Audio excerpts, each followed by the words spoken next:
Welcome to the Diplomacy Broadcast Network's broadcast of Round 2 of the Boston Massacre. I am Brandon Fogel, and I am joined by Siobhan Nolen. Hello, everyone. And by Bill Hackenbracht. Bill, welcome. Good evening. Siobhan, quick introduction. You were on the earlier stream, but reintroduce yourself to people out there who may not know you. Yeah, absolutely. Hey, Siobhan Nolen, based out of the Bay Area, California. I've been playing diplomacy since I was about 15 years old. So for those counting along at home, that's nearly 20 years. Love this game, love everything about it. And I'm also the current president of the NADF, or the North American Diplomacy Federation. All right. Joining us for this evening session is Bill Hackenbracht. He was a guest on our show a few weeks ago, and now he is returning for the main event. Bill, tell us where you're coming from and how you got into diplomacy. I'm coming to you from Fayetteville, North Carolina, home of Fort Bragg, which is where I work. I got involved in diplomacy when I was 18 years old and playing with a bunch of other students. And we played, I think, 2 years of a game. And I got hooked. I don't think any of them ever played another game of diplomacy again.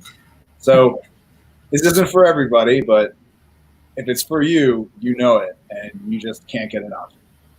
I assume you soloed the first game? I know it. I mean, in 2 years. I tried, but no. I run the Liberty Cup up in Philadelphia every year in August. It will be the next one of these events, and please stay tuned for more information about how to sign up to play a virtual diplomacy tournament in August. Bill, tell us why you live in North Carolina but run a tournament in Philadelphia. So I'm originally from Philadelphia, and I have a lot of family connections there. I'm good friends with Christian Padone, who was the original. Well, he brought the Massacre from Boston down to Philly, changed the name to Liberty Cup, then had a kid, and so I took it over from him about a year and a half ago, and did one live, one virtual, and hopefully next year we'll be live again at the DoubleTree on Broad Street. All right, so we look forward to hearing more about that. You've got a website, I assume. We can put a link up to that on the DBN homepage. Liberty-Cup.com. All right, we'll post that. We'll post that on the Diplomacy Network's website, and we will be there doing some live broadcasting in the first weekend of August.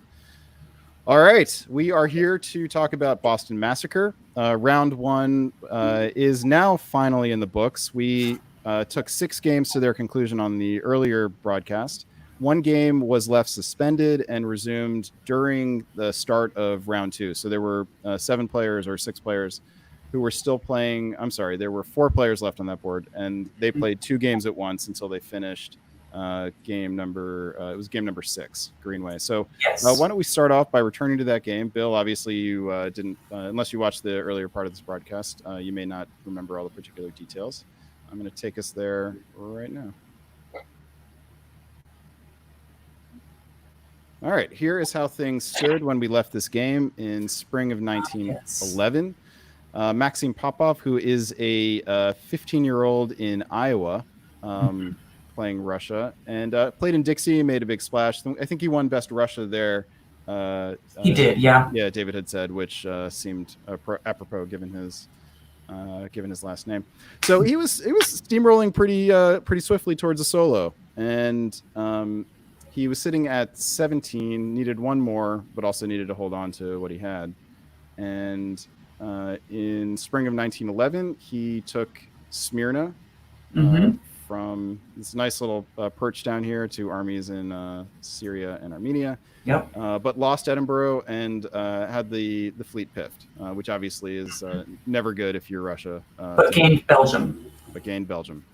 So if he can hold on to those 18. If he can hold on to these dots into the fall or through the fall, then he will solo.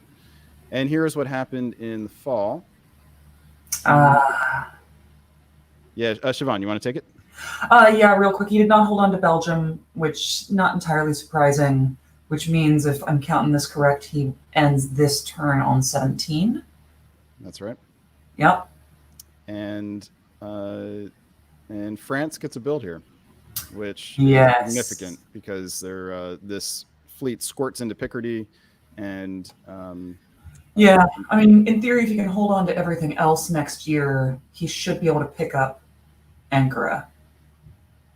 Oh, but then he risks losing Smee. So yeah, okay. Let's see how it goes. But Burgundy is really the big weakness here. It's he can guarantee it, and then once he breaks through here, it should be. Bill, is there anything you want to add in on this now that you've had a couple seasons to look at? Yeah, I mean, I think this demonstrates Maxim's got a fantastic position here, and it's really a matter of probability at this point whether he gets the solo or not. But when I'm in these kinds of positions, I usually like to attack and anticipate. And in this type of situation here, we're in Burgundy, or one of those two was going to be the mover into Belgium, and I would have liked to have seen a little more aggressiveness with his defense there. Just holding, you're going to lose it. So yeah, I also just noticed that the French fleet in north snuck into Skagerrak as a retreat. All right. Well, looks like Brandon is otherwise occupied, so we'll keep talking about it for a second. It does look like, France gets a build here. Russia doesn't have to pull. Russia is guaranteed Liverpool next year. Right? Can you guys hear me? Yes, I can hear you now. All right, I can't hear you. Sorry, having some technical difficulties here. I'm going to move into... Yeah, let's just play this out. I'm going to move here and let you guys talk about this for a second while I try to work this out. Okay, so there is the Liverpool move that I briefly mentioned. Just quickly running across the board. Skag tried to go to Baltic. Oh. Who's France? Caleb. Yeah, that's a move that a lot of players, Caleb, I don't know how experienced you are. I apologize if you were not actually a newish player, but a lot of newish players do think that Skag and Baltic are connected. Also possible that you meant to go to Sweden and it was just a misclick. Happens a lot in Backstabber. So Maxim goes up Liverpool, up Belgium again, down Smyrna, but up Bulgaria and down Trieste. So net up 1. Am I counting that right? You are. Okay. Yeah, can he hold on to all of that? Yes. Yeah, I do wish he'd made a play for Ankara in this moment instead of trying to hold on to Smyrna. But that might just be the hindsight of me seeing what they did. Yeah, there was no reason for Caleb to cover London here. None. If anything, you want the fleet in the North Sea to retreat to London so you can. So they're more easily piffed. So you can destroy it. Yeah. So he holds on to Belgium, especially because English Channel went to London. Can you guys hear me okay? Yeah, can you hear us? Yes, I can hear you now. Okay, great. Awesome. Yeah, we pretty much broke this down. We see him net up 1 for the 18, and we believe he can hold it all. All right, let's see what happens in fall of 1912. What about Trieste? No, he's not guaranteed Bulgaria. That's what it is. Yeah. So the net change, Brandon, was up Liverpool, up Belgium, down Trieste, up Bulgaria, down Smyrna for a net of 1. Very good. Okay. And then... But as long as he attacks Smyrna with Armenia and supports it from Syria, yeah, there it is. Then he'll. Oh no, it isn't. He lost Norway. Oh, see, there you go. That's the straight. Nothing aggressive there at all. Why did Denmark support Sweden?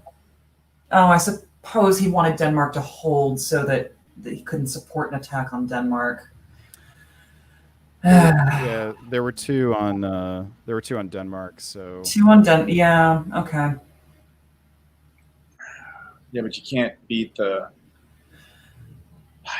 house. No. So It's, you got to take a take a stab. take a stab at cutting somebody's support.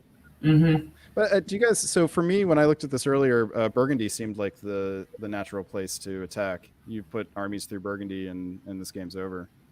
Did you guys disagree with that? I don't disagree at all with that. He's taken this really, really safe, and what I thought was a guaranteed solo is slipping a little bit. No, it was guaranteed. If Helgoland cuts north and Denmark cuts Skag, then he can hold Norway. But yeah. Yeah. Okay, well, let's press on through, I guess. Also, Armenia. Anyway, yeah, keep going.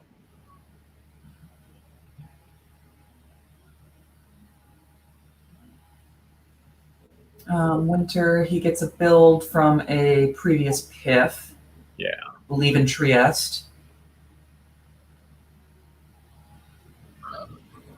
Spring of 1913. Yeah, he can't hold the West. It looks like the game ended. Yeah, yeah. because he can't hold the West, so he probably accepted the draw. So he didn't get the solo. That is. That's tough. Oh, that's real tough. I mean, Yeah.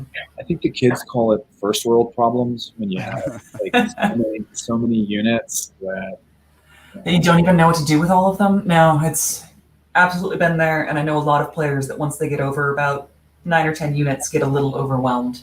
I don't think that's what happened to Maxim here. I do think he played it a little too safe, and I would encourage him to think about being a little bit more aggressive in the future when you find yourself in this position, because I think you will find yourself within shot of a solo again. But again, here I don't see why this is a lock here. You break into Burgundy and all hell breaks loose. Why? because Munich's at risk. With Tyrolia? Yeah. Is there any downside to continuing the game at this point for you guys as Russia? Oh, if I'm Russia, I'm still going for the solo. Yeah. All day. Because what's the worst possible outcome that you see here, Bill? Like assuming the rest of the board wants to play for another hour and a half and try to do 2 at the same time, I'd say probably 15 centers, 14, 15 centers as Russia. They could probably whittle them down to. Could lose. Yeah, I could see him losing most of the West if he guesses wrong a couple times. Mm-hmm. But I mean, but he's not losing a fantastic board top. what is the scoring system that Randy is using for Massacre? It's a modified version of Carnage. So it's basically Carnage, except that solos are worth 3 times as much as a board top instead of 4 times. So the real question is whether there's a chance he could lose the board top. And it's hard to see that. It would be a pretty severe series of failures in order to get that. Yeah. But hey, let's give Maxim some a fantastic play this give game. him some credit here, a little bit of applause. And I just want to say some good points in the comments. Shame that he didn't solo, but props to the rest of the board for coming together to stop one. That is how the rest of the board should react when they see a solo threat. And David Hood does bring up the point that he maybe wanted to focus on his other game. Playing 2 games is hard face-to-face. I only imagine it's doubly so virtually. Yeah. Yeah, and please don't take my hindsight 2020 view on this as in Maxim screwed up. Maxim didn't screw up. No. Maxim played a hell of a game. Beautiful. And he's in a really good position going into the next. Mm-hmm. Were there any solos? There was one. So Tanya Gill soloed as Austria. Of course. Of course she did. Yeah. She used to claim to be a terrible Austria player, but we've seen her play Austria now 4 times in the last 2 months, and she's topped every board. Dominate pretty much all of them, right? Yeah. I think you got to be careful what you believe from Tanya Gill. A lot of what Tanya says when she says, "Oh, I hate playing Austria," reminds me a lot of my own statements about what I liked to do or not to do, or what I was good at about, 10 years ago. So. All right, guys. So that does it for round one. Let us dive into round two here. We'll start up at the Old North Church in spring of 01. First, I'll read the lineup, and then Bill, we'll go to you for breaking down spring of 01 moves. In Austria, we have Zach Moore, who is a very experienced player. He is the guy who runs the Minnesota Diplomacy Club. He is also one of the founding members of the Diplomacy Broadcast Network. And he did not play in round one, but he is playing in round two as Austria. In England, we have Lucien Galliola, who I don't recognize that name from round one. France is Gavin Atkinson. Germany, Ariel Schreiman. Italy, Sergei Seregin. Russia, the worst person that's ever set foot on the face of the earth, John Jameson. And in Turkey, we have Jason Massbaum. Siobhan, would you like to comment at all on Jason Massbaum's character? I will not say any more than I did in this morning's broadcast about Jason Massbaum's character, except to say that it is right and just that he got sat next to John Jameson on this board. As Russia and Turkey. Looking forward to seeing how that one does or does not work out. Do we have any intel on the other players, Siobhan? Just real quick, I did some digging on the World Diplomacy Database for Lucian in England. He attended Boston Massacre in 2019, as well as Liberty Cup in 2018. So he's been a couple Boston Massacres, a Total Con, and one Liberty Cup in his past. So, all right. So, Bill, take us through spring of 01. What do you see here? So the three places I always look to get a feeling for the game are, one at least, are Burgundy, Black, and Galicia. And you've got action in all three, which makes me think that this is going to be a fun game. It's pretty standard opening for John Jameson. I don't understand the disdain for him on Dots and Blocks Network here. He's a fantastic father and a great role model to all of us out there in the diplomacy hobby. So you got the standard Black bounce, standard Galicia bounce, and a Southern opening. I'd be concerned about Germany not being in a position to bounce Sweden. That is a very friendly opening, and that move to Bohemia. Yeah, thank you. I mean, hey, Siobhan, can you break down the West here? Because this is going to be a crazy game. Yeah, this is going to be a crazy game. England's nothing too exciting. That's the modified Churchill, I believe. Yorkshire instead of Eddie, which is fine. No bounce in English Channel, no move to the English Channel. France walks into Burgundy. I just don't understand what the German is doing. Losing the chance to bounce Sweden, going to Bohemia out of the gate. I can't explain that one. The Bohemia is especially curious. I mean, the move to Holland it's the lesser of the two possible moves there, of the most common ones, but you do see it sometimes. And I will add, it does have the diplomatic advantage of removing Germany from having to decide whether to bounce Sweden or not. That's true. And there is some virtue in that. But the move to Bohemia is not something you really ever see. I can't say I've ever seen that outside of some insane gunboat games. All right, real quick before we move on, what do we think about France taking Burgundy from Marseille and pulling back to Gascony? We did see this. We've seen this in games before, usually with an arranged bounce in Burgundy. So given that the bounce did not happen, how do you like this particular setup, Bill, for France? I'm sorry, I lost my screen here for a second. We're talking about the move to Gascony, correct? Combined with getting into Burgundy from Marseille. I mean, if you're going to go to Burgundy, I kind of feel you force Burgundy. The bounce really slows you down and runs the risk of pissing off the German player if it's not prearranged. So it was a bold was a bold choice to not support Paris into Burgundy and instead use Marseille. Maybe he thought there was going to be a bounce. I'm not sure. I'm not really sure what's going on. Yeah. I would expect the French player to make a go for Belgium, not try to slip into Munich. That the German player is all but guaranteed to send Bohemia back to Munich. It's possible the German meant to go to Burgundy and just looked the wrong way before crossing the street. Let's move on to fall of 1901. Siobhan, what do you see? There's the German back to cover Munich as expected. Yes, Burgundy does make a play for Belgium, but Germany supports the English army in. France takes Iberia. Italy. No builds. No builds. Goes for Greece. Who promised him support? The Turk. It had to be the Turk that promised it and knew. So Austria supports the Turkish army into Greece. Wow.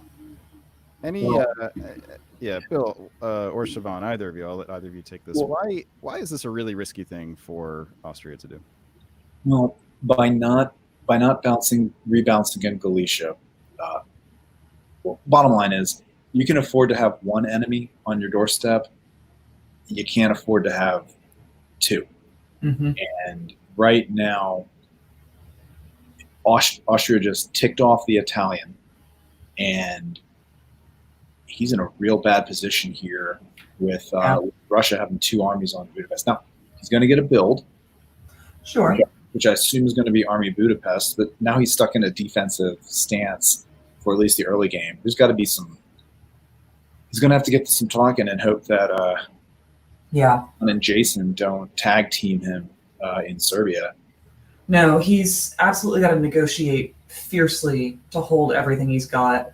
One small relief is that Bohemia had to go back to Munich, so you don't have armies in Bohemia, Galicia, Romania, Bulgaria, and Greece. You have to wonder if Zach is an experienced player. He knows what he's doing, and he's won tournaments before. You have to wonder if the move to Bohemia spooked him in some way, and so he did not want to do something with Vienna that might allow other powers to trick him into giving up Vienna. I guess. Just speculating here. But this, I mean, look, he's now got armies in Galicia, Romania, Bulgaria, and Greece. Like four armies lined up against him. This is what you want if you're the RT. It's not what you want if you're. Yeah. Well, and I'm going to say, John and Jason in Russia and Turkey know each other quite well. They have a long history, and I could see very easily just went to each other in spring of 01 and we're like, hey, you know what? Let's just juggernaut. The good news for the Italian player is if there's ever a time to get no builds in 01, it's when France opens to Burgundy. Yeah. And then Germany and England work together. This is not terrible for the Italian. I'll be curious to see who he goes to next. I mean, let's at least say that it could be worse for the Italian. Oh, yes. I think that's as far as I'd be willing to go. I'm not saying it's good. Yeah. But this is no... who completely NMR'd their builds? Was that Ariel Mendez? Yes, that was. Yeah. And Hunter... And Bill, you'll be happy to know that Hunter Catcher NMR'd his Spring 01 moves, and so got 0 builds in round 1. Well, I mean, I've been saying for years that Hunter Catcher is an overrated player. So I think that's actually his middle name, isn't it? Hunter Overrated Catcher. Indeed. If not, I'm sure he'll change it to it. No, I think his parents just knew what was coming. I think. Just put that right on the birth certificate. All right, so winter 1901, we've got 2 fleet builds from England, one of them in Liverpool, very clearly on the full anti-French train. Germany also on that train, which is a nice gift for John Jameson. Yep. In the West, with the French, we also have 2 also double fleet. So that is likely anticipating a naval battle and choosing sides in that case to make England's life hard and hopefully to balance the alliance that way. In the East, John takes St. Pete off. Does not bode well for Austria. This is, I think, if Yeah. you are, I mean, it's hard to see what other builds John could have done, even if you were going for an AR, but I suspect Zach is worried about this. All right, let's move on to spring of 1902. And is this Bill or Siobhan? God, I already lost count. Sure, I'll take it. All right, Bill. So, go. fantastic defense from the Austrian player, Zachary Moore. Could not have, and clearly he's turned Jason against John, which after those army builds, what else could Zach do but offer him, a partner? Mhm. And the Italian is heading west. Oof. Interesting. If I'm the Italian player, I don't mind an army in Greece. Of all the things that could be there, Yeah.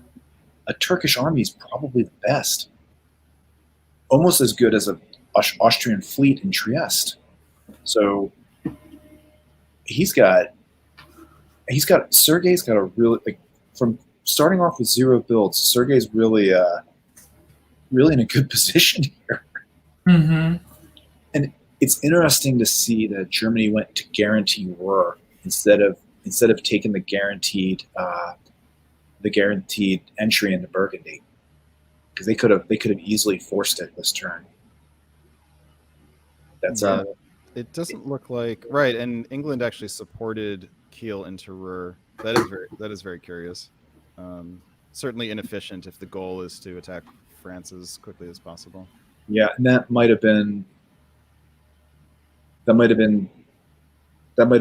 Germany trying to get England, letting England tie up all the French units in a naval battle, and then when the time's right, pour those armies in so that he gets the lion's share of the French gains. Yeah, this is a place where having insight into the negotiation would be particularly helpful, right? Like, who was it? Whose idea was this? Did England insist on this, on supporting Kiel rather than Munich into Burgundy, or was it Germany's idea? Who was pushing hard, which way? England has vacated the North Sea, so you've got a pretty strong friendship here. Mm-hmm.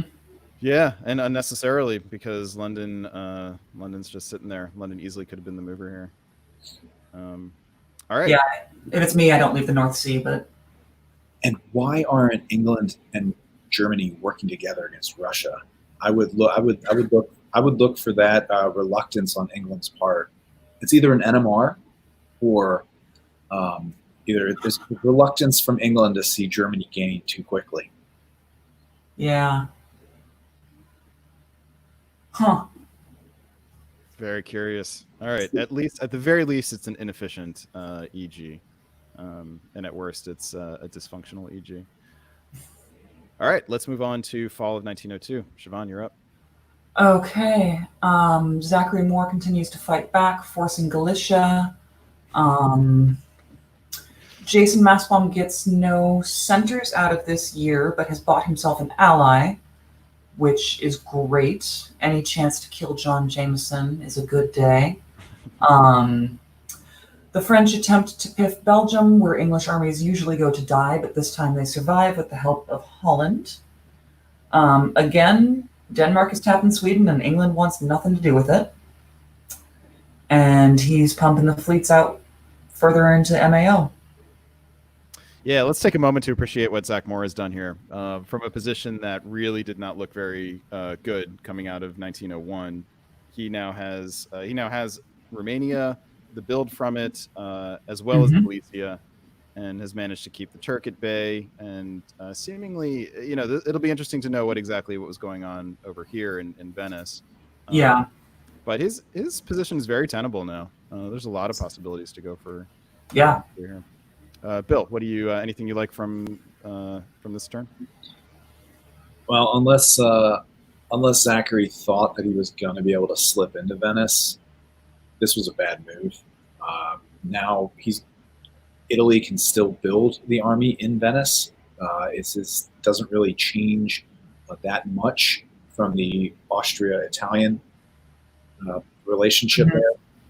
I'm going to be very curious to see what Sergei builds in this winter phase. Yeah. Can we also point out that Mid-Atlantic Ocean retreated to Spain north coast? Yeah. It's the second fleet on the north coast that we've seen today. Yeah, both games involving John Jameson, which makes clear exactly what's going on, I think. Exactly. I'm just wondering if there's a defense for that, because I'm not seeing it with an enemy fleet in Mid-Atlantic Ocean. I don't see what North Coast gives you that Portugal doesn't. Or South Coast, which was open. Yeah. I mean, South Coast gives you access to Gascony, so if, you wanted to be able to... Oh, North Coast gives you access. Yeah, okay. I'm sorry, North Coast does, yeah.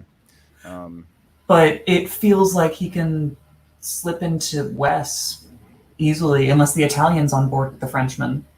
But... Yeah, but the Italian has a yellow fleet in the Aegean to think about here. Exactly. All right. Let's see what builds look like. We've got a fleet in Naples rather than a unit in Venice. And is that it?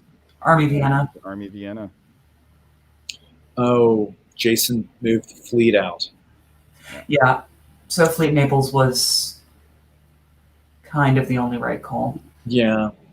Yeah, it'd be hard. It would have been hard not to. Wonder what Jason's plans are for that fleet. I mean, look, we've got what looks like another AT going here. It's a little different from the other ATs we've seen in that Turkey already has a third army, and the two armies are in the Balkans already. Well, and this brings up the point that David Hood made a couple times this morning about the AT and who should own Bulgaria.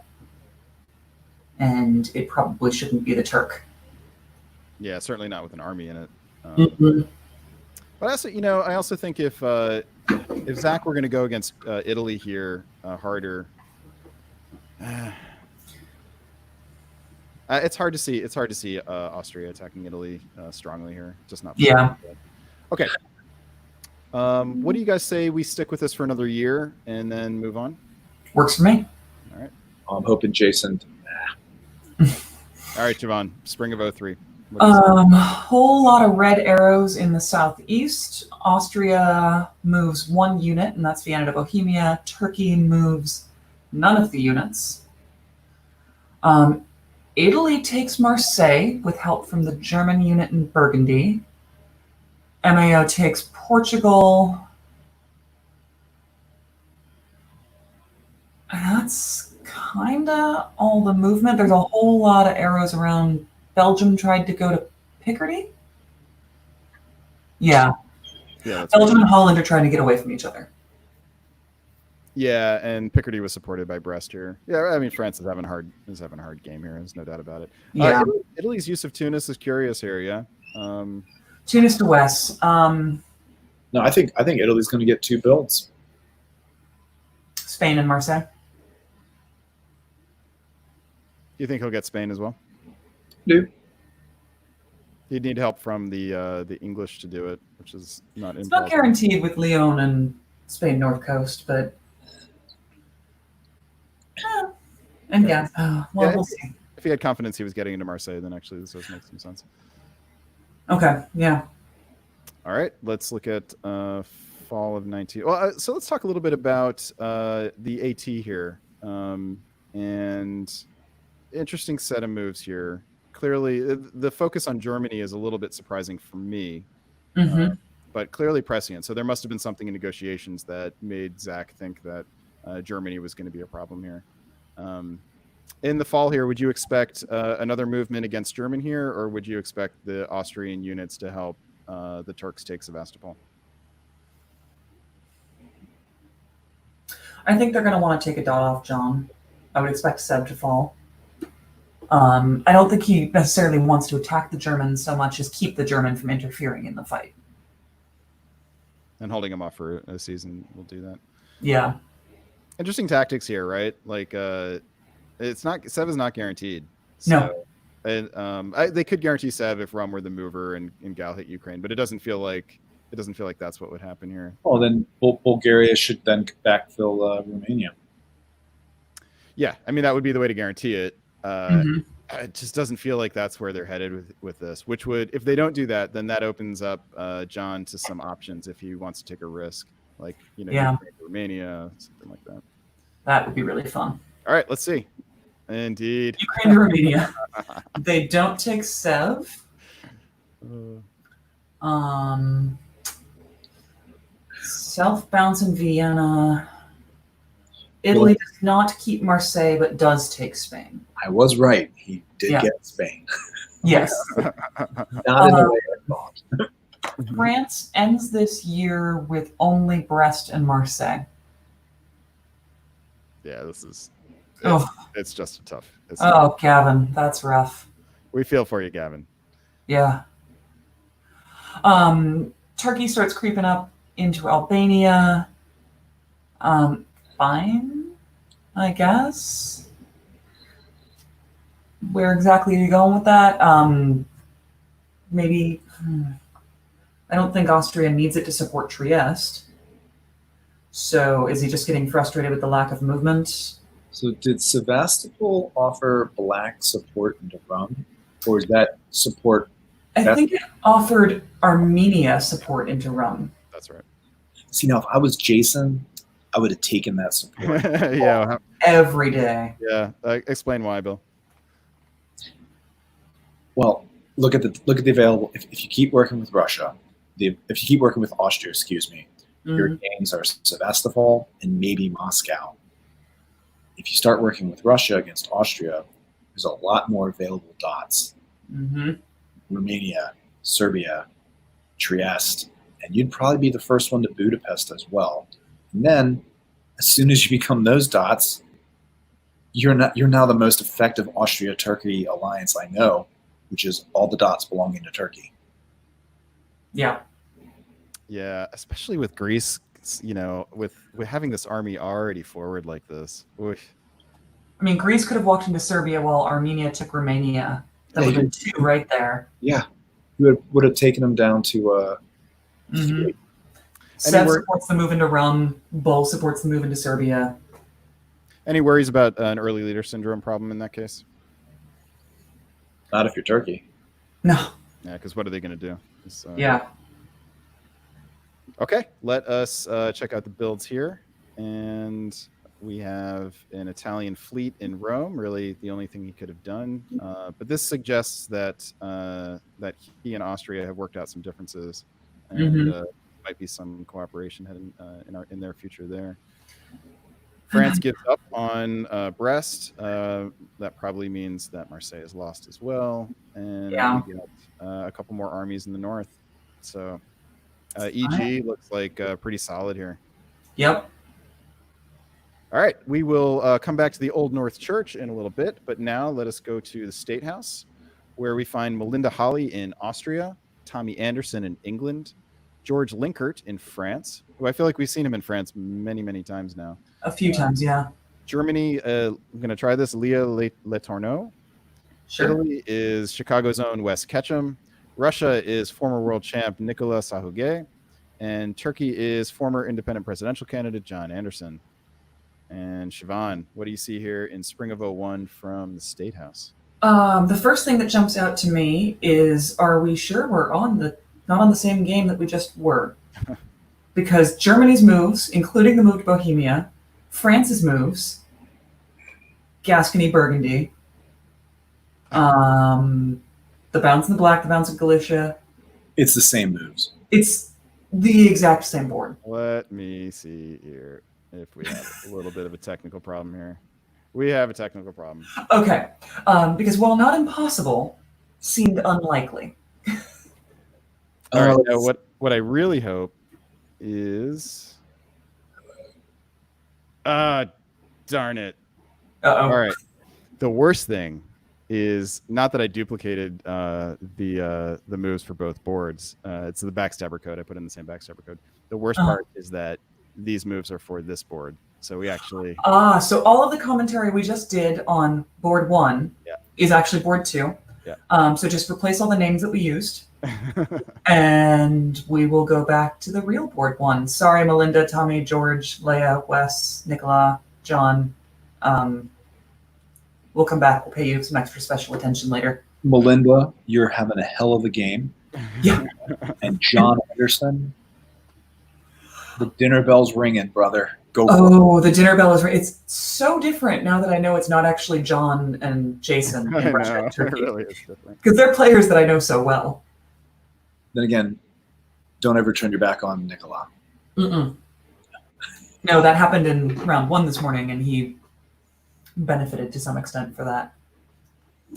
All right. All right. We're going to go over to game number 3. We'll come back to game number 1 because I've got a little bit of technical stuff I got to do to fix that. Yeah, we can hold down the fort for a while. Am I reading that correct? That we could just sail through this entire game? Excuse me. What do you mean? Board 3. It's IC game over at Spring 05. Yeah, indeed. Which seems like a thing to do. So if you have some technical stuff you need to do, I can start taking some. No, I can do it while we talk. Okay. But I'll let you guys do the majority of the analysis here. But first, we'll introduce the players for board number 3. Yes. In Austria, we have Amari Lauren. In England, we have Jaromir Sulja. In France, we have Jonathan Saul. Germany, Benji Aarons Richardson. Italy is Stuart McDonald. Russia is Daniel Grinnell, who I think most of us have met and played with before, Eric Grinnell's son. And in Turkey, we have Thomas Brown. Are there, Siobhan, do we have any intel on any of the other players besides Daniel Grinnell? The only other one that I know is John Saul, long time hobby player, very, very good at this game, based out of, I believe, Denver, Colorado. Great guy, fantastic player, really good head for tactics. All right. And Danny Grinnell, do we know how old he is at this point? I'm going to take a stab and guess he's about 20. He's Somewhere in been the 20s. He's played for a number of years, right? He's come to tournaments. Yeah. I think he's been around since he was a teenager easily. For me, everyone I meet when they're a teenager is kind of permanently a teenager forever in my mind. So sorry, Danny, in my mind, you're always going to be 17, which is the same thing that Eddie Brisson says about me. So. Yeah. I know he played in 2016 in Chicago. That was my first tournament. That was when I met him. So yeah, no, he was definitely there. He's a decent player, as I recall. I can't remember if I've ever actually been on a board with him. All right. Well, Siobhan, we have a brand new set of moves that is different Yes. from any moves we've seen so far tonight. So please break it down for us. Okay. The 3 places that Bill says he likes to look, we see bounces in 2 of them, Burgundy and Black Sea. Galicia left completely open by Danny and Amari. Otherwise, yeah, no one's hurting for the lack of a bounce in Galicia, which is good. Danny gets to move his armies closer to Turkey faster, possibly wants a chance on Romania. We'll see. And England commits full north with the army move to Edinburgh. Oh, and Finland. St. Pete goes to Finland.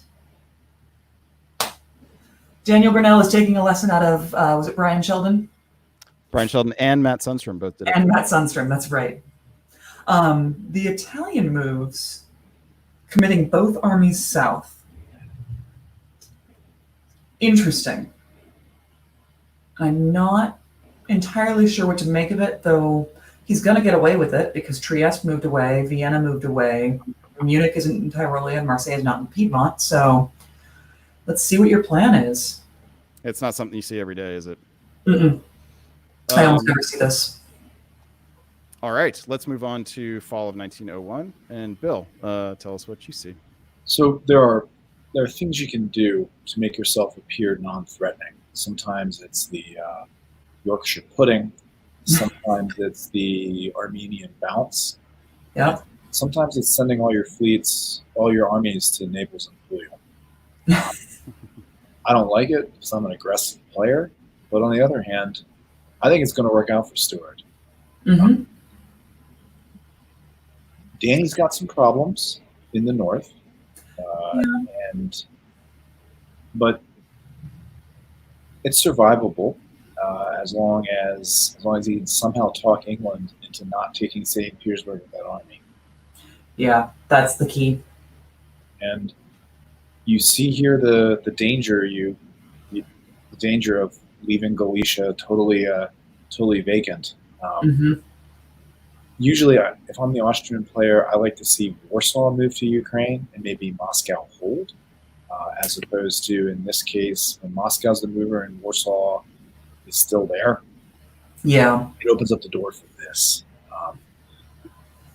So you would like to negotiate just taking away the temptation from the Russian. Yeah. Otherwise, you see totally standard things. The continued bounce in Burgundy. Yeah. And Germany picking up its second build in Holland. I think this is the first game we've seen today that Belgium was not taken in 01. I kind of have to love this, don't you? The French player with an opportunity to take Belgium, and presumably this was arranged. If it wasn't, then well done on the French players. Either way, it's whether it was arranged or not, it's the right call, and there's no reason to take Belgium in 01. Like, you're getting your 2 builds, set those down, put your builds down. If France had taken Belgium in this moment, I'm not even sure building all 3 units would have been the wise call. Absolutely not. In fact, I don't even know if building a fleet in Brest is the right move right now. Yeah. Or a fleet in Marseille. I might just plop down my army Paris and have a build in pocket, because England's not threatening you. Yeah. And John is the kind of player who will see that option in front of him and might take it.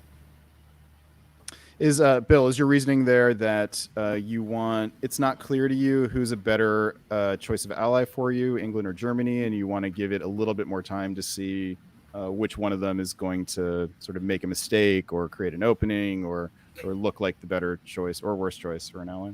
Yeah, pretty much. If Germany plops down 2 army builds, it's clear that he ain't going for England. And with the way that England's laid out, with a fleet already in the Barents and no units on the homeland, he's not coming at you. So why do anything that could possibly antagonize him? Yeah. And lastly, you're not. It's way too early to go into Italy until you know what's going on over there. And right now, it looks like he's friends with everybody. Mm-hmm. It's a pretty high level move that you're suggesting, to forego a build, just build one as France. We talk a lot about unit efficiency on this broadcast, and that is a deliberate handicapping of your own unit efficiency for what, in your opinion, in your explanation, is a potential strategic bonanza down the road. Something that might pay back much more than it loses in unit efficiency. Well, France in 01 is pretty much the only country that can make that. Yeah. I agree. Because of natural defensive geography, basically. And just where his neighbors are. Italy is in no place to attack him. Germany, meh. They can bounce in Burgundy or Belgium forever, whatever they want. And England is so far away that it's almost non-existent. I think I saw Doug Moore do that at WDC in Tempest on the top board. Did he? I believe he waved a build as France in 01, and I think he won in 2 years ago, didn't he? No, he won 2017 in London. 2 years ago in Tempest was Andrew Goff. Of course it was. Yeah, because Andrew Goff could not stand having someone else also tie him for the most world championships, so he had to win the next year. And I know it wasn't one of us. So yeah, that's really all I remember. I'm pretty sure Andrew Goff did this exact thing that we're talking about at Dixie in round 1. Got 2 builds, waved 1, just put down an army. And of course, very like Andrew Goff. Well, let's see what Jonathan Saul does. Let's do it. Oh, that's disappointing. all that beat. We really should have looked ahead before we wasted. I know. Well, there are merits to waving a build, and so many players don't think about it or even consider it an option. It's a very high level move. I think an advanced move, like a beginner should certainly not do it. An intermediate player, I think, would struggle to make it work as well. Yeah. All right, so I'll call the builds out here. We've got an army in Edinburgh, which is a big signal, I think, to both of the other Western powers that it is going into St. Petersburg or Belgium. Depending on what they've talked about. Belgium would be a big surprise to me here. I agree. The one thing that I think is really interesting in the West is Fleet Kiel instead of Fleet Berlin. So if you are England, this is something that you have to pay attention to and do your best to negotiate into Baltic in this Well, I mean, I think the argument for Germany here, and remember they do get to talk during builds, is that Kiel can go to the Baltic just as easily as Berlin can, and the Berlin army is one step closer to Russia. Oh, it's an argument. Yeah, it's just whether or not it's true is it's a knife that can point in two directions at once. Yeah. So, all right. In rest of the builds, nothing too surprising here. The build in the north is interesting. He's going to try to put up a fight there. We'll see how long he's able to make that work. Which I get it. Yeah. Yep. Why not? All right. Let us keep going here. Spring of 1902. Bill, what do you see? I see that Army Edinburgh going. For Chris Kelly, because I saw him in the comments earlier. Yes, that's where English armies go to die. Okay, there's the punchline. You got it. Hey, come on. Bill, you called it, man. Right. Not when Holland goes to war. Yeah, exactly. So you've basically got the stalemate in the West. This shows that no matter how many armies you have, you can't crack France without fleet in the English Channel, which is why I think Chris Martin says more often than not England should open to the English Channel. Yeah. You're seeing a repositioning of the Italian units. He's doing something, but he got support into Greece from the Turk area. But if you're Turkey and you're doing that, why are you sending fleet Smyrna to Aegean and Black to Khan? Yeah. Okay. Barons to Armenia. Andrew Goff, please stop teaching these players to make these ridiculous moves. No, I'm kidding. I love it. Yeah, I would. So the one argument I think I can make for Bulgaria is that it for doing this is that it might split up the AI, and the fact that Greece retreated rather than disbanded suggests to me that this was not any part of coordination between Austria and Italy. Mm-hmm. This could all be Western Tripoli to me. France's moves are easily converted into an anti-Italian. So easily. This is just very. I don't know exactly what direction this is going. This could go either into Holland, or try to stay there. Bill, you were the one advocating for this. Real quick, what would be your thoughts here? Well, I'm assuming when England opens up to barons like that he thinks there's an EG, and the next logical thing for the EG to do is get Germany into Sweden and England to get another dot. Belgium seems to be the logical choice there. And actually, St. Petersburg is not guaranteed now that the army has gone down to Moscow. If it had stayed there, then EG could have guaranteed it. But we have the German going full east here. Yep. It'll be interesting to see if Germany is able to hold on to Holland here. All right, let's look at it. Fall 1902. Siobhan, break it down for us. Okay, so Germany went east and took Warsaw, while Danny decided to defend St. Pete, which is kind of the moment he was in. He had to choose who was going to get one of his dots, and he decided that England could have it. England holds on to Belgium as the German armies move further and further away from the lowlands, supports Picardy into Burgundy as we convoy Gascony to North Africa. Very well done. I like that. You like the army in North Africa? Why wouldn't you in this moment? The Italian is going the other direction. Yeah. Why go to Lyon and not Western Med? That is a great question. Just seems to me you want fleets in the Med, not armies. Yeah, but I mean, he only has the 2 fleets right now, so I mean, it's a fall turn. He's not getting a dot this year. Yeah. He puts the fleet in Lyon because then it can't be cut. He supports Mao down into West in the spring, and presumably has a lock on. Oh no, he just walks into West. Maybe he convoys Marseille to Tunis. There's actually a lot of options here. I like the Lyon move. I mean, he needs Mao to go into West in order to guarantee, in order to have a shot at Tunis here. Yeah. Oh, but Italy is building. 2. No, only 1. Picks up Serbia. Doesn't keep Greece. But he's in the Adriatic. This is, this is a very strong Austria, but leaves the West completely open to. Yeah.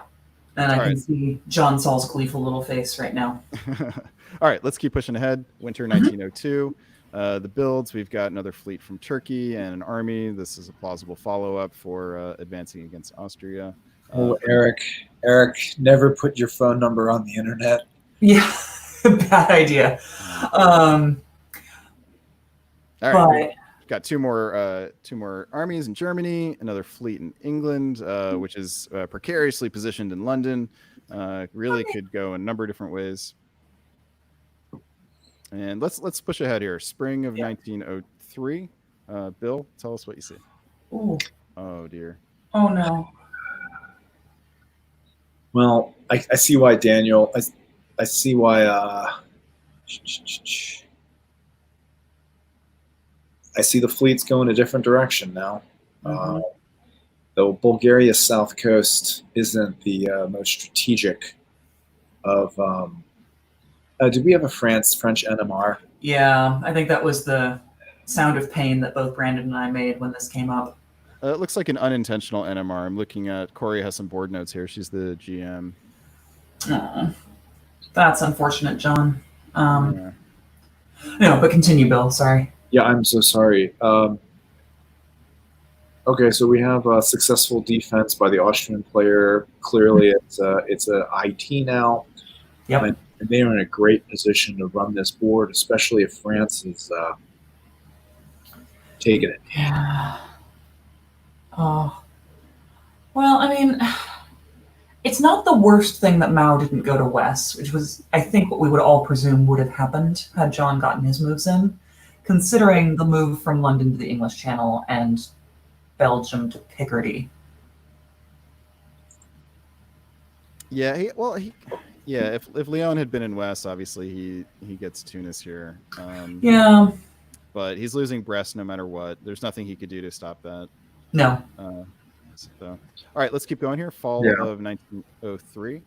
And any surprises, Siobhan, you're up on this one. Surprises, no, not really, not that I've seen yet. Yes, he forces Brest. John responds by going right to Irish, but the English will be getting a build. 2 builds. Yeah, it's a great way to guarantee. Yeah. Yeah. Danny Grinnell is down to 2 at the end of this turn. He retakes Romania. The IT is looking a little bit more like an I who's getting some of these dots, but at least Turkey picks up Sev. And the force on Burgundy. So Germany's, EG. You're worried about Turkey being the junior partner in this alliance with Italy? Not necessarily, but did Italy need all of those dots to do what he did? I guess he did with Vienna and Budapest. Okay. Italy just gets Trieste here. Am I missing something? No, I was just looking at the lack of help for Romania, but I suppose Italy did need every single unit to support that. Oh, and he actually did support the Turk into Romania in the spring, which enabled him to pick up Sevastopol. That's true.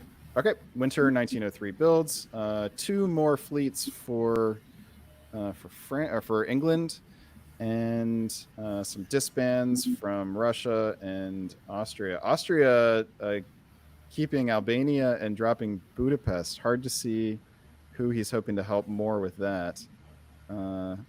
The only advantage here is that he's against Greece. So if Italy wanted to turn, I suppose he could use Austria's help or put Austria into Greece. It seems unlikely to me, though. I wouldn't bet on it. I don't know if England has worked something out with Germany, arranging builds in advance. I like to alternate or at least plop down armies if I'm England. And I think one of those should have been an army. Yeah, probably Edinburgh. I think Eddie for sure, yeah. Liverpool goes to Irish or NAO. Yeah, if you guys are looking ahead here as England, what would be your longer term strategy? If you can try to project, 3 or 4 years down the line. Bill, I'll start with you. I would be looking at German dots, especially Belgium and Holland, and the rest of, because you're not getting anything else out of Russia. France, you've got numbers on France. So which is a higher priority, the French dots or the German dots?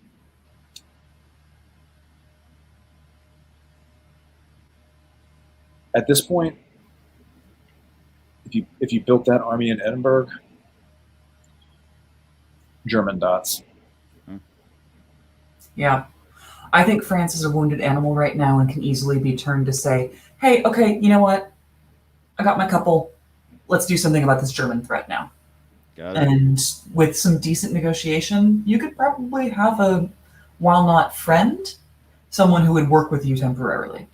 I just want to put a flag in the sand here. You guys are motherfuckers. So you're saying Army Edinburgh, convoys to Holland, work out something with France so he pulls back, and I mean, only if I'm confident that France is on board, but yeah. Okay. Here's the thing. This system is carnage, and where a board top, it pays you out a hell of a lot more than not getting a board top, right? Mm-hmm. I mean, well, hell, any system scores that way. And it's very little, actually. The difference between first and second is very small in Carnage. It's just that's the only way to get ahead. Yeah. So you're either keeping pace with Germany, which I don't see how you can, because that's exactly what I was going to point out. Is Germany's going to get the lion's share of this, especially without the army build from England. And also, I think I've played way too much Sea Diplo recently, so shifting alliances and moving things back and balance of power is really it's very natural for you. Well, let's just leave it at that. Okay. Let us leave this game in 1903. Move on to actually, why don't we go back to game number 1? Yeah, the one that we thought we read, but I just have to restart here. Mm-hmm. And Brandon, how are we doing on time? I know that we wanted to try to increase the speed a little bit to show more of the games. We're doing a little bit better than we did in the first round. We could go a little bit faster. Okay. And I just have to reset something. Yeah, I mean, I say we could get through at least 03, if not 04 on game 1. All right, we'll go through 03. I think the goal is to go through 03 with all 7 games and then start visiting back. Yep. Okay. So here we go. Here are, that's not what I wanted. All right. Something's not right here. Okay. So I'm gonna make a prediction here about game 1. All right. So game 1, Jason goes to Armenia. Oh, Jason was in Turkey. No. I meant because he flashed the.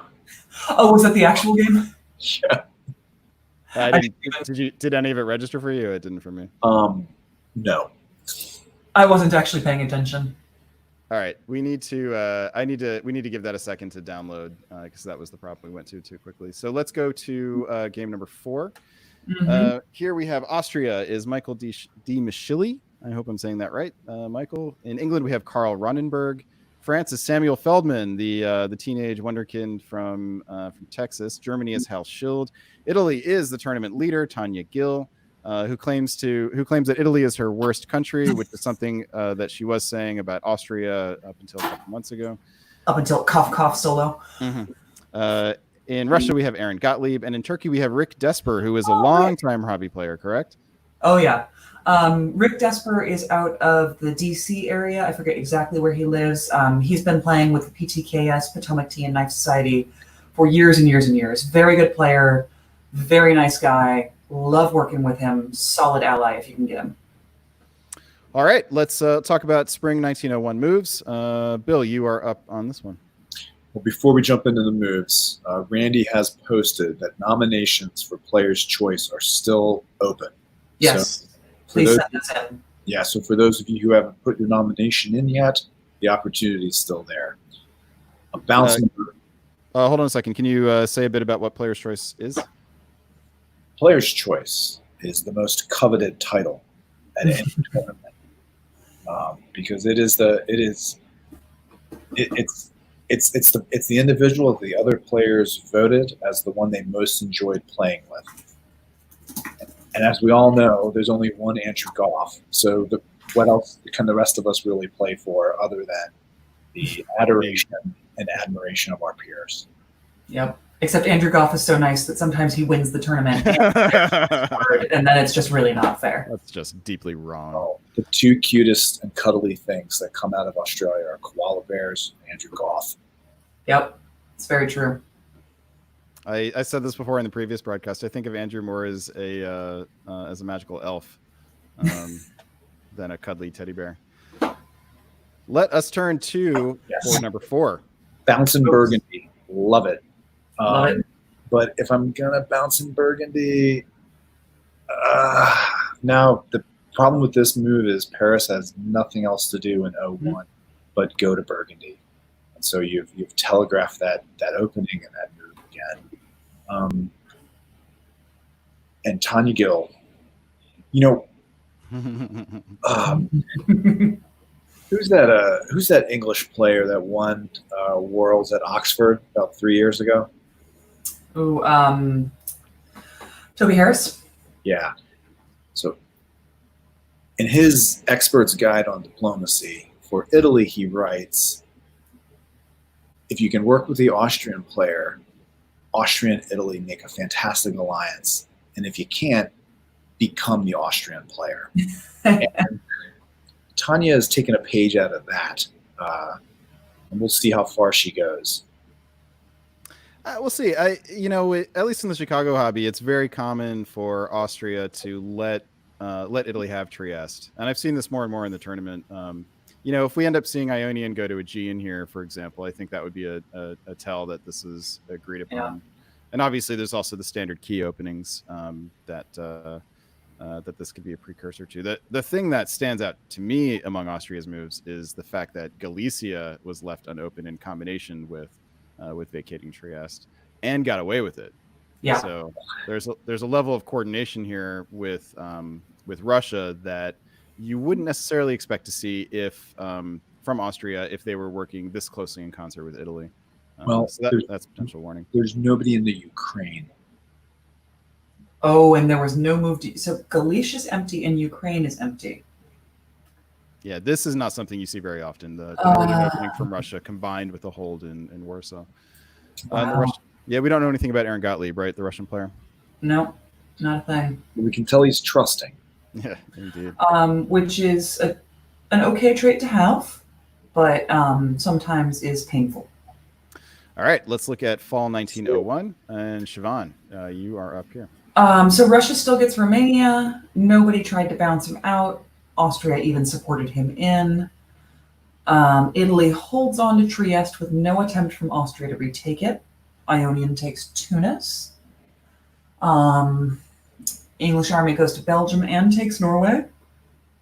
And the fleet in the MAO goes to Spain's south coast, and I haven't actually seen that in a while. Right, congratulations for choosing the more dynamic coast.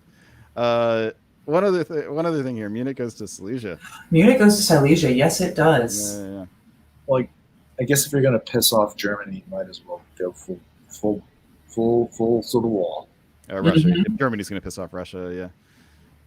This combined with the St. Petersburg to Livonia is really kind of fun. Yeah. Maybe there was a plan to meet in Prussia and have a couple beers. And he had the bounce in Norway was possible.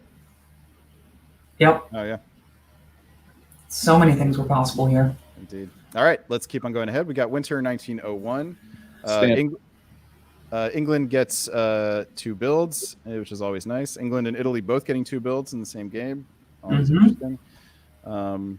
So Germany follows up the move to Silesia with an army build in Munich.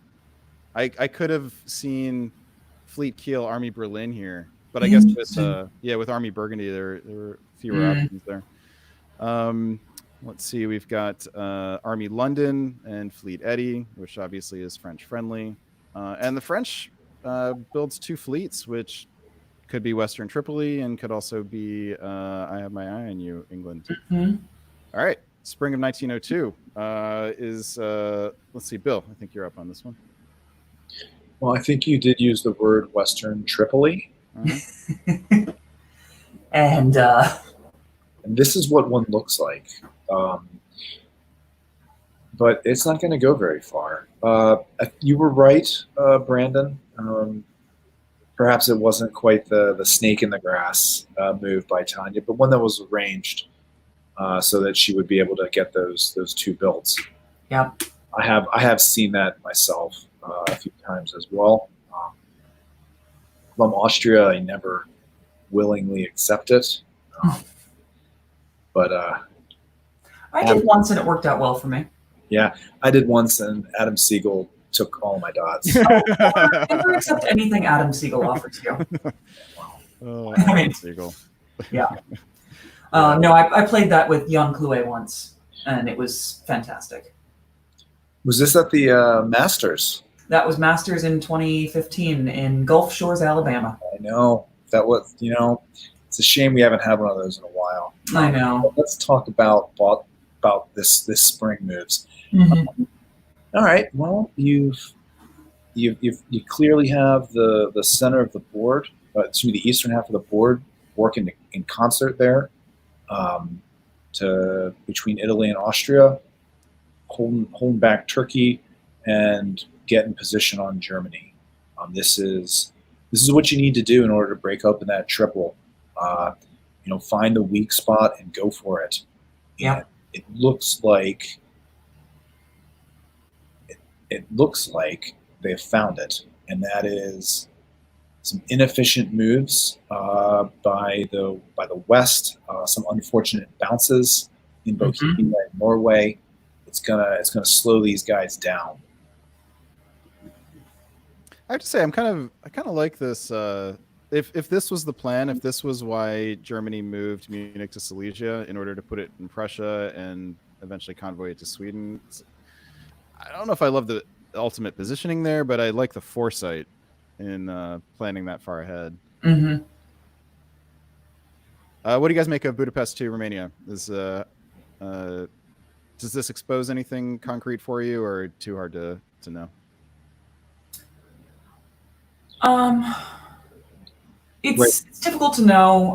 The Turk tried to support Romania to hold, it looks like. Yep. But Romania just moved.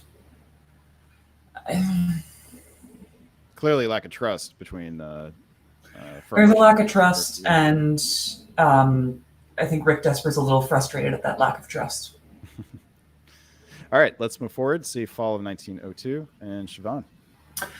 Romania walks right back out to take Bulgaria. So less about a lack of trust, so much as wanting something else. So Rick Desper is going to stay in that little box and stay in the corner unless they let him out again. The army in Prussia is not convoying to Sweden. We're taking that with the fleet. Belgium convoys to Norway, however. With support. With support, yes. Mid-Atlantic Ocean takes Western Med. That was kind of only a matter of time. Or not Mid-Atlantic, Spain, sorry. And Venice to Tuscany? Yeah, that's a little curious. Well, To open it for a build? But was Tanya expecting a build? No.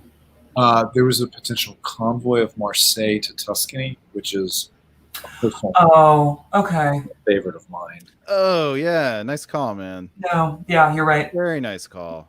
Okay, and good catch by Tanya on that. It didn't Yeah. walk out of Venice, so It's hard to sneak up on a jackal. Oh, is that your proposal for the diplomacy animal for Tanya Gill? Absolutely not. I cede to whatever it is she wants to be called. no, there we go. Yeah, jackal is actually worth considering. I like it.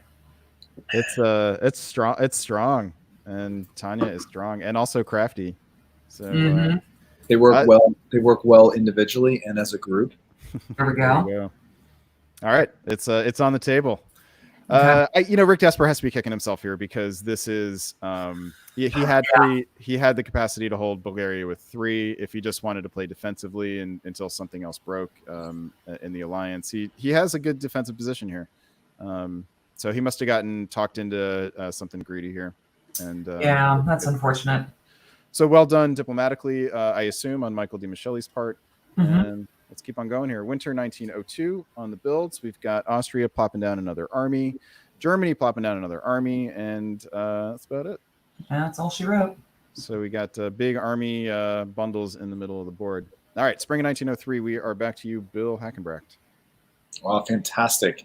So we have nothing. Well, we have a convoy of Spain to North Africa, which I know that Siobhan's a big fan of. And the Russian defense broke. Yeah, So, I think that was inevitable. yeah, These are the guaranteed moves, right? everything here is guaranteed. Mm-hmm. So well done on England Germany's part for cracking that.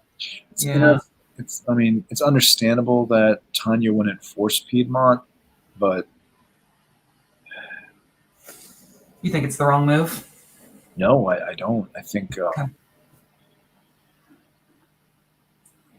I think she's got to be. There's a problem with the Western Triple in that it is really hard to stop. So you just have to do what you can to talk France into going after England or France going after Germany, because those dots are wide open right now.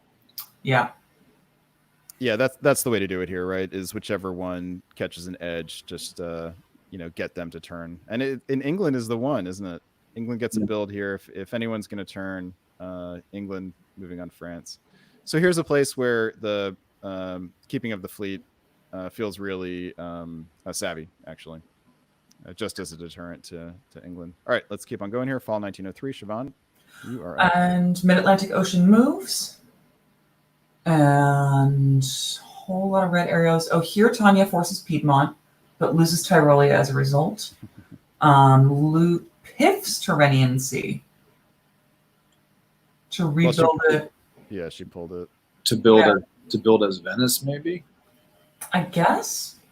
It is a fall turn, so she'll get to immediately rebuild it, because as far as I can see, she hasn't lost any centers. But let's be clear. This is a turn where the jackal has found herself with a leg caught in a metal trap. Yeah. There was a 50-50 guess whether to support hold Tyrrhenian Sea. Lost that one. She flipped her coin and vacating Tyrolia and letting Germany through there is that's a little rough. That's not good. All right, let's keep on going here. We got winter 1903. Rebuilds as a fleet. Okay. So she was just leaving her options open. Yeah. And army in Edinburgh. Russia pulls the fleet. Now, see, the problem with this is now Tanya's got to depend on Austria to defend her own dots. Yeah. Yep. Now this is really, really difficult positioning for Italy. Not fatal. She could hold on, but she's likely collapsing down to the boot here at this point. And here's the problem with if you're gonna go after Turkey, take him out. Yeah. Do not leave him as what did you call it this morning? The cancer in the corner. Yeah, got to come up with something better than that. The Turkish tumor. Mm. The Turkish, the Tovid. There we go. The Tovid. All right, let's move on to game number. Too soon, Brandon. Too soon. We will come back to board number 4. Now we turn to board number 5, Boston Common. In Austria, we have Russ Dennis, who is the purveyor of the Diplomacy Briefing, the wildly successful newsletter. And Russ had a really good first round game, I think, as France. Correct? No, as England. That sounds correct, yeah. And he also placed in the top 7, I think 4th, David had said, at Dixie. So he's one to keep an eye on here. Mm-hmm. In England, we have Stephen Hogue. France, Liam Stokes. Germany is Tassin Hassan, who is a Boston local, we found out. Italy is Caleb Withers. Russia is the Bay Area's own Ariel Mendez Peñate. And in Turkey, we have Chicago's own Christian Klein, who passed up a clear solo opportunity in round 1, apparently not quite understanding the scoring system. Christian is the winner of Dixie, so he's coming off of, has the chance to make it 2 in a row here. We'll see how that goes. But he did have a big board top, even though it wasn't solo. And I believe he's a Scorpio, correct? Scorpion. That is his diplomacy animal. All right. And part of our long-term project of assigning a unique animal to every member of the diplomacy community. All right, Siobhan, it's your turn to take the spring. What do you see here? Bounces in most of the usual black Galicia. This time, France supported themselves into Burgundy. We've got an England to make Chris Martin proud, going to the Channel. Did not follow up to Wales, just wanted to be in the Channel. Other than that, all fairly standard. Christian Klein does not live up to the Weasel. Sunstrom opening in Turkey, which we'll see how that does for him. Very, very sorry to see Christian betraying his roots. Fall 1901. Bill, take it away. So I had the pleasure of playing 2 games with Stephen Hogue at Dixie, and I've been nothing but impressed at his development as a player in this virtual style. And I am sad that his bold move to the English Channel didn't pay more dividends. But what it did do is now France can't build Fleet Brest. Mm-hmm. That is beautiful. Other than that, you've got standard openings, the Convoy to Norway. Turkey's now in the black, which is going to make negotiations super fun. Now he went to Romania, which makes me think he might have been promised something from Russ. Maybe there might be some animosity there going into 02. But it's really tough to tell without an ear on the door, hearing what's going on in these digital conference rooms. Mm-hmm. But Ariel was able to gain access to Sweden through either negotiation or his winning personality. One way or another, we'll find out. Yeah, actually, and this has been unusual for the games that we've been observing, that not only Russia gets Sweden, but does it without any apparent pressure from Turkey in the south. Mm-hmm. So I'm not too worried about Turkey being in the black. Even though it's Christian Klein? Even though it's Christian Klein. All right, winter 1901. We've got, for the builds, England puts a fleet down in London. Germany takes the ambiguous route of putting the fleet in Kiel. And a fleet in Marseille, which definitely suggests that France is going to be viewing England as his main antagonist at the outset here, and there's good reason for thinking that. And we have Ariel Mendez Peñate with Northern Fleet build North Coast in 1901. And Christian Klein rewards him with Fleet Smyrna. Indeed. All right, Bill, you had a good reaction to that. What makes you so happy about Fleet North Coast St. Petersburg in 1901? So, one area that I feel Stephen can improve his game is in tactics, and he is going to have a fantastic opportunity to work on that here. And if I was coaching him right now, I would say to him, whatever Germany wants, you give it to him, buddy, because if Germany moves that fleet to the Helgoland Bight, it's probably game over for Steve. Yeah. So, okay, so that's from Steve's perspective. What about Ariel? Why do you like it from Ariel's perspective? Or do you? Oh, I love bold, aggressive moves.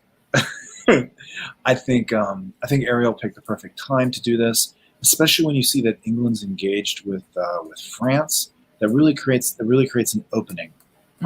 Fleet build on the south coast.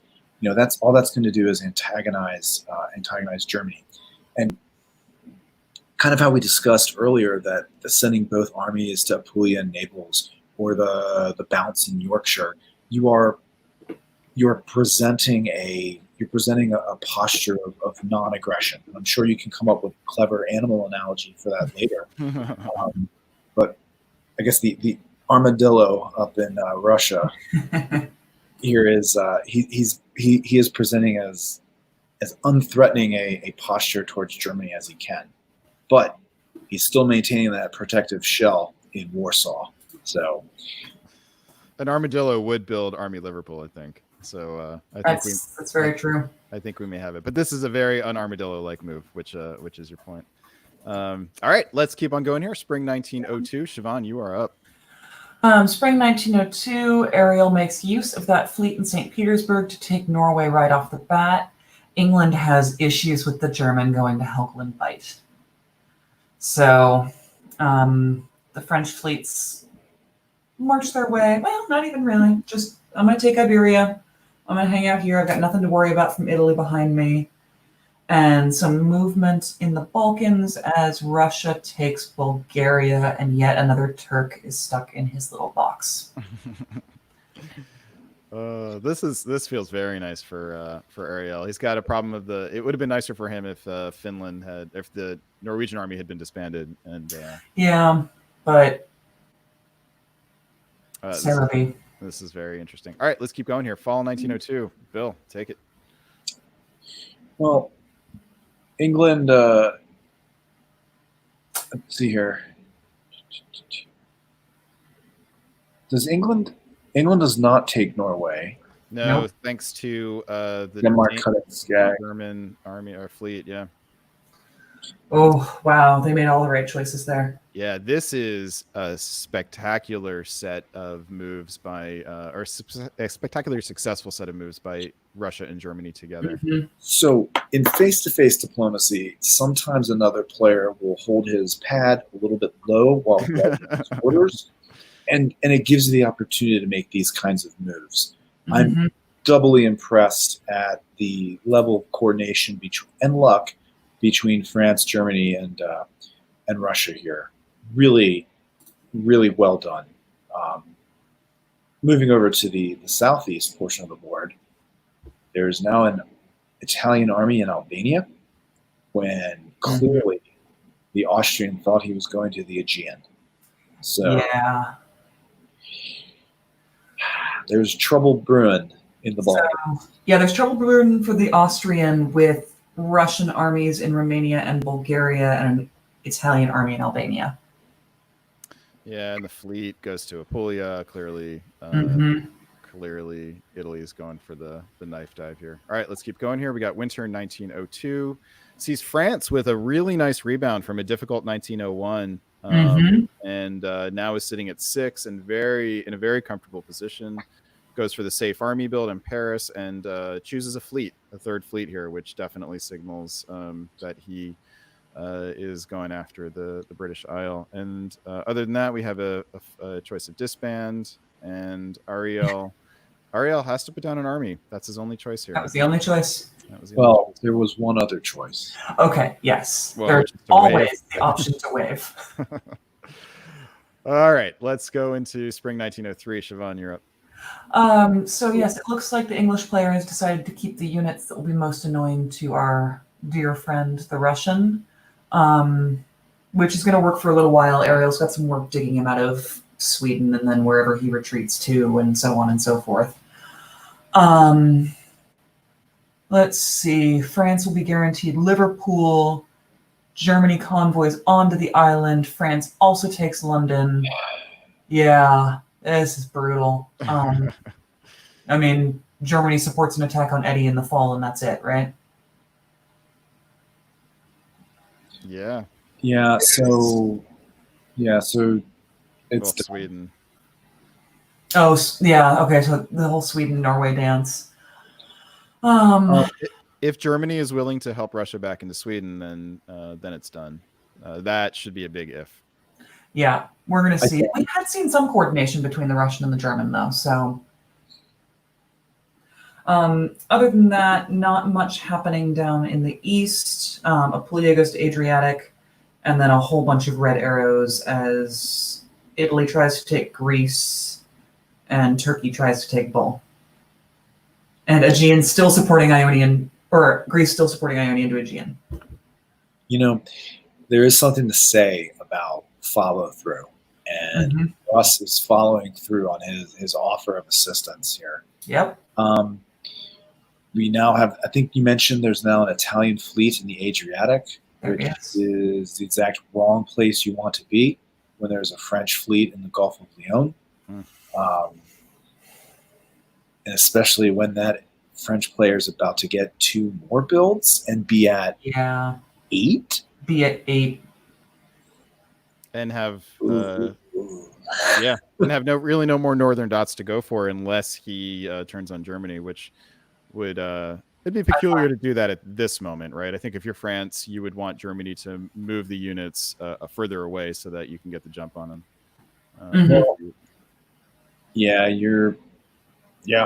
I don't know. Now, it all depends on what Germany takes Edinburgh with. And fair. How so? Well, the only way to guarantee Edinburgh is for North Sea to either be the mover or to convoy the unit in. Mm-hmm. No. Skagerrak went to Sweden. Skag moved away, yeah. So north is free, unless he was worried about English Channel tapping north. That would be that would be a tough. Sorry, backstabber, blind spot. No, I know. England's screwed. Yeah, England's screwed. If he's lucky, he winds up on something in Scandinavia at the end of this and gets to be a pain in someone's butt for a while. However, who I believe is Chris Brand in the comments, as Cascadia Open says, the Warsaw to Silesia move means that the Russian probably cannot expect German help back into Sweden. Yep, that is. We should give Ariel props for going to Barents here and getting the army into play up here. This is clearly antagonistic. And why? Yep. Oh, because he's got a 50-50 shot. Munich or Berlin. I guess, but I don't see. This is just one of those moves that feels a little short-sighted and not well thought out. And I'm loving what I'm seeing from you, Ariel, everywhere else, but I'm not sure I can get behind that one. Well, let's look at it this way, Siobhan. Germany's going to pick up a build, right? Yep.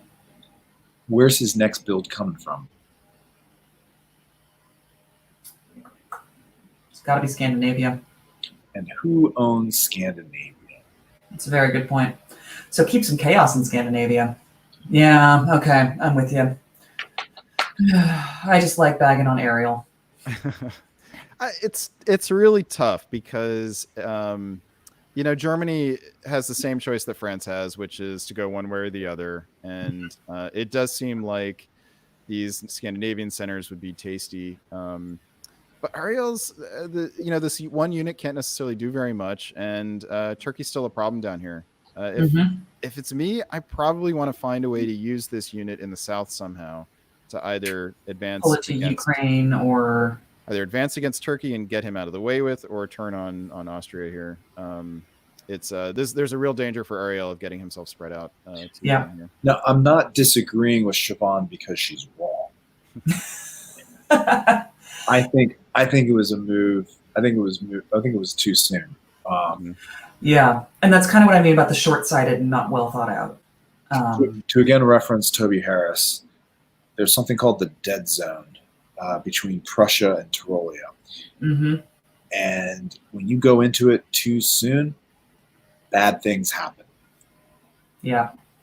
No, All right. and I'm hard on Ariel as you are on Steven when you're looking for ways that he can improve. I have a lot of faith that very soon Ariel will be one of the Bay Area's biggest stars. All right, let us move forward into spring of 03 and see how Ariel gets himself out of this. Oh no, the worst possible. Honey. Oh no. All right. Oh no. All right, Bill, you're up here, man. Walk us through this very interesting turn. What happened? So Ariel lost both Sweden and Norway because St. Petersburg went to Finland here rather than simply holding Norway. And he guessed wrong on Berlin, Munich. That's wrong. And they're leaving the English player alive. Not just alive, but building. So, oh, wow. Did not even see that, actually. Uh-huh. see, now, did I not tell you about Steve? He's getting better. It's not the it's not the compliment curse.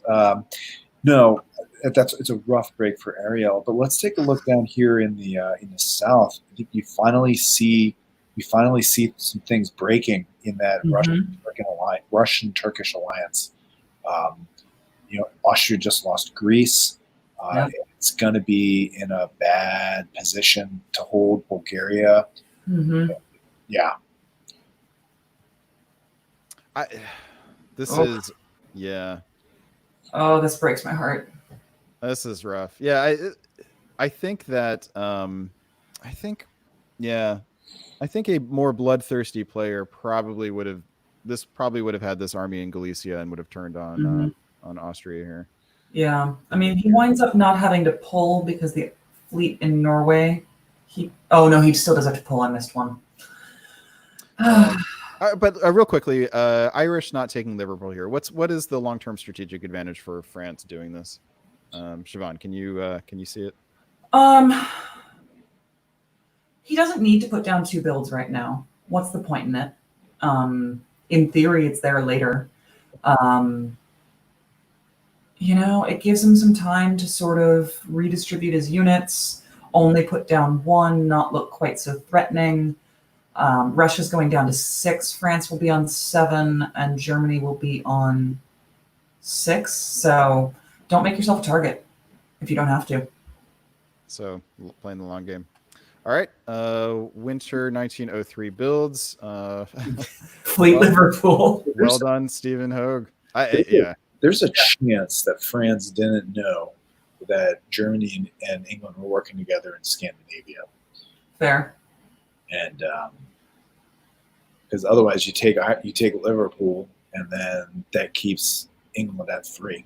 Yeah, it's hard to let England get a build here, I think. Better to take the dot, wave a build. All right, let us leave winter. Let us leave board 5, and we'll come back to it later and move on to board 6 here. Paul Revere House. Austria is played by Jeffrey Whitliff. England by Jonathan Frank. France by Ed Sullivan. Germany, Conrad Woodring, a longtime player in the hobby. Italy, Andre Yaneko, who is playing from Portugal, I believe.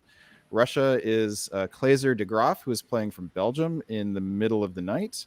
Mm-hmm. And Turkey is Advait Aronov, playing from Singapore now in the daytime, was playing round 1 in the middle of the night. I believe Klaus is Dutch. Sure. Oh. Is he working in Belgium? No, you're right. He's Dutch. I was just getting those low countries confused. Okay. Yeah, we hung out with him in Marseille. We did. Yeah. Thank you. So this is our international board because Conrad in London, Andre in Portugal, so on and so forth. Yeah. De Graaf is a much Dutchier sounding name. Yes, and both Klauser and Conrad have confirmed that they'll be participating in Liberty Cup as well. Fantastic. So for those of you who are looking for an international flavor, you'll get it in virtual Philadelphia in next month. Fantastic. All right. And we definitely have that going, especially in the East on this board. All right, Bill, it is your turn to break down spring orders here. All right. We got a bounce in Burgundy. Well, we got a force in Burgundy. We got a bounce in Galicia and a bounce in the Black. And English Channel is unmolested. Klaus has a walk into Sweden. and we had that hold in Venice. Always a bit of a cautious move by Andre, but it's never a good idea to antagonize anyone at the get-go either. I'd like to talk about the force of Burgundy. Have we seen that a lot this tournament? Low, maybe 20% of the time, Siobhan, just off the top of my head. Did we see it even once in round one? I think we did, yeah. Okay. But yeah, it's been much lower than other events that we've been seeing recently. And before we skip right over it, let's make sure not to miss Smyrna to Syria. Yes, this is something that Andrew Goff talked about on the previous broadcast, which I'm going to speculate Advait heard. I know he's an avid watcher of these live casts. Yeah. Love it. Absolutely love it. Respect. It's good. There will be no Lepanto. Yeah. Even if just the barest thought of it had crossed your mind, it's gone now. And Smyrna and Khan will both be open for fleet builds if Advait wants. Why not move Ankh to Khan? Yeah, lots of options here. Okay, and I assume you pointed out Kiel to Holland, which is interesting. This is one of the themes of the night in the early going. Fall 1901. Siobhan, you're up. Conrad is rewarded for allowing Russia to walk into Sweden by being bounced out of Denmark, which is a little rude on Jonathan Frank's part in England. Jonathan Frank is rewarded for that by the French walking into the English Channel and only taking one of Iberia, but getting Germany's help into Belgium. Oh, interesting. Okay. Turkey just holds everything fine. Russia supports himself to Romania. Austria's a little nervous about Trieste and a convoy to Tunis. Have I missed anything? If I may make a pun, I think this board is going to become the Ed Sullivan show. I see. Yes. I'm sure that's the first time he's ever heard that. It's absolutely the first time. You were so creative and unique. And Chris Kelly in the comments, I don't think that was a Turkish NMR. What else was he going to do?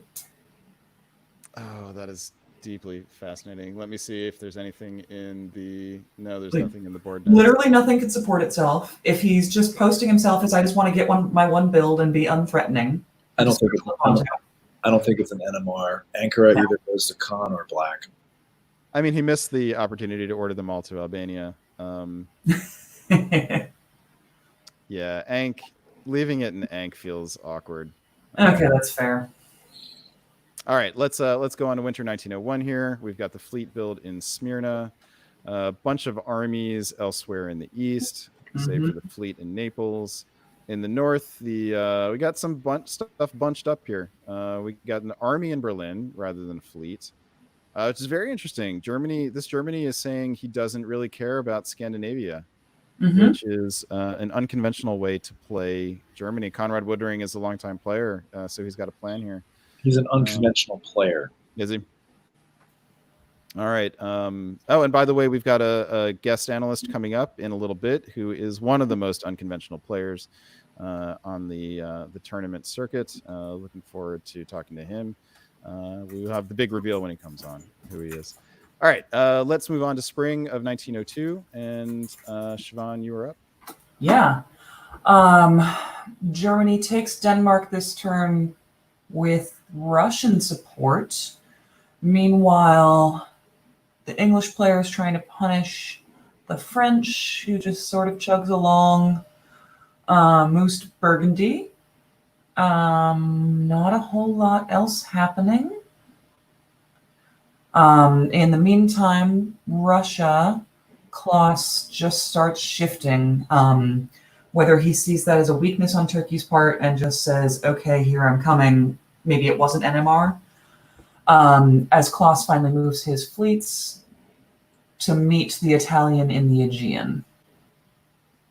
And we've got these resting Austrian armies. This looks like some sort of user error to me. Seems unlikely, but... Unless he really wants to go with an AIR here and doesn't want to spook. The wait and see strategy with Austria and Italy, it is one that is fraught with risk anytime you try it. I think we're going to see that here in Jeffrey's position. Mm-hmm. All right, let's push ahead here. We've got fall of 1902, and Bill, you are up. Well, I opened my mouth and inserted my foot. We've got a Russian fleet in Bulgaria's south coast, and Austria and Italy are going full bore at Germany. I love it. This is great. And Klaus couldn't be in better position here in the north. He's got a fleet. He's got a fleet in Norway now that can get him some positioning against England. And maybe he's not left out in the cold when it comes time to put units into Edinburgh. This is an awfully nice position for Russia to be in. Like you said, he's got the fleet forward. He's got Germany working with him, so he can probably get away with leaving Sweden open here. And he's got Black Sea and now an army in Sevastopol. And everyone else is mixed up with each other. So there's no clear enemy, no way to organize an easy opposition against him. The potential for an AI to be a future problem, I think, is something to keep an eye on. But no one's going to Galicia, so. Especially with the Italian build. Yeah. Oh, with an army here instead of a fleet, you mean? No, he's getting a build. No. Oh, he's getting build. Yeah. Sorry. Okay, let us move to winter of 1903, see what that build is. We've got another fleet in the south, which I think everyone's probably happy with, and two more armies here, which there might be less happiness with. We got a fleet coming from the French in Brest, and another fleet from the German in Kiel. Well, that's his first fleet build. Yeah, It is. Yeah. Well, now he can make a go for Scandinavia. Yeah, or take north, right? I think it's got to be to take north. All right, let us keep going here. We've got spring 1903. So if our guest is ready, after this year, we'll bring him on, and he'll help us break down the remaining two boards for the beginning. So Siobhan, you're up. Spring 1903 here. Yeah, so as I thought, Kiel goes to Helgoland, presumably in some sort of attempt to take north, also making a play in Scandinavia and taking Sweden. Yeah.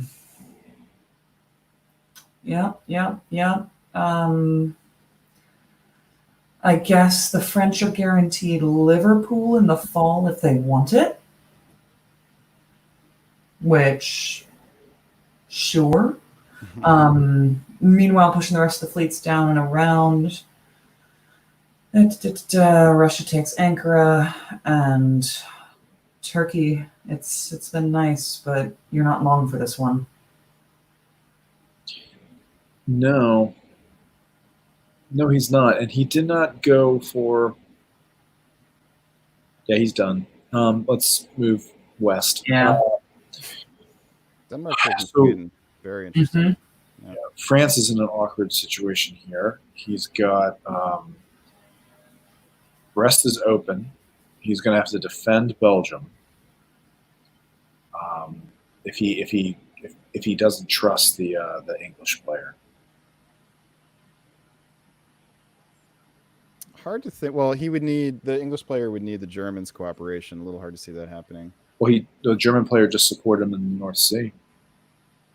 Yes. Oh yeah.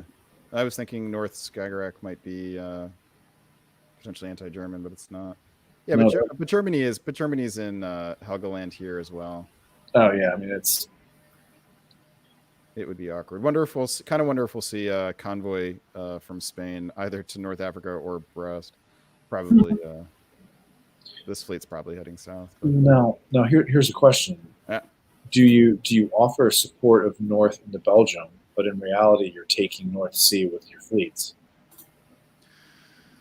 I mean, if you're England, would you take that deal? If you're Germany and get away with it, yeah, I like that a lot. Yeah. Question is, would you expect an England to listen to anything you have to say after Kiel Helgeland? Yeah, Bill, can you speak to that? Can you imagine being so silver-tongued that you could get away with it? Oh, I dream of having the ability to negotiate that.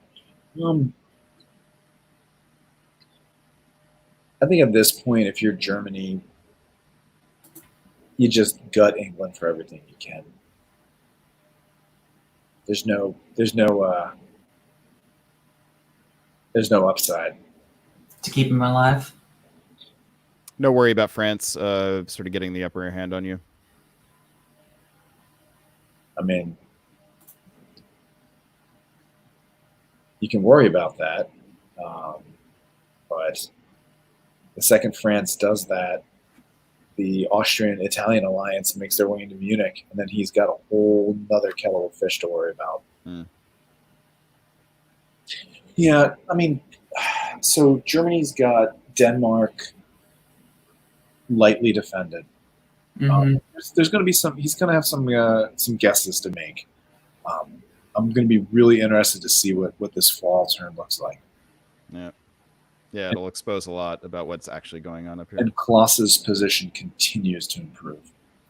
Yep, every season. Do you think, even with the Sweden problem here? He's fine. Because he's likely to get 2 down here, even if he loses Sweden. Yep. All right, let's see how it goes. Fall of 1903. Ooh, Bill, you're on this one. Talk about Klaus's position now. So Klaus's position is weaker. Well, he's not going to wind up pulling though. No, and yeah, but he's lost Black Sea. Mm-hmm. Oh no, I'm sorry, Turkey's gone. So. Oh yeah, Turkey's there for now, but. But could Italy be in the Black Sea? No, Italy's got a problem. Yes. In France, as I said, it's the Ed Sullivan show here. And then so let's see. So France took Liverpool, understandably. Yeah. And Germany has silver-tongued, convinced England to keep going away from his dots. I'd say all in all, that's a pretty good position for Conrad. He'll be able to get fleets into the Baltic and Bothnia unopposed, while England is staying even or pulling units off the board. I think this is England is even, picking up Norway, losing Liverpool. Mm-hmm. good. Germany is building 1. France is building 1. Italy is building 2. But yes. very poor position in the south. In fact, let's take a look at the builds, and then I'll ask you guys to tell me who you'd want to be on this board. Don't need to explain; just pick a country. The builds we have: Germany plopping down another army, France popping down a fleet. Italy gets to put down 2 fleets here. So while he has a guess to keep Tunis in the spring, I'll have a harder time holding on to it in the fall. And Austria makes the difficult decision and keeps Bohemia. Ooh. Fascinating. Very, very fascinating. Russia puts down another army. All right. So who among these countries, who would you want to be, Siobhan? I mean, it looks like we're seeing an IR right now, and I think Italy's going to get the better hand out of that in the long run. But going to get locked up very quickly in the med, and that position isn't great. France. Bill.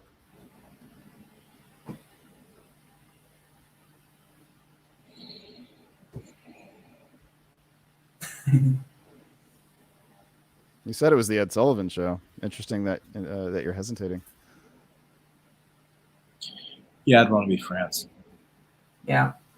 There's appeal to both Italy and Russia here, but in the long run, I think France has the most play. Yeah, I mean, Italy lost it. Excuse me, Russia lost its northern fleet, and with that, a lot of options. Yeah. I like Conrad's build of an army. I think his next unit should probably be a fleet, and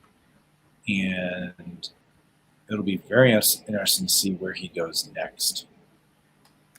If Germany could convince Italy that France, that he should do everything he can to attack France here, and can get England on board with moving against France and leaving Russia alone here.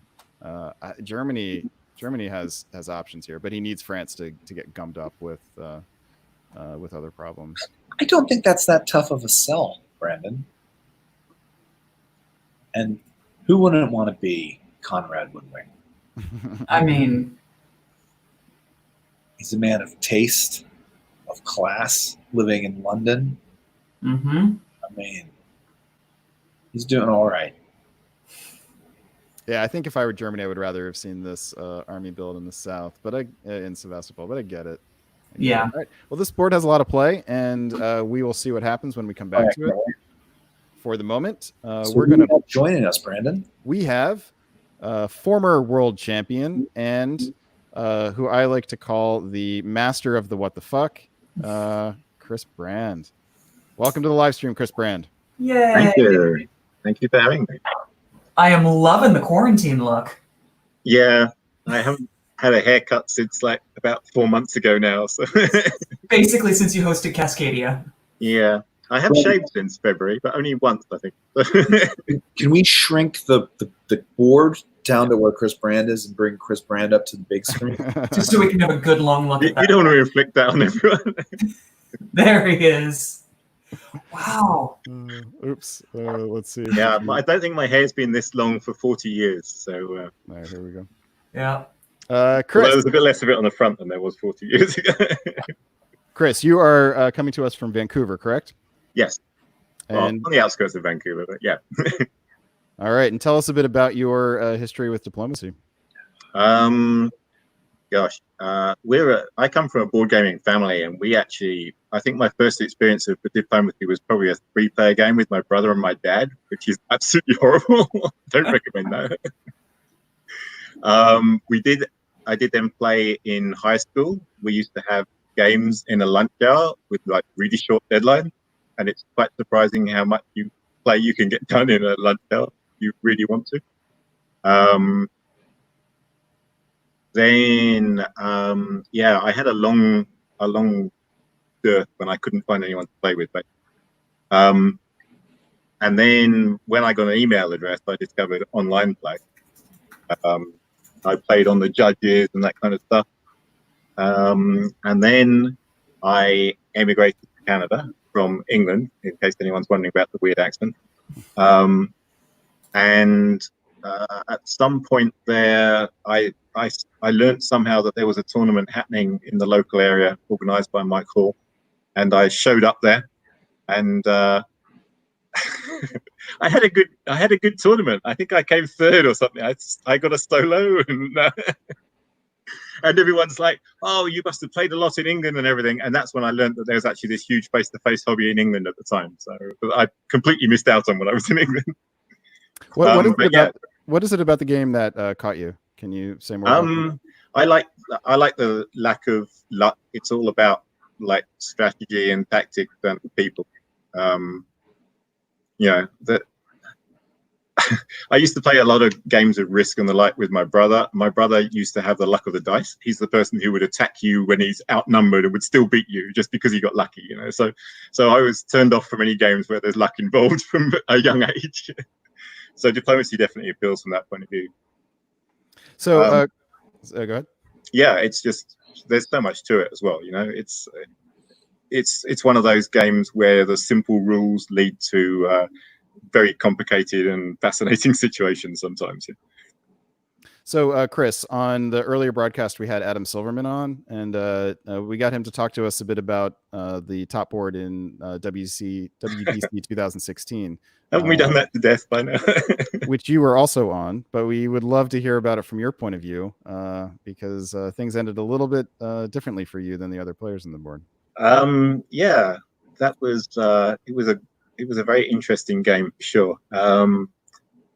I was playing Italy, which I enjoy playing Italy. I actually I think it was an Italian solo in the earlier round that got me my place on the top board. So why they let me play Italy on the top board, I don't know. But hey, I'm not going to complain.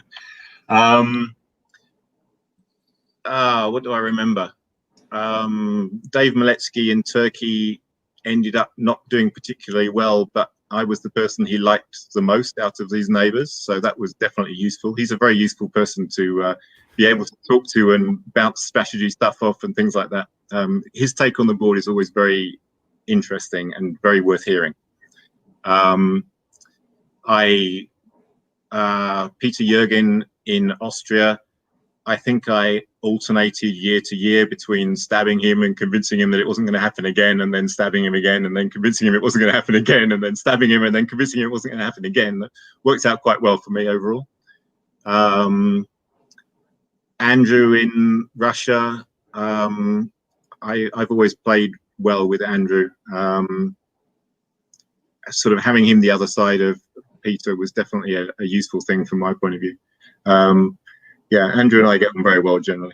What do you think? So for people who are still waiting to hear how it finished for you, this is when you won your world championship. Right. You ended up the top player on that board. And what was it that enabled you to do it? What would you credit your success to besides Dave Maletsky? So a lot of that game ended up coming down to Italy and France, where the two of us had a very long standing agreement that we'd basically leave each other alone and play our own game on our own sides of the board. France being Nathan Barnes, and that worked out very well for both of us for a long time. Towards the end, we started escalating. There started being a few fleets in the Med, but it was never really a hard fought battle in the Med. So honestly, a lot of it came down to timing. I was winning the game in the East. He was winning the game in the West. I think he didn't attack Adam in England quite when he should have done, or he missed an opportunity there. But it could have been either one of us. And I think we were sort of neck and neck, and he was pulling slightly ahead and I was pulling slightly ahead. So a lot of it came down to when that game happened to end.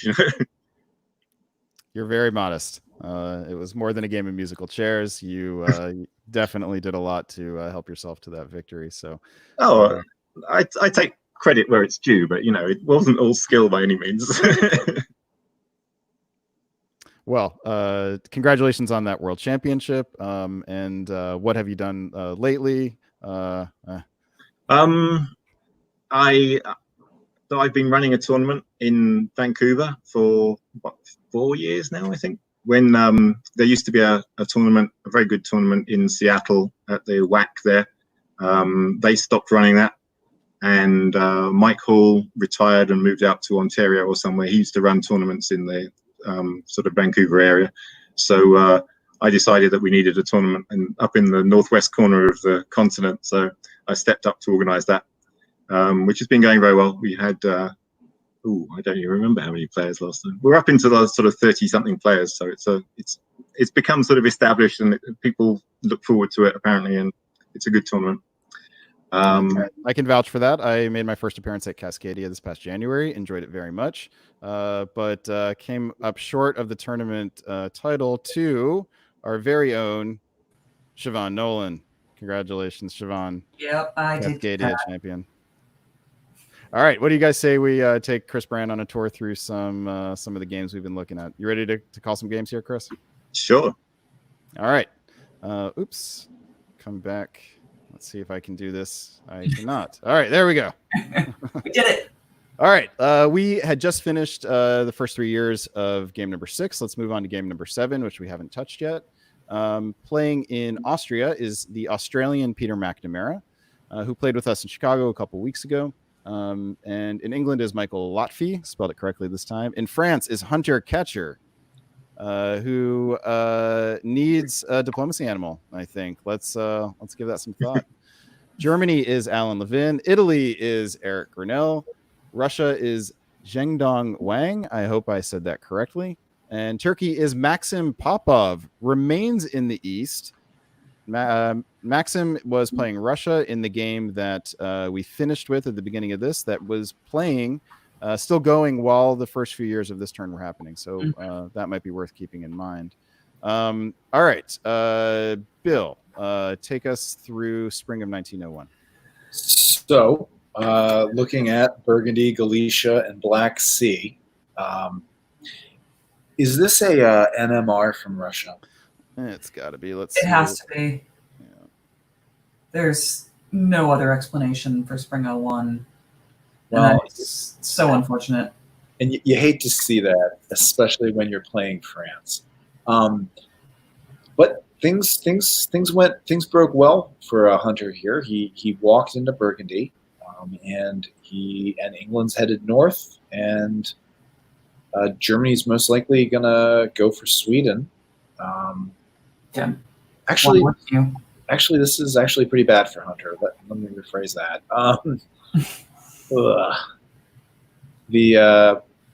You see the what I guess you guys like to call the Sundstrom opening in Armenia, and Galicia's open. So at least Russia isn't getting attacked from 4 different ways, just 3. Yeah, only 3. It's fine. It could have been worse, in other words. All right, Chris, we are going to give you fall of 1901. So here's your first board call. Oh, well, it's nice to see Russia move. That's one thing. Yeah.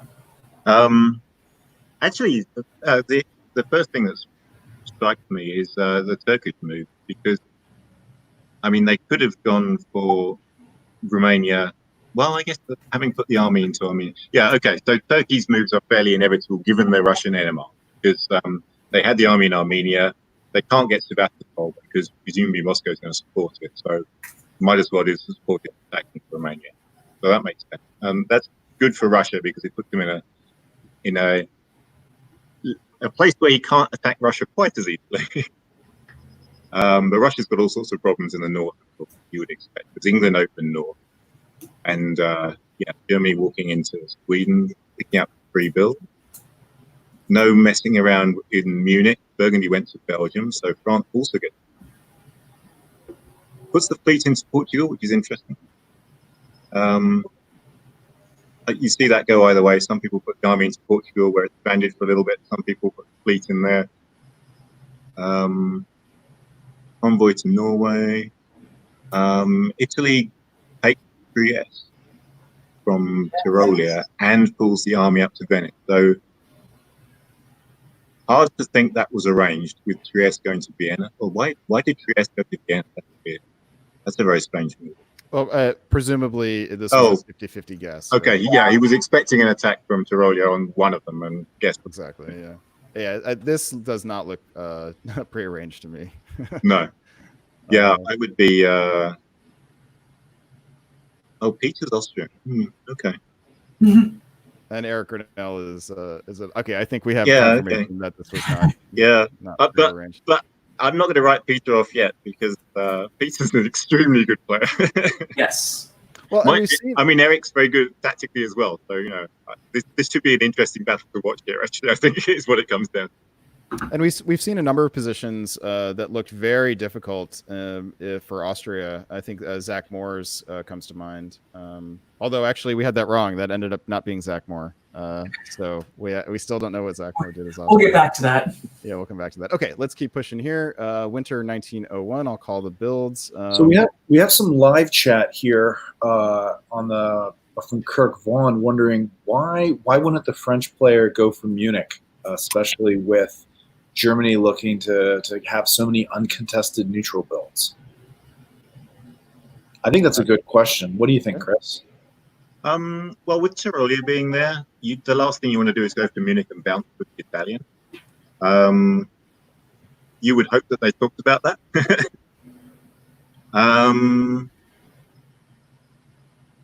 Yeah, I mean, I guess it depends on what he wants to do. If he's seeing that if he would prefer to ally with Germany and attack England, then you don't want to annoy Germany from the start. And if England's not interested in going after Germany, then maybe you're just holding, biding your time for a little bit. Just pick up 3 builds and wait and see what happens. Keep your options open. Because if you go to Munich, you've made an enemy right from the start. I mean, That's true. All right. Did you have a further thought on that, Bill? No. All right. I mean, this is, when Russia isn't there, there's lots of room at the buffet for everybody in the West. I think that's one thing we can conclude from that. All right. Winter 1901. We've got a lot of fleets in the West. That jumps out at you right away. 2 fleet builds from Germany, 2 fleet builds from France, and England goes for the more cautious of his options.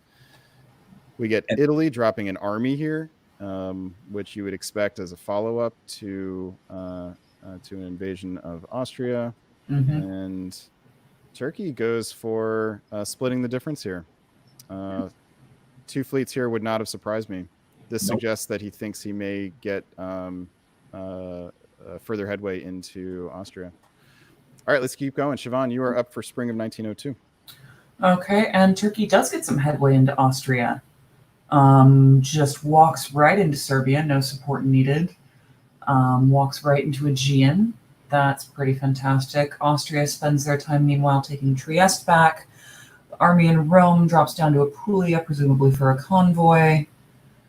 A lot of shifting of units for France.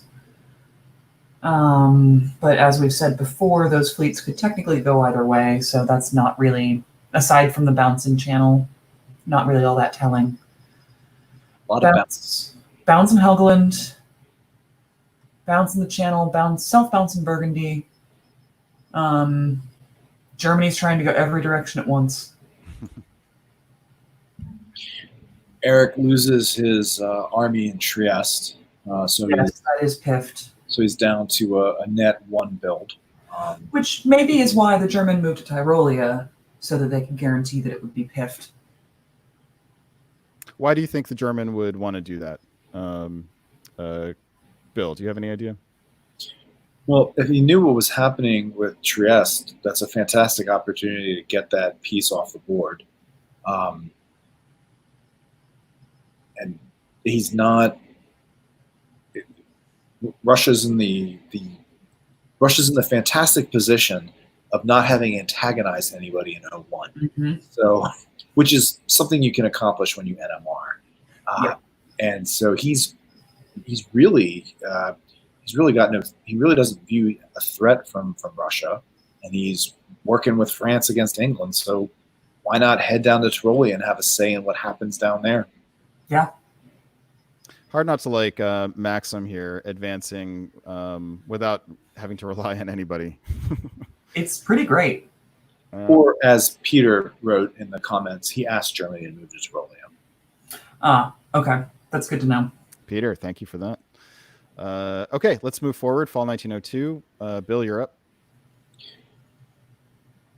And it would appear that Germany is now in Tuscany.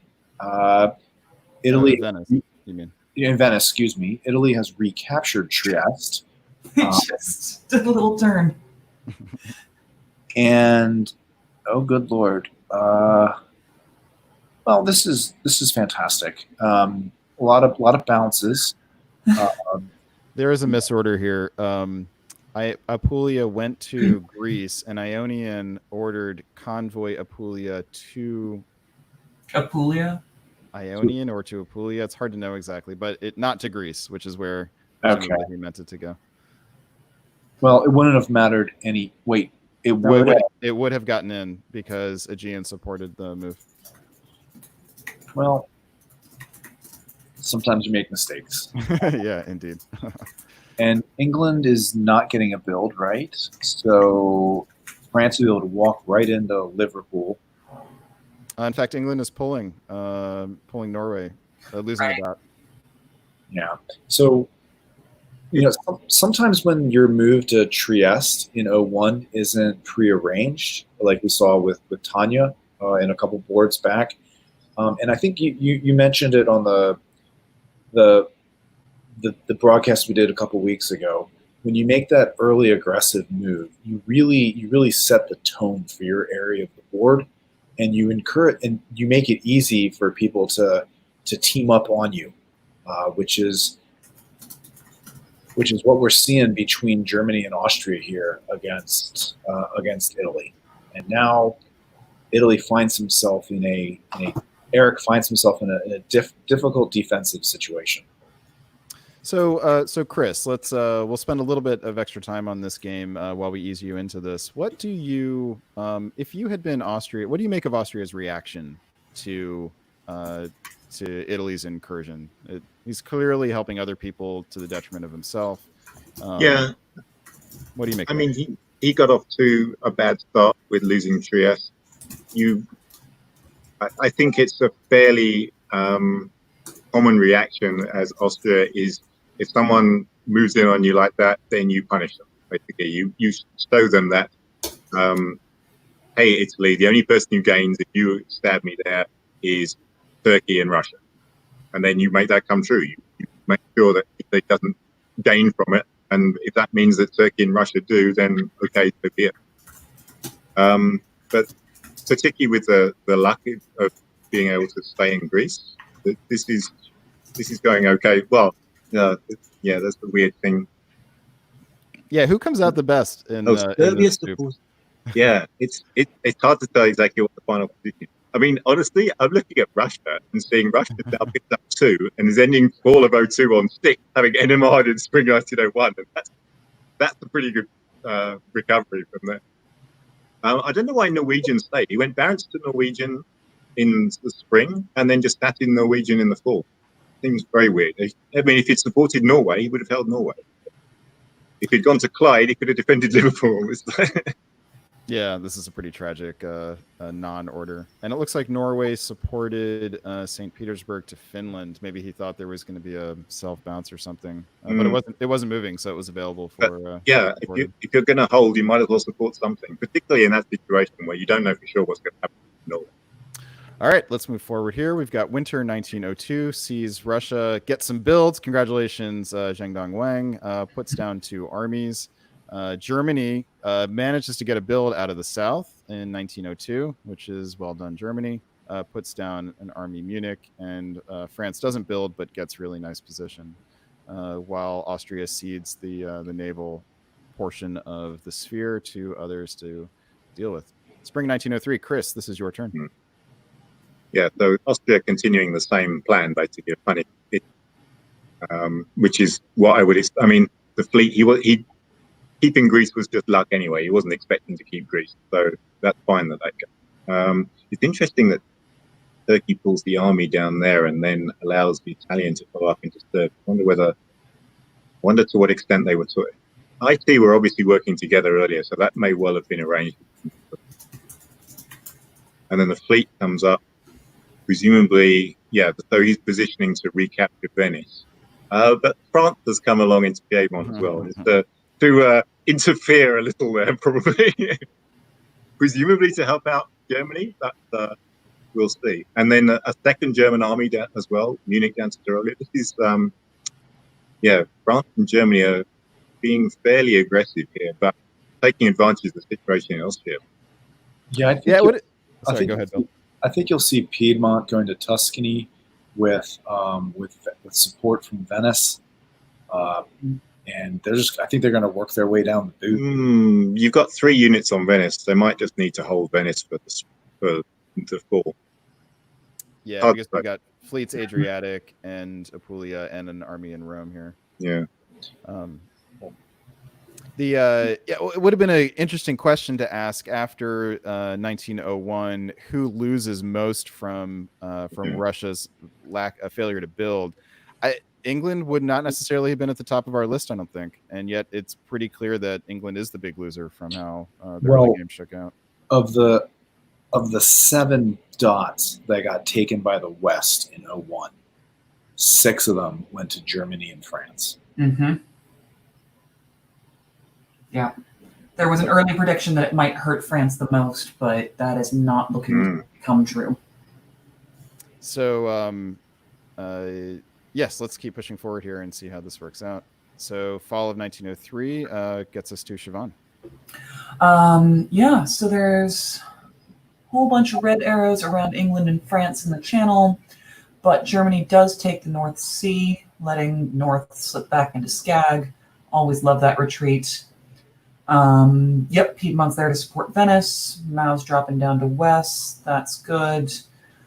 Austria keeps Trieste and picks up Serbia, but will only be able to... Oh, only has one build, yeah. And... Oh, and I love it when two retreats go to the same place. Oh, they did. They do. They do. You're very right. I was missing that. Okay. And it's an Austrian center that is now open for a build, yeah. Yeah. Which is the only reason that Austria gets to build is because they both failed to move there. Yeah. That's beautiful. Well done, Peter McNamara. Yeah. All right. Anything else here? No, it's jumping out to me. Okay, well, Germany's in the North Sea now. Yeah. And Hunter has... Yeah, England's down to 2 centers, 2 units. Italy's down to 3, right? Yeah. Italy's down to 3. So if you're Italy here, what do you pull? What do you keep? I think you probably pull Albania because it's not going to do you any good at that point. Yeah. Hope you can keep Tunis through beleaguering. Yeah. Of some sort. Okay, let's have a look here. He does pull Albania. Hunter drops Fleet Marseille. England pulls the distant unit, which actually is unusual. I think most of the time we've seen people face difficult choices tonight. They've kept some sort of forward unit. And we get 2 fleet builds from Maxim. Very interesting. There it goes. Okay. All right. Let us leave this game, come back to it. We still have game number 1 to look at. The entirety of it. Yep. Yeah, we should probably pick up the pace a little bit. Looks like we have some games that have finished that we can come back to and get through. So once again, my software is having an issue. So not looking. Yeah, let's. I'm gonna try to work on that. Let's do this. Looks like this game wraps up relatively quickly. So let us have a look at this. This game has Daniel Grinnell in it, who had a rough first few years. Yeah, he really did. England puts down 2 fleets here, and Germany has the nice phalanx set up. Yep. Oh, this was the game where you guys, this is when I called you guys motherfuckers, because you suggested England build Army Edinburgh convoy to Holland here and oh, that's right, and turn against Germany. Oh, I wasn't suggesting. You were, I think you were. I was just saying what I would do. You were, yes. And I was kind of on board with that. And that's what makes you guys motherfuckers. You're terrible human beings. That's why we play this game. Spring 1904. This is Bill's turn, I believe. Yep. Or is this Chris's? Sure, I'll take it. Yep, you see a convoy, but you don't see it to Belgium or Holland. You see it to Picardy. And yeah, I mean, it's bad news for France and the rest of the board when clearly Germany and England are going to continue working together. Let's look where it's a little more interesting.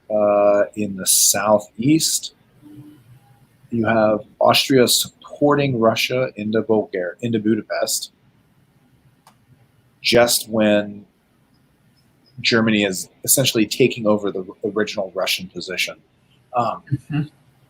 Yeah, this is not going to end well for Daniel or much of the rest of the East.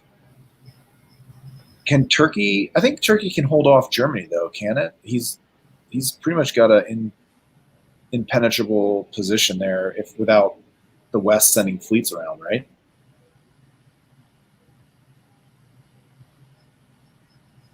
It looks like the Italians are going east rather than west. So hard to say what they're doing really from that position. Yeah. This Stuart's the one who sent 2 armies to Apulia and Naples in 01, correct? That's right. Yes. And Trieste, Serbia moved to Romania. Serbia moved to Romania, bounced with Bull, which means that for now, the Russian keeps it. I do think that the Turk is going to have an Italian problem very, very quickly, but I think we'll hold off relatively okay. It's hard not to kind of love that German just onslaught into Warsaw, Ukraine, Galicia. Oh, it's beautiful. It's a thing of beauty. Yeah. I mean, that's what artwork looks like. All right, you guys ready to move on to spring, fall 1904 here? Siobhan, it's what trust looks like. Yeah, I'm really unfamiliar with that concept. Is that because of being a motherfucker, or is there some other reason? Yeah, pretty much.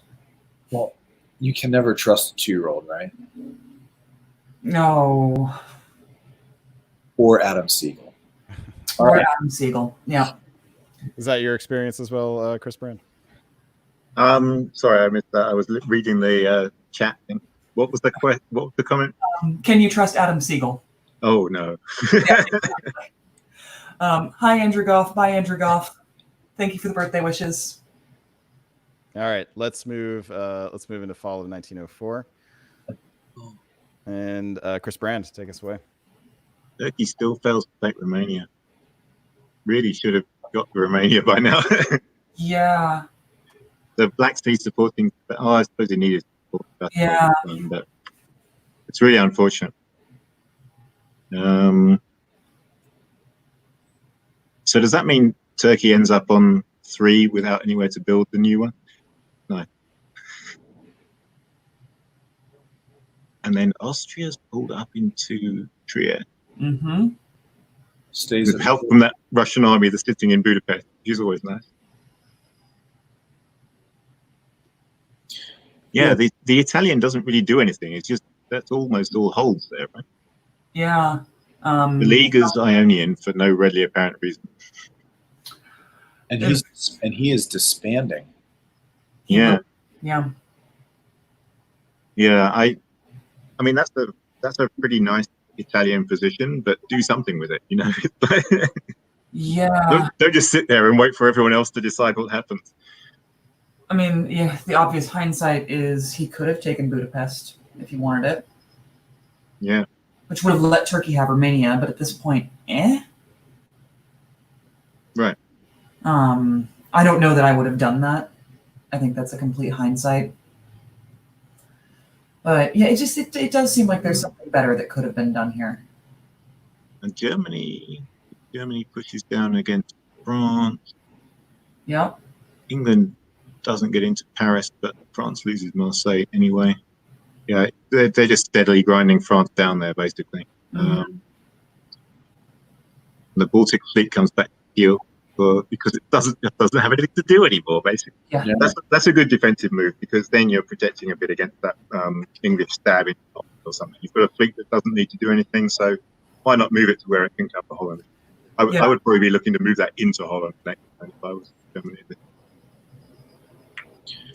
All right, so this is how the game looks in winter 1904. We see Germany up to 8, England at 7, Turkey at 6, and Italy at 5. And this is how the game ends. So this game drew here. Oh, really? On this result, they didn't make any moves. They drew in spring. They drew in spring. I was going to address a question in the comments: why leave Moscow alive? There's no reason to take that Moscow unit right now. I'm going to guess it had something to do with some negotiation on Danny Grinnell's part, and it was helping keep the Turk where he was. Yeah, there was an attempt to push it down into Sevastopol, that's then, right? Which is great for Germany. If you can push that Russian unit forward into Turkey, then go for it. You can take Moscow anytime, right?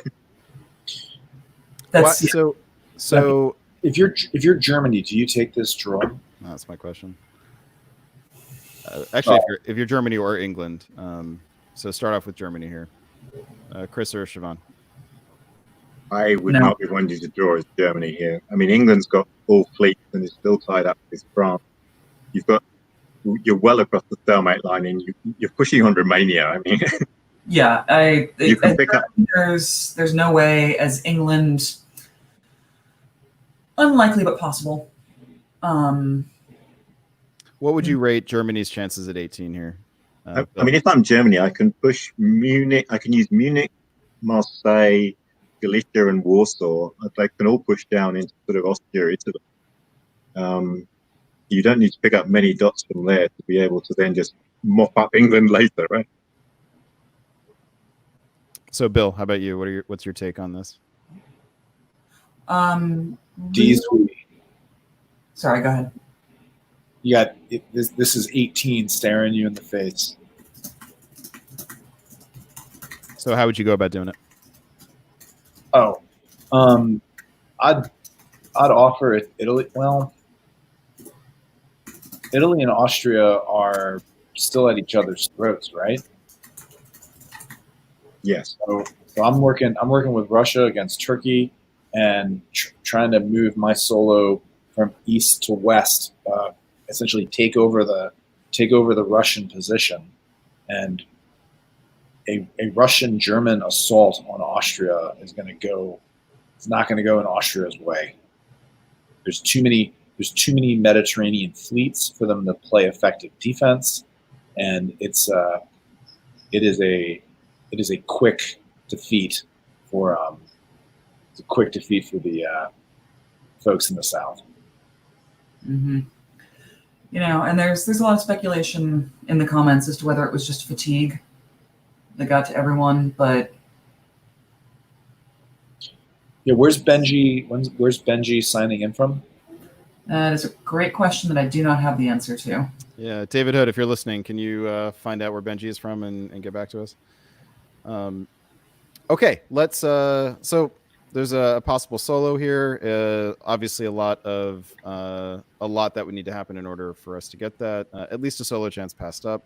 Let us leave game 3 in the books and move over to game 1.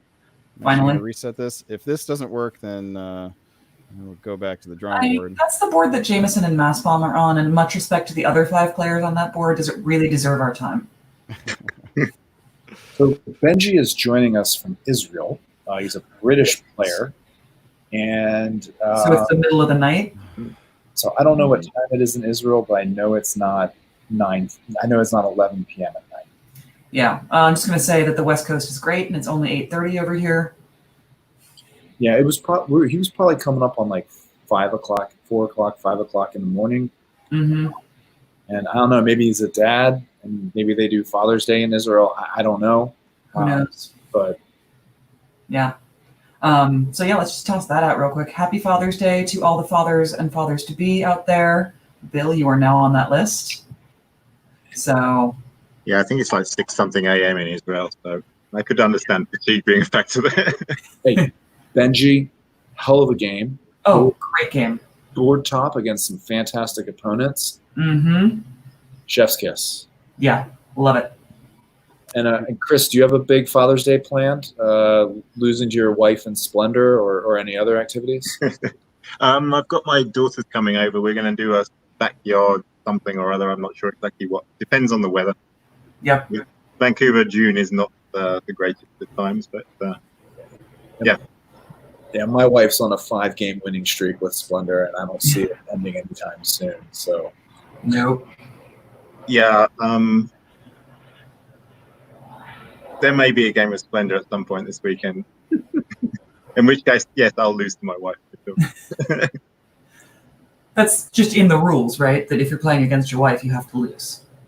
So what are we? This is better than me. I mean, Bill can attest. She's really, really good at Splendor. Yeah, she's a good gamer. Extremely good. Yeah, no, I think the 3 of us played with her in Marseille, and she definitely showed us how to play that game. Yeah. Before we move on, and I'll explain exactly what I think might be going on with the the tech behind this. This day is not just the day before Father's Day. It is also the birthday of one of our commentators on this live cast right now. And I will kindly ask that she put on her tiara, her birthday girl tiara, and let us have a look. Nice and bright. Happy birthday, Siobhan. Thank you. Yes, happy birthday. So this is how you want to spend your birthday. That's, I get to choose what I do with this day, and spending it all day in my very warm office watching just 14 games of Diplomacy just seemed perfect to me. And I would ask the rest of us. Let's see. This is not what I wanted. Let's see, Siobhan. All right. Can't seem to be able to do it. That's fine. All right. So I think each of us are going to take a break at some point coming up. When we come back, we should all have a drink in our hand so that we can toast Siobhan. But for now, we have some Diplomacy. I clearly am having trouble with this freaking game, getting it to download properly. I will give this one more shot while we look at a different game. We will. We promise we will get to you guys eventually. We do love you all, with one or two exceptions. All right, let us see. We've got a couple other games that have gone to completion. Let's go back to Game 7. Where we did get some news in the background. Yes, and this piece of news was that former world champ Doc Binder was actually playing Germany here. Instead of Alan Levin. So this was some miscommunication early on. And this game was our game with NMRs for Russia in spring of 1901. So we just spent a bit of time with this. Right. I think we can go back through this and take it to the end here. Yeah.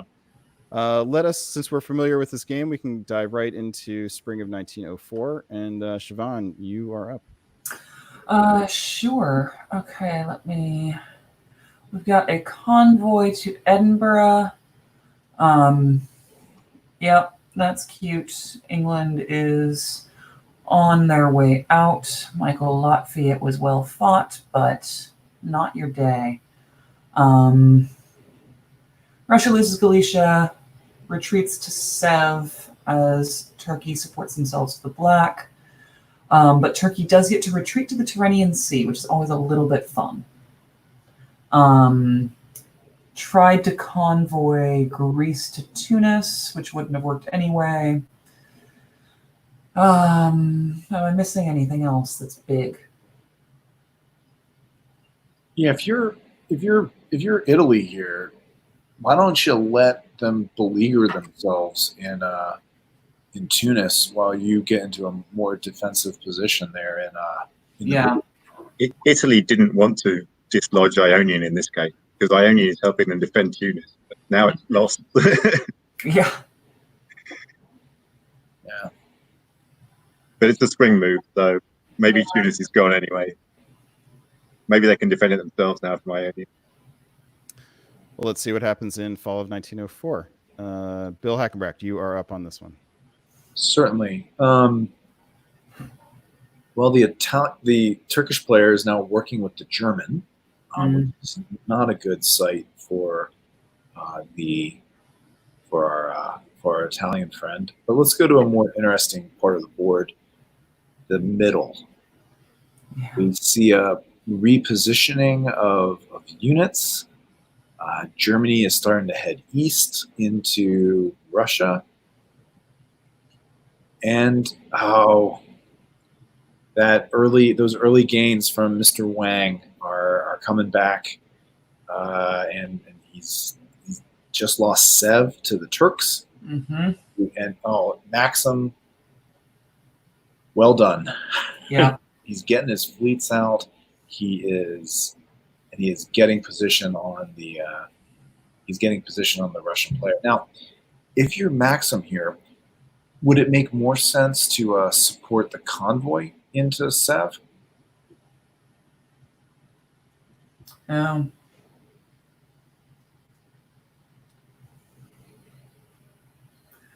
mean, potentially cuttable, right? Yeah. That's the risk. But when you take Sev with a fleet, that's as far north as you're going. Yeah, and now you have to chase down that unit in Armenia, and Well, I mean, you've got the army in Romania. You can swap it over into Sev once you've got rid of the Russian fleet.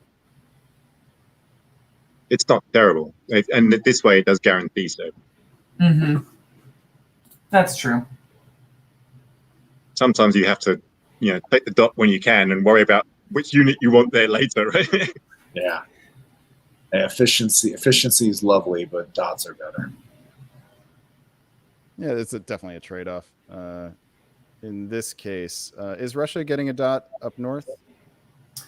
No. Well, trading Sweden and Norway. Yeah, that's it. And losing Sev.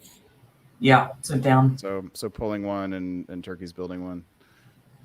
Yeah, that's doable. The die was sort of cast when he built 2 fleets, though. That one. Norway moved to St. Petersburg. Norway intentionally moved to St. Petersburg. Yeah, that looks like some sort of arrangement between Russia and Germany. Yeah. I mean, they trade the dots, they stay even. It gets Germany in better position with his fleets. Yeah. And they disengage a little bit, which, when combined with the move of Munich to Silesia, is a little bit fun.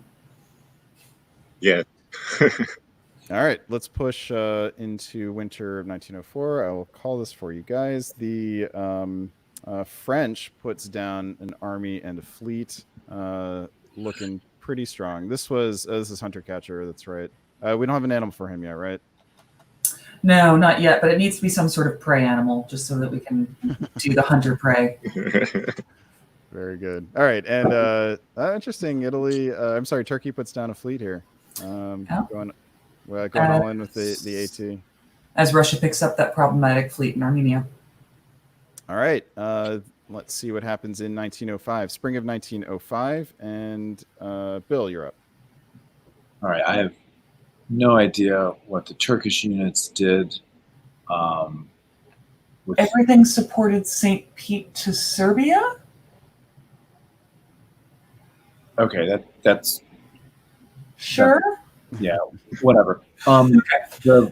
The fleet moved. So he's moving his fleets out, and he's locking down the Ionian Sea. I think what we're seeing here is the creation of a stalemate line against this FG.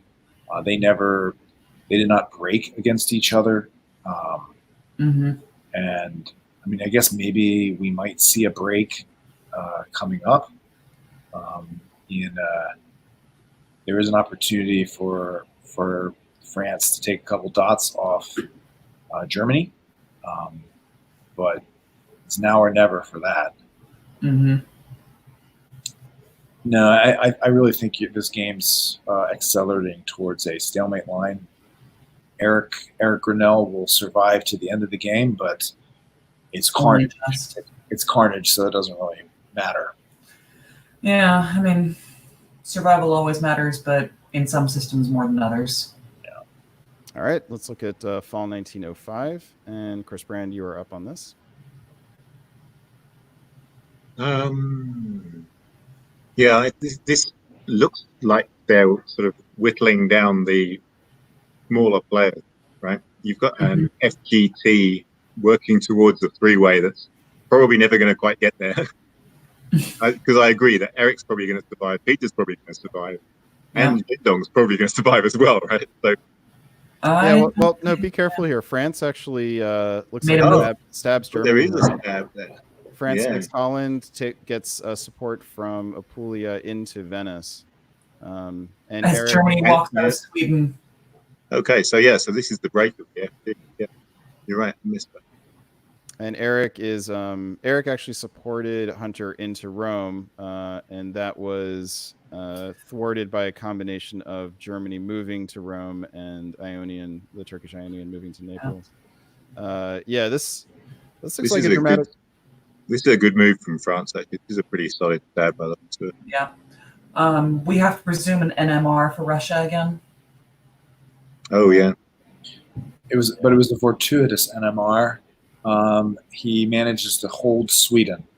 Yes. Right. Yeah, loses Warsaw for it, but I could have built in St. Petersburg. Fascinating. All right, winter 1905 sees more French units, French pulling further ahead. Now the game draws right here. So similar question as with Germany in the previous game. would you take this draw if you were France? Start with you, Siobhan. I mean, aside from just pure exhaustion of playing 2 games in one day, and it's much, much later on the East Coast than it is for me in California, I don't take this draw. I play until 4 in the morning if I have to. Bill? Let's see here. So, assuming Eric is throwing you the remainder of his dots, that gets you what? To 13? Mm-hmm.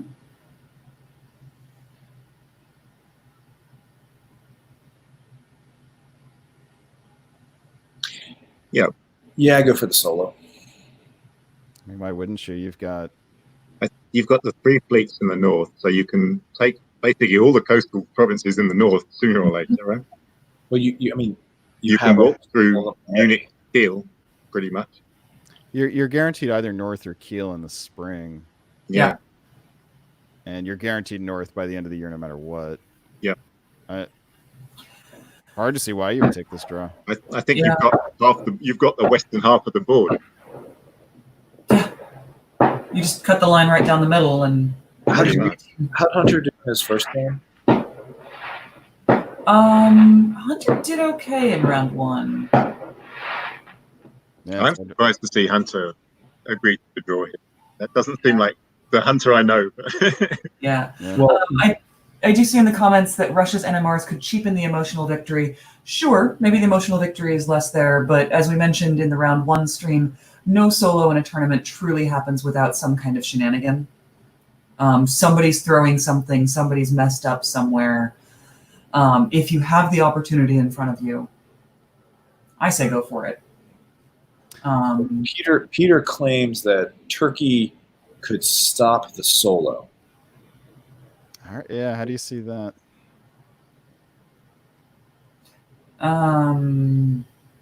Not sure. I mean, I can see that maybe you get stopped with you don't get Munich. The East basically has to unite to stop you getting Munich, Berlin, Warsaw, Moscow, and Rome.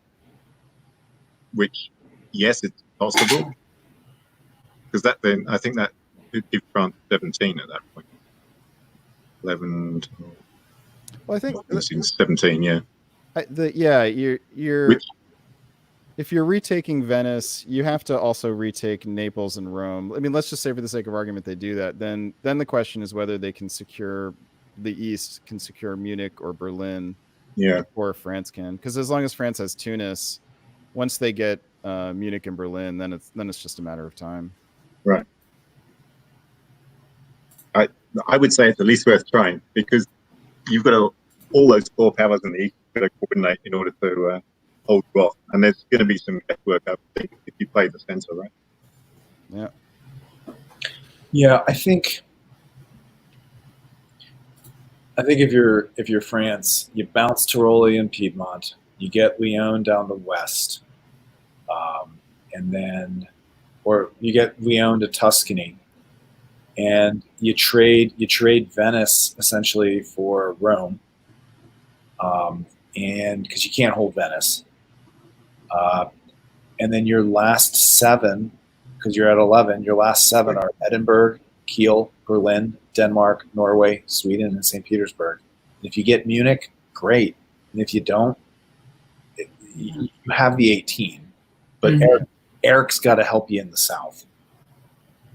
And he might just be pissed off enough to do it. But pissed off enough to do it for the next 3 hours?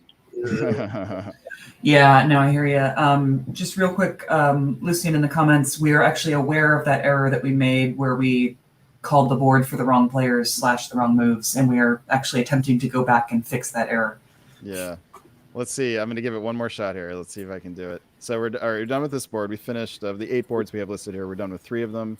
Some of the other ones have also finished, so we can probably start picking up the pace. Mm-hmm. And let us see if I... one more thing. Okay, let's. This is my last shot. We'll have to give it a second to try to download. And All right, we will come back to it. Let us go over to game number 4, USS Constitution. This one featured Sam Feldman, who is our teenage wonderkind from Texas. Other players we know: Rick Desper in Turkey, and Hal Schild. We have some familiarity with as well. All right, let's try to pick up the pace a little bit. We'll have just one person comment per phase. Let's try to do it in around 20 seconds. The analysis. So let's see, the setup of this board looks very Western Tripoli. I think this was where we got that particular phrase, and an AIR leaving Turkey behind once again. Yep. All right. This is going to be Chris. You are up here, and take us into spring of 1904. Okay.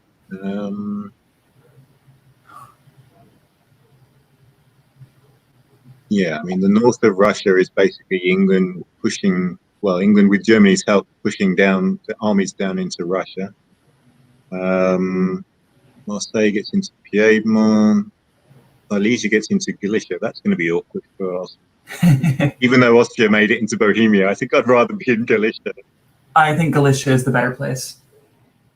Italy loses Tunis. Covers Naples. Yeah, I mean, you were going to lose Tunis anyway. That's the way to play that thing. Give it up, pull your fleet back to Ionia, make sure you keep it alive. Turkey supports Bulgaria to Romania. That's going to be helpful with the German army in Silesia, but then you never know what the Turks are going to do, right? Turkey likes Western Triples because there's probably not a 3-way, but there's probably a 4-way with Turkey still alive. Right? But again, does that matter? This is carnage. Right. And let's appreciate the double convoy. Yep. North. Oh yeah. Always love that. Oh yeah. So, Instead of just convoying Edinburgh to Norway. Yeah. Made it a triple convoy using the North Sea as well, even though it was unnecessary. Yeah. And I just got to say, when it's not doing anything else, at least commit to it. Yeah, but so England now has 3 armies on the continent, and it's not a terrible place to be. It's a delightful little triple. All right, fall of 1904. We've got Siobhan, birthday girl. As the English armies keep marching, they take Moscow. That's good for them. Germany forces Bohemia back into Silesia. Not a big deal. Russia is down to 0 because Germany takes Warsaw and Turkey takes Sev. So, Russia, Aaron Gottlieb, thank you very much. You've been fantastic. Sorry to see you go. England takes Piedmont, which is mildly inconvenient, but France is picking up Tunis, so now puts down 2 units. So, and Italy loses Ionian in the hopes of taking Tyrrhenian Sea. I don't think he really loses it if the East is working together. All right. All right. Yeah, we'll see. Let's move forward here. We've got winter 1904. We see France putting down 2 fleets, fully committed. Well, actually, that fleet Brest opens up possibilities with England, with some funny business with England. But you can make the argument that it's also used for heading south. Thank you for playing Russia. And Italy gets his fleet out of the way in hopes that others can take some of the heat. Austria gets a build, also has an army that is probably going to have to be pulled back. All right, spring 1905. Bill, take us away. All right, so you see a nice stalemate here in the south. Nothing's happening with the fleets, and potentially a Turkish NMR. Doesn't really affect anything. Austria didn't need a support in Ukraine. Even though Hall had that fantastic gain of Galicia a few turns ago, he really hasn't done anything with it, and is actually now losing one of his forward units.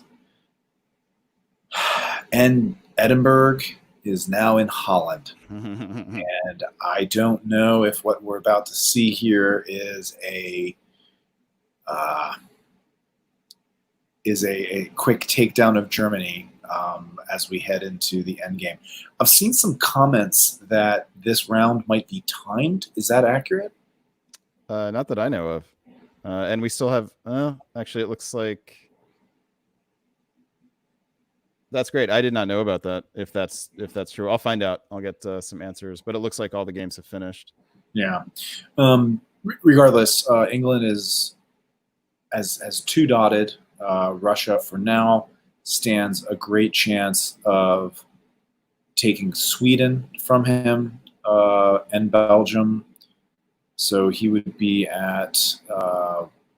He has a good chance of taking 4 off of Germany, which I don't see why he wouldn't. Yeah, this All right. is. It's going to be interesting to see what happens next. England makes a big move here. And, Yep. Peter's comment is pretty accurate. This is the natural continuation of EFG, the English stab of Germany. Wow. All right. It's nice to see that Carl put his big boy pants on. Let's see what happens next. All right. Fall of 1905 is Chris Brand. Break it down for us. So Austria, Turkey continue to help each other.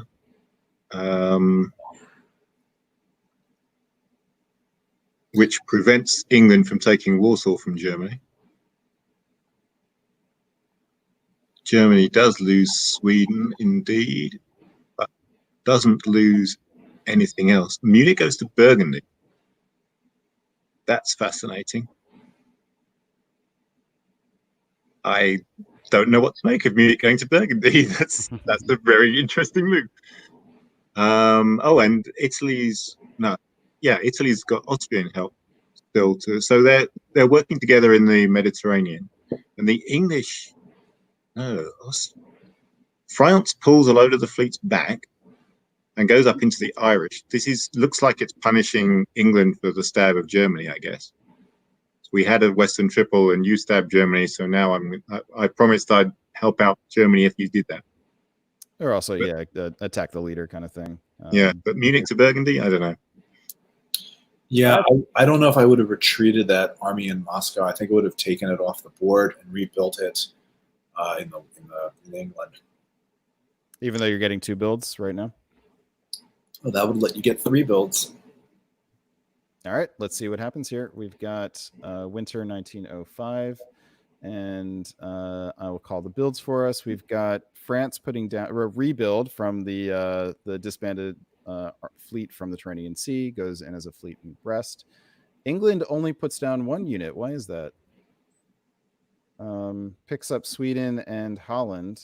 Loses Moscow. Oh, in that case, yeah, absolutely. You have to pull this and just play defense in the north. Also, you definitely take Belgium. I don't understand. Belgium is already English. Oh, is it? Yep. Oh, that's why you don't take Belgium. Yep. Yeah, the Munich move here is really extra curious. If for strategic reasons, there doesn't really seem to be a good reason for it. Unless it's to get you could go to Ruhr. I wonder if it's against Belgium because Ruhr could have been bounced. Oh, I see. But Burgundy, you can't. You're guaranteed to get into Burgundy, right? Yeah. Oh, well, France went along with that. Good for. Did France go along with it, or was it a surprise? Great question. Let's see. All right. We've got spring of 1906, and Siobhan, Nolen, you get to call this. You've been watching. Yes, I have been watching. Okay, so the French take their fleet in the Irish and just push up into the NAO. English Channel, NAO, MAO has to retreat to Spain because the German is now helping the Italian into French dots. Oh, that hurts. Oh, Sam. I don't know that there's much you could have done about this. And the Italian is Tanya Gill. Let's not let that fact go. Yeah. The jackal, Tanya Gill. That explains some back chatter I saw on Teams a little bit ago, where in one room Sam was complaining viciously about Tanya, and in another he was singing her praises. Because I think he both hates that this happened and respects her very much for it. Is this a good? So Tanya's worth some attention here because she's the tournament leader coming into this round. She, may think she just needs a decent score in case someone else solos, or maybe knows that no one else is soloing. Do you like this move by Tanya? Obviously, she's made it easier for England to top the board. Is that a problem for her though, or is it, is second, third place what she should be aiming for? Bill, what do you think? I mean, what else is she really going to do at this point? Going up against an EFG, you've got to try to break it up, and she's doing whatever she can do to break it up. But it is broken up at this point already. It's in tatters. So well, I mean, I don't think France is going to change its strategy. They got one army, and that army's in Tunis. So what else is he going to do but use his fleets to go after England, right? all right, let's move forward here into fall of 1906, and Chris Brandt, is this you? Chris Brandt, take us away. Yeah, so that French army comes back to where it can use a little bit of use, at least. That's the right move there. They couldn't hold Tunis anyway. Tanya picks up 2, right? Tunis and Marseille. Mm-hmm. And good chance of picking up Iberia as well from there. So that seems like a solid move on her part. Turkey start walking into all those wide open Austrian dots and has a lot of potential growth there. Yeah. All the Balkans is open. Important to note that Austria will still be building one here, though. But only one. Yes. You one army Budapest is not going to defend all the Balkans. But you can't take Serbia with a fleet. Yeah. No, but we've got the armies in Ukraine and Sevastopol, and a new one in Krom, right? Mm-hmm. We'll see. Yeah, All right. we shall see. Winter 1906 sees Turkey put down an army in Ankara, where it cannot be used to do anything this year in terms of following up an attack on Austria. Italy puts down a fleet and an army. France bids farewell to what used to be a promising position. And does I thought England actually lost a dot here? Looks like England's even on 8. Gained Kiel, lost Holland. There yes. Okay, but Germany does have to pull a unit and says adieu to fleet Holland. All right, Bill, spring 1907. All right, I mean, these are logical moves. England's moving its fleets out and it seems like the EFG is back on. It really does. God. Doing, Tanya. well, I mean, when you solo in the first round of a tournament, you definitely what is going on with did Venice move or did it hold? Venice went to Rome. No, Venice Tuscany? held. Rome went to Tuscany. This is a flaw in the software. I need to fix this. That arrow goes, but the circle around backwards. Venice means it held. Okay, so Rome went to Tuscany. Oh, that makes sense. I think we're looking at a convoy into Spain in the fall. Yeah. The Turkey appears to be pulling back from its walk into the Balkans. Yeah. Yeah, I mean, not very. I mean, but you're seeing the stalemate line getting built, or trying to get built by our EFG colleagues. On again, off again. Yeah, and here's a place where the scoring system really makes a difference in how this game plays out, because England at this point, if everyone is willing to let this go to a stalemate line with him on top, he doesn't have a whole lot of incentive, and he doesn't think he has any chance at a solo, which I think is pretty clear at the moment. He really doesn't have any incentive to stab, whereas in a center-based system where he would get more points, significantly more points by getting bigger, there's still a lot of play left in his game. A lot of reason for him to take some German dots from behind. Italy also has a chance of board topping. Yeah. What were the dots?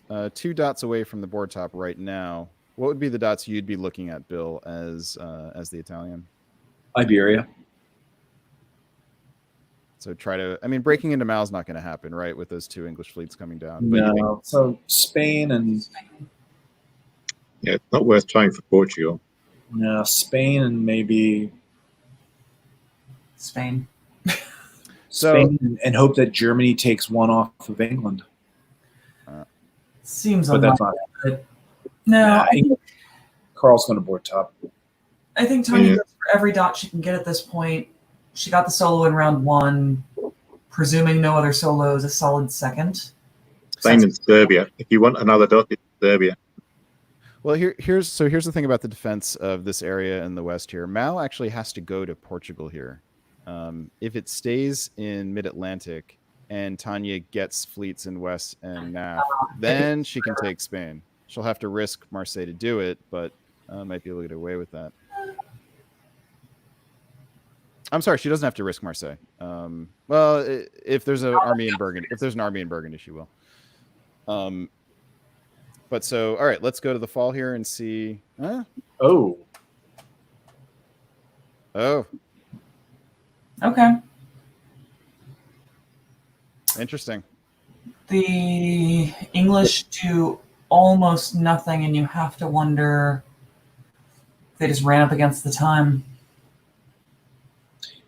I think they thought they were getting a convoy to Prussia, but that didn't happen. Yeah, that really didn't But happen. I believe that this draws very soon, doesn't it? So Randy just told me, the tournament director, that there was a time limit, but all of the boards drew before the time limit was hit. Okay. So the knowledge of the time limit could have influenced things, but I did see some players from this board in the comments, Rick Desper and Carl, saying that if it had been an untimed round, they would not have taken the draw. because lots more to have. And it's interesting. And Tanya, in this case, actually, if she knows that, if she has strong confidence that none of the other boards are going to solo, then there really isn't, she has the tournament wrapped up at this point. There's no reason for her to try to fight for that board time. I see in some of the comments that people are taking issue with the scoring system. Yes, Vesper is not a fan. I think the important thing to recognize here is when you enter into a tournament, everyone's playing under the same scoring system. So you have to adjust your style of play and your performance to how it is the game's going to be scored. And that's one of the things that makes tournament diplomacy sometimes frustrating, but sometimes really rewarding for people who play not just the game and the players, but also the system. Yeah. I myself am not a fan of Carnage scoring, and we're not going to get too far into a scoring system debate right now, but I still go to tournaments where it's used. I love the tournaments. I love the people who run them.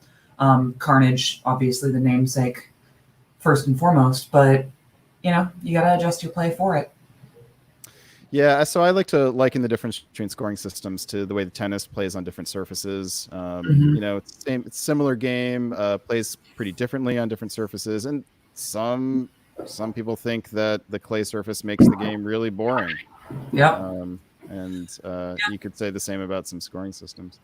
Rick Desper, we've been over this before. You and I are actually in complete agreement, but I don't get to decide for every tournament what scoring system they have to use. When you finish with more dots than anybody else, you usually end up having a good tournament result. Indeed. All right. With that, let us go over to... Is that it for this game? That is it for this game. Let us go over to game number 6, which we can get... The Ed Sullivan Show. This is the Ed Sullivan Show. And then we will try again with game number 1. I promise we haven't forgotten you. We have not forgotten you. After this, we have game. Let's see. We've got game 5, game 1, and game 3. So we've got 4 games total. So all right, let's see if we can stick to our 1-person talks per phase analysis and try to get that phase done in 20 seconds.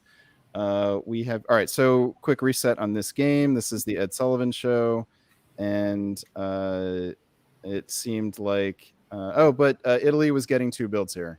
Right. So there was going to be this interesting tete-a-tete over Tyrrhenian Sea and Tunis. And while we liked France's position, we also agreed that they had some challenges ahead. So here we go. And I think, Bill, let's go to you. Sure. 1904. All right, we see a deployment of fleets. France slips into Naples. I love it. As I said before, it's the Ed Sullivan Show. We see a disengagement of the West. Yeah. Wait, let's just take a second to appreciate this, because this is beautiful, phenomenal. It's absolutely amazing. Of all of the things that could have happened here, this was, I think, one of the less likely, and from France's perspective, one of the best. Yeah. Why did Tunis hold? As opposed to supporting one of these moves? Supporting one, or bouncing an Ionian, or something. I don't know. Anything? Something? Yeah. This, I mean, getting a fleet through this barrier, because it will, even if it gets displaced, obviously it could go to Rome to get the build, it could go to Apulia to get the position. But this, getting fleets past this barrier for France opens up very strong solar. Oh no! And you're going to see Gascony convoy to Tuscany. It's Yeah, it really is the Ed Sullivan Show. Delightful. And sorry, I'm usurping your analysis here. Burgundy getting into Munich. I do like this 1-person talks thing. And so Burgundy has slipped into Munich, and it's defensible. This is great. I'm really looking forward to seeing what happens in the next phase. Nothing of real excitement happened in the East. Just a lot of bounces. Clearly, Italy and Austria haven't worked out their thing, and Russia's still got that axe to grind against Austria. All right. It's interesting that Burgundy goes to Munich and Belgium follows down to Burgundy. They're disengaging. or one is disengaging and the other is engaging. Yeah. All right, let's go. They seem contradictory. Chris, fall of 1904, and I'm gonna actually leave this so I don't say anything. Okay. France just dipped in Munich. No, just says, I'm just saying that. It doesn't even support itself. I'm not even going to support myself. I'm just going to sit there. And, but look, Burgundy supported Munich to Silesia. So I think this was an arranged, I'm going through Munich. And then actually, I forgot to order that one to Silesia. Oh dear. How unfortunate. Marseille doesn't convoy, but moves up into Piedmont. Still advances. Naples just holds, which is reasonable. Wait to be dislodged. If you get dislodged, you can retreat to Rome. That's great. Yep. Italy, meanwhile, takes in Serbia and takes Bulgaria. So is Italy going to have builds as a result of this? Yes. Italy's going to have a build, right? So that's interesting. That's going to cause France some problems, possibly. Yeah. Austria survives, but only just, because Vienna is lost well.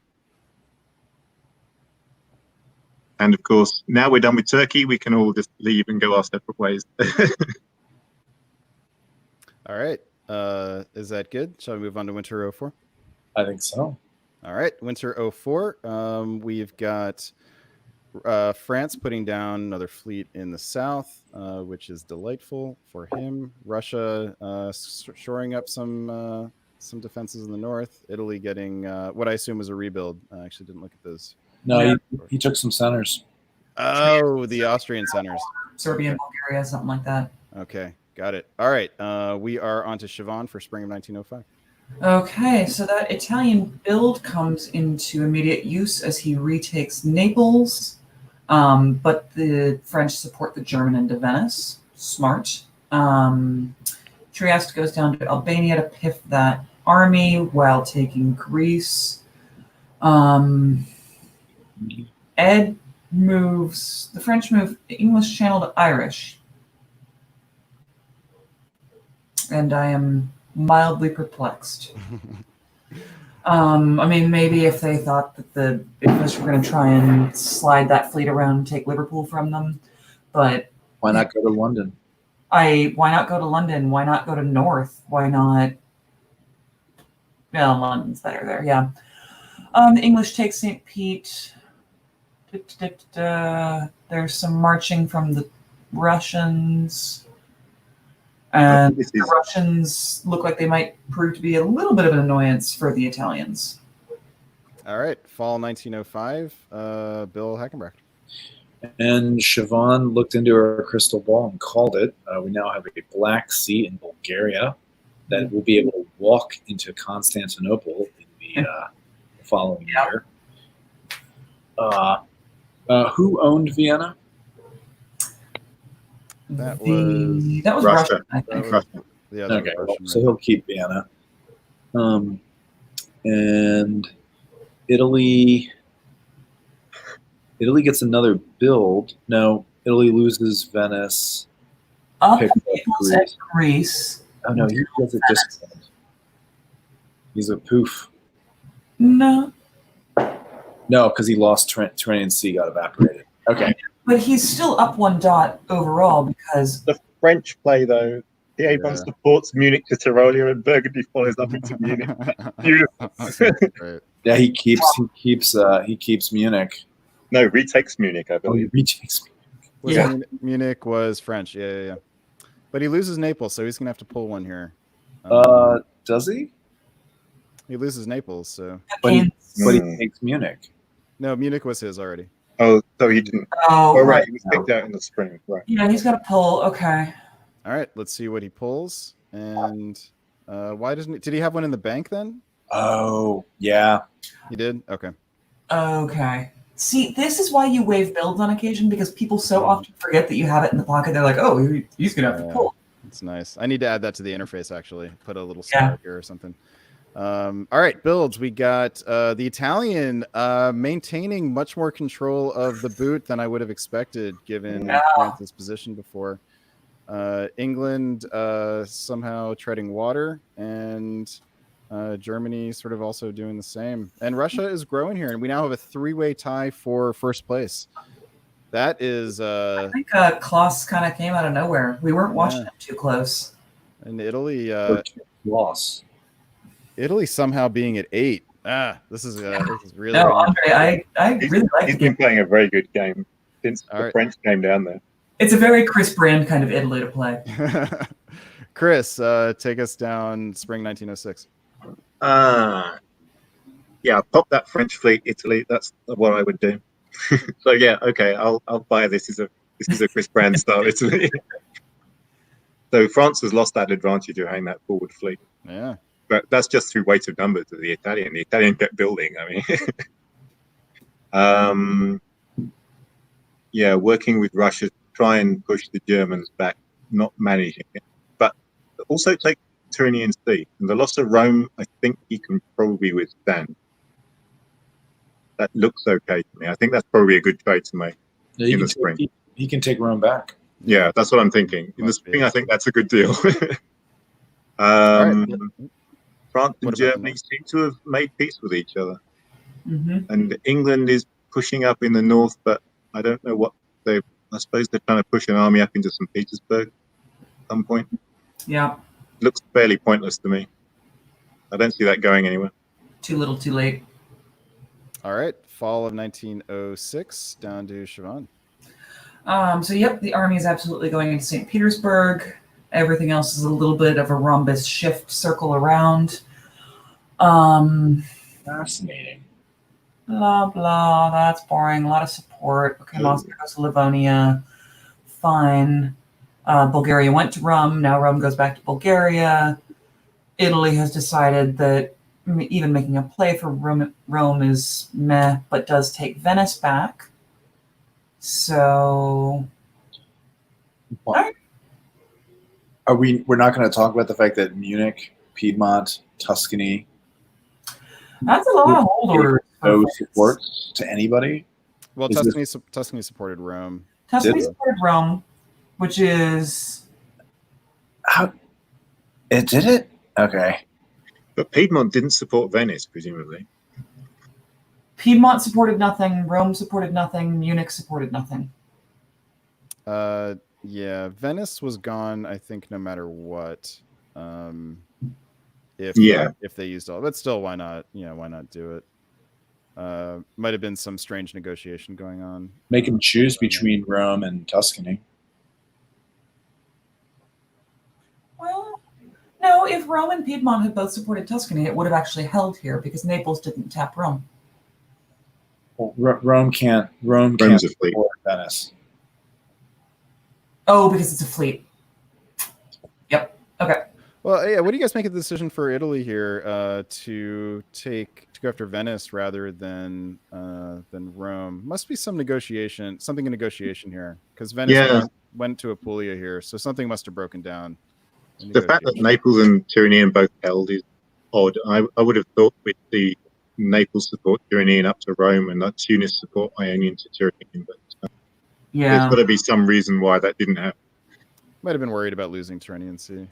In any case, we got winter 1906 sees France regain the lead and put down 2 armies, and it's 988, and this game draws right here. That's the surprise. Oh. So they decided that it was right and good that France should have this board top. Well, it's the Ed Sullivan show. I mean, obviously. Interesting. Yeah, this is the game, and they agreed to give France the board top. I mean, John Frank, it looks like you're in the comments here. Do you have any insight as to why? I feel like there's so much play for both Italy and Russia here. I mean, if Italy had gone for Rome rather than Venice, then hasn't Italy got the board top instead of France? Yeah. So, I mean, he would have had to contend with Russia, right? Russia could take Trieste here. There's but no, he had taken Rome last turn, though. Yeah. Not his fault. What time is it in the Netherlands right now? That's a good point. I think they're about 8 hours ahead, something like that. So he's played through the night, right? At this point, the sun is up. Oh, I was talking to him. Apparently, he reset his sleep schedule so he could play 2 games today. Yeah, there were a number of people all across the world who did some odd things to make this work. Fantastic. But Klaus has a bunch of, he's got a huge stab on Italy, although that may just hand the game to France in that case.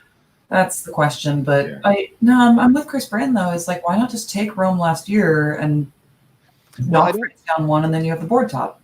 Well, I don't think he could have taken Venice and Rome. No, you take Rome instead of Venice, so it's 888. You're saying leave Germany with the dot. Who cares? Germany would not agree to the draw unless France was on top. There you go.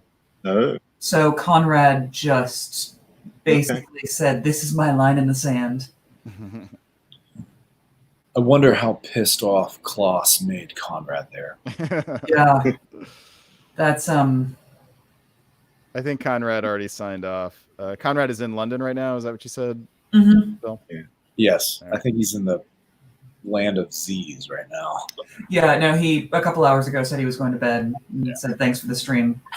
Yeah, so this comes down to by the time you get to the point where you're negotiating the end of the game, all the history comes back and all sorts of strange things can happen at the end where people have grudges against people or, think someone deserves more than someone else and all this kind of stuff. According to the comments, Klaus was pretty clearly just done. I'm going to guess pure exhaustion. And taking Venice was an agreement for the end of the game. Okay. So congratulations to Ed Sullivan. This is definitely a diplomatically negotiated settlement at the end. And you get credit for that and for putting yourself in position to do that. Yeah, the game's diplomacy, not blocks and dots. So The Dots way and to get the board top is to convince everyone else to give it to you, right? Indeed. That is the Eddie Person way of going about this game. If you want to concede the solo to him in 01, he is happy to take it because it's simply inevitable. Indeed. All right, we are going to try on game one. I have to do one thing here, We and promise, Gavin, we've really been trying. Technical difficulties. then here we go. If this does not work, then we will have to say sorry and maybe come back to it on a wrap-up show. All right, so it's downloading though. That's a good sign. Okay. Let's let that. I can see it downloading. Let's let that happen. Or wait, I think that might have just finished. Hey. Yes. Okay. All That's right. exciting. To reset this, we've got Zach Moore in Austria, Lucien Galliola in England, Gavin Atkinson in France, Ariel Schreiman in Germany, Sergei Saragin in Italy, and the worst diplomacy player in all of history, John Jameson in Russia, and the Aardvark in Turkey. Is that what we agreed? I think he's become the aardvark. Okay. And then we have the hobbies resident aardvark in Turkey. All right. Whose turn is it here? I believe we'll say Siobhan, birthday girl. Take us into Spring of Oak. Sure. The first thing that jumps out at me is no bounce in any of the three that we have been talking about. France just walks into Burgundy with no contest from Germany. Galicia is left completely empty. Black Sea is left completely empty. So that's fun. Moscow goes north. Warsaw goes to Ukraine to guarantee Romania. Italy's fairly standard. This is so fucking copacetic here in the East. I cannot handle it. It's such a kumbaya ART. I taste a little bit of vomit in the back of my mouth. And well, a lot of me really, really wants to blame this on John Jameson. I'm going with this is Jason Massbaum's fault. I think you're seeing some real solid diplomacy here. John and Jason are going in a juggernaut, and they don't care who knows, and they don't care who cares. Yeah. No, and it's like I said earlier in the stream, John and Jason have played many, many games together. They're both West Coast players. They see each other in a lot of tournaments. I'm interested to see if they can make it work. You guys, so you guys don't want to give Zach more credit here for jumping in the ART? You think it's just an RT? I think it's going to bite Zach in the butt. All right, let's see. Fall of 1901 takes us to Bill. Yeah. And the one problem with an RT is it's a very effective way of negotiating your way into an EFG, which we don't have here, as you can see in Munich. Very standard opening here in the West with the bounce in Munich now, which is what's going to happen when Paris opens to Burgundy. You do see Mid-Atlantic Ocean on Spain's south coast. That is, well, that's a different way of doing it than we've seen before. It kind of gives that fleet more options than being in Portugal would give it. A little weird that you wouldn't keep your army closer to the rest of your dots if you're going to go after Munich. But I mean, who knows? Maybe that bounce was arranged, and they're going to figure out Belgium later. Moving to the east, you see if there is an ART, Austria is not participating in it, and I think we're going to see a strong, solid juggernaut. I expect a build in St. Petersburg and Warsaw, which will further galvanize the West if an EFG is possible. All right, let's have a look. Winter 1901. We've got an army build in Moscow, which is actually fairly neutral. Most neutral thing he could have done. 2 army builds for Austria, standard. Germany gives England the gift of Fleet Berlin. And 2 fleet builds in France also feels very Western Tripoli. Were it not for the line of German armies, this would be an easier call. Love the fleet, Rome. No questions where it's going. Just taking that off the table, and a fleet in Smyrna. All right, spring 1902. Oh, momentary aside, Brandon, would you force Burgundy there?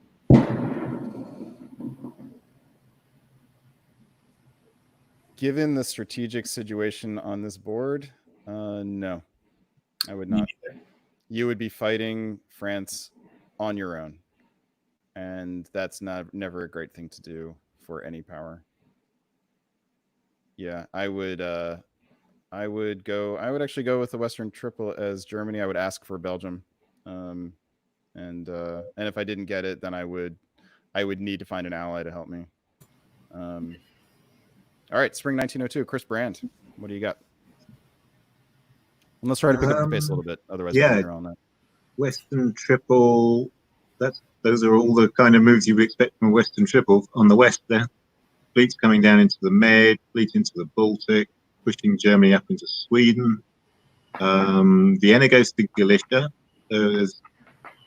Definitely Austria is not part of the RT here. Bulgaria supports Romania to Serbia. That doesn't actually happen. I was worried about defending Romania. Going to be even more worried in the fall with Austria and Galicia. The build in Moscow is looking unfortunate. I mean, if you're building in Moscow, okay, but why not pull it down to Ukraine? The self-bounce into Petersburg? I don't know. Feels like, yeah. Yeah, it's very static. I feel that looks a little weak to me for the north for John there. Yeah. And Italy does very little. Moves the fleet into Cyrene and everything else just It supports Greece. Why not? Yeah. All right.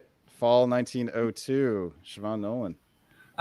Italy moves a little bit more correctly, bounces the French convoy into Tuscany. Well done. Apulia moves to Rome, loses Ionian to the Turk, which, I mean, what are you going to do? Justice decides to disband that so he can rebuild. Russia is having a rough time of it. Loses St. Pete, loses Romania. No help from their friend the Turks, so not so much the RT that we were thinking. Germany does not take Belgium, instead gives it to England. And the French just continue marching on into the Med. Yeah, I'm surprised Bulgaria just held. Maybe John didn't tell Jason what he was doing. Yeah. We have a comment from John that says he got confused by Germany. So there was something in the German moves that... That's unfortunate, John. I'm sorry. It's a rough game from John. We've seen him do some really interesting things. You know, he has this habit of holding these fleets back in France, and it's created dynamic possibilities for him. Doesn't seem like his mojo is working here. Mm-hmm. All right, let's look at winter of 02. We've got lots of armies being plopped down. 3 right in the center of the board, and Army Liverpool. That's little hand. Edinburgh, the fleet, and suddenly England has a lot of options. So England is the one who ended up getting Belgium here. That's worth pointing out. All right, spring of 1903 is Bill. Yeah, England does the curious thing of supporting St. Petersburg when it faced no threats. Clearly, Germany thought he was moving it south to Livonia. Mm-hmm. I don't know if Germany knew that England was taking Sweden off of him. This will be interesting. I think we're seeing a breakdown in the West here. And not so triple, yeah. Yeah, Turkey has successfully convoyed to Apulia, while at the same time Italy has lost Tunis. In fact, he retreats it to Tuscany to better play defense. Things are not looking good for Sergei, and I would say they're not looking good for Germany. John Jameson may escape this with his usual treachery and good luck. The John may rise again. Yeah, I mean he takes Romania. Well, he's in Romania. And at the same time that Austria has helped him into Warsaw. Could be, Yeah, Could be not as terrible as we were thinking. It could have been curtains for John, but it looks like he's getting a second chance here. Well, can John hold on to it? Yeah, this particular mix of orders is a little bit curious from England. If there was supposed to be a stab here, you think you would have done something better with these? Yeah, I think we'll see a convoy of that army Edinburgh, either back to Belgium or to Norway. But if it was me, I'd go to Belgium. But if this were a stab, wouldn't you rather see Edinburgh go to Norway here, and you support the army into Holland? Yeah, I would have moved Edinburgh to north. But all right, let's see it. Fall 1903, Chris Brand. Well, the English army goes up to St. Petersburg. Another nice long convoy for Siobhan. Yeah. Someone was listening to me trying to make it a triple convoy, but yeah, it looks like it was convoyed to Norway and also the other way over to St. Petersburg. He maybe changed his mind about which convoy he wanted. And just gets dislodged from Sweden. Sits there and gets dislodged. While Germany takes the dot off. Which doesn't really tell us what was going on there. And Germany also walks into Belgium. So it feels like that wasn't a friendly move into Sweden. And then, but as you say, the follow through wasn't really there. So, and now this is not following through again. But Germany has responded as if it was continuing. So England's the loser there. Yeah, whatever good things John Jameson had going for himself, they are now over. Yeah, I was thinking that the fleet in Romania was not very strong by itself there, but he's pushed the Austrian out into Silesia, so he hasn't an Austrian threat anymore. He's got a Turkish threat instead. I don't know. I would say the Austrians got 2 on Warsaw. That's possible. Yeah, because Budapest followed up into Galicia. Yeah, that's not great. Armies. All right, let's keep going. 2 on Moscow. And Italy does a good defense again. Holds off the Turkey. He does, but he has a pull. Yeah. Yeah, loses. Well, there's only so much you can do when Turkey and France are attacking you like that. Yeah, it's true. All right, let's see how it goes. In winter of 1903, we see Italy holding on to his fleet, which is interesting. France drops another fleet. Germany puts down another army, which is also interesting, especially given what if he has. Well, I mean, he's got the Austrian to worry about, but he also may have picked a fight with the English behind him. And Turkey puts down a fleet. All right, spring of 1904. We're back to Siobhan. I'm not so convinced that this was all that stabby in Scandinavia. What did the English need that fleet in Barents for? The army in Berlin actually does some good, moves some stuff on the line. Belgium just sits there and holds. England takes Sweden back as Germany walks out of it. France repositions some fleets. Turkey takes Greece. And Italy hangs on. Yeah, I don't understand. I don't understand what's going on in the East. Maybe it's because it's 12:45. I think the aardvark is emerging. Yeah, he is. He's emerging from his shell. I think they live in shells, right? And something like that. Yeah. All right, let's keep going. Fall 1904. This is Bill.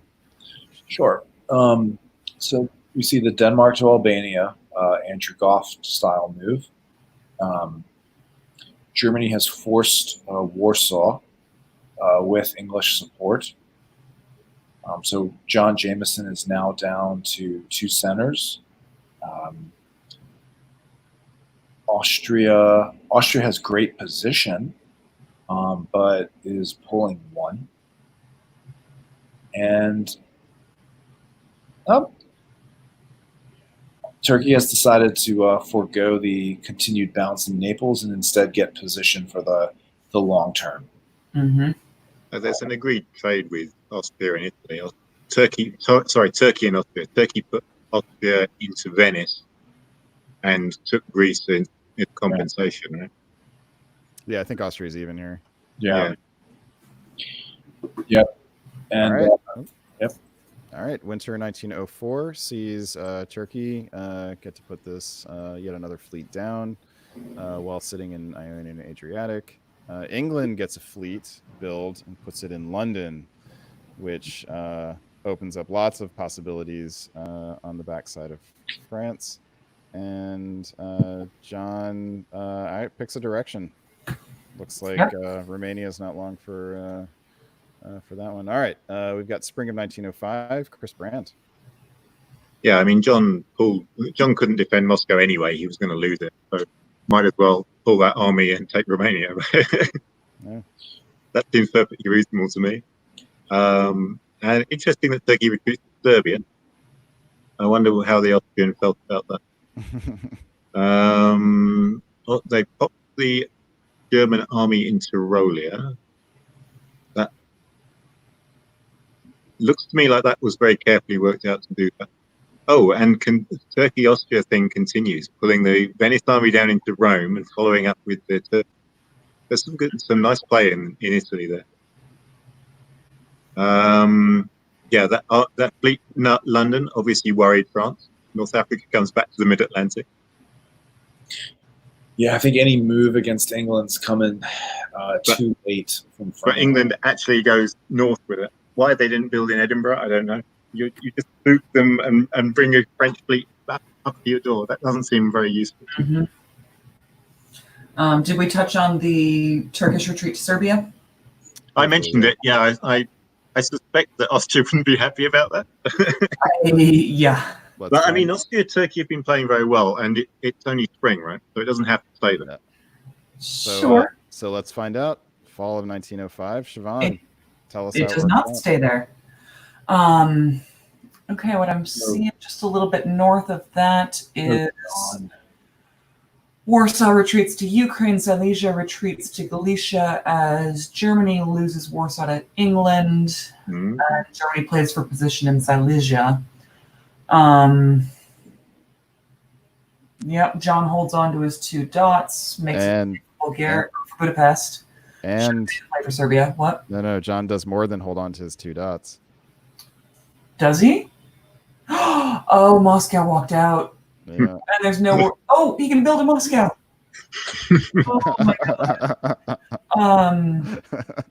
That is wow. There are so many errors over there. Hey, he's a grizzly bear, man. I mean, why would you anchor John Jameson when instead you can make him feel better? I think if I'm England, I would have taken Warsaw the other way. Yeah. I suppose it's not guaranteed the other way, but still. Well, I'm going to propose that John is demonstrating the features of a starfish in this game. I like it. He keeps regrowing limbs. Yeah. England takes Denmark. Who owned Belgium? That was German, so that's not a stab. Yeah. England picks up 2 here, yeah? England picks up 2 from Germany. Who owns Sweden? England. Yeah, England already owns Sweden. Yeah. So this looks like a play for the board top. That's a play for the board top, and that's at least a little bit of a stab. All right, let's keep going. In winter, we see England put down fleet Liverpool. Even though we had Clyde there to carry that burden. That's interesting. Might have chosen to put a unit where he could follow up against the German dots here, but elsewhere we have I believe this is a this is a pickup from Venice. Mm-hmm. So as things stand here now, England is now at 8, Turkey is at 7, and France is at 6, Germany is at 5. So it kind of feels like a battle between England and Turkey for the board top here. Spring 1906. I think we're back to Bill. Sure. So we see Jason down in Turkey, aardvarking his way into the Black Sea, trying to set things up to take some of his dots back. I hate self bounces, but every once in a while they're useful, as we see here in Holland. And John Jameson is going to be able to retreat Army Moscow to St. Petersburg. Nope, he moved it to Ukraine. Moved it. Oh, I wish he'd been able to retreat to St. Pete. It's a bit of a curious play here.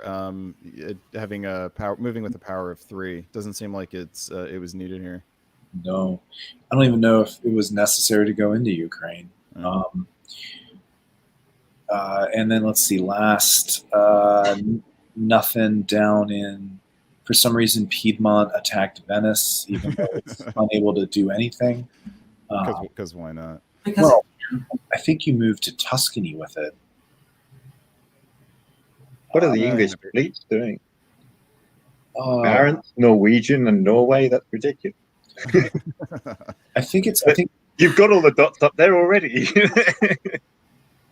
Norway makes no sense. Yeah. that's a choice. some galaxy brain stuff there. Oh, Lucian, yeah, he had made such a bold play for the board top. You just protect everything and try to get another dot in here, and you win the game. Yeah. Sure. All right, let's keep going here. Fall of 1906, Chris Brand. I guess England realised the mistake there and pulls Norway back into the North Sea. Mm-hmm. Puts the army back over into St. Petersburg. So there's some sort of negotiated deal with France there. He's not afraid of France anymore if he's pulling that army over into Russia. Mm-hmm. Although France didn't actually pull out of English Channel, so No. hopefully he's okay with that. Italy finally loses, which was pretty inevitable with the amount of countries attacking him. Yeah. The French army Piedmont gets into Tyrolia. That's going to be problematic. And that army doesn't retreat Trieste. That seems like it could be a mistake. Well, he may get to rebuild that. Oh, this is fall, is it? Oh, yeah, okay. Yeah. That makes sense. Yeah. Okay. Yeah, he hasn't. Self-found in Vienna to protect against Germany, but the actual threat came the other way. Okay. Well, yeah. Austria was in a difficult position there, trying to cover Vienna and Budapest, and succeeded. So that's Right. Now he can build in Vienna. yeah. I would love to see Fleet Trieste here. I'm just putting that out there. It's not going to happen, but it would be I doubt that would be agreeable to Turkey, and Austria is heavily reliant on Turkey. Who cares what Jason Massbaum thinks? And we have He builds in Trieste anyway. Army Trieste. Snooze. We do have, however, a tied board top going into spring of 07 when the game ends. So this is The witches are tied. Okay. The Aardvark emerges somewhat victorious. Yeah. Is this a good result? Anyone want to argue that this is the right result for this game? I feel like England could have done better if they. With the start of Germany was good, but they needed to follow through more on it.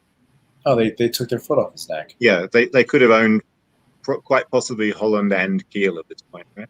Yeah. Whereas it's going to take Turkey a while to pick up any Russian dot.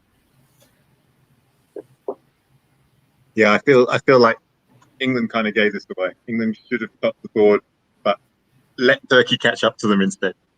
Mm-hmm. Anyone want to take a contrary view? Doesn't sound like it.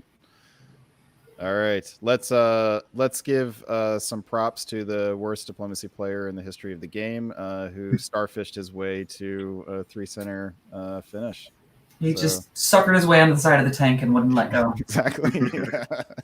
Sometimes that's what you got to do, though, right? He's bitter and sweet, just like chocolate. Yeah. He just suckered his way. He just used his suckers. All right. Well, I mean, he never had a solid ally for any length of time. So No, he definitely did not. It's John Jameson. Which is normal for John. I mean, he could have. Yeah. John did try to have a solid alliance with me at Cascadia, and I ruined basically any chance of that ever happening again. So Yeah. Well, let's just go back and remember what happened in spring of 1901 here, and let this be a lesson to you. Don't ever get along this well. in spring Yeah. 21. Well, I saw in the comments somewhere at one point that obvious of an RT starting out formed the Western Triple, which then had some shenanigans later that broke the East. And I think the only time you can do that is if you know the personalities of the people in the West, and you know that there is absolutely no way they can do a Western Triple, even if they really all want to. yeah, I mean, at that point, it's got to be people who can never work together under any circumstance. Yeah. And it's got to be like Adam Siegel and me and I don't know, but who else doesn't like Adam Siegel? Everyone?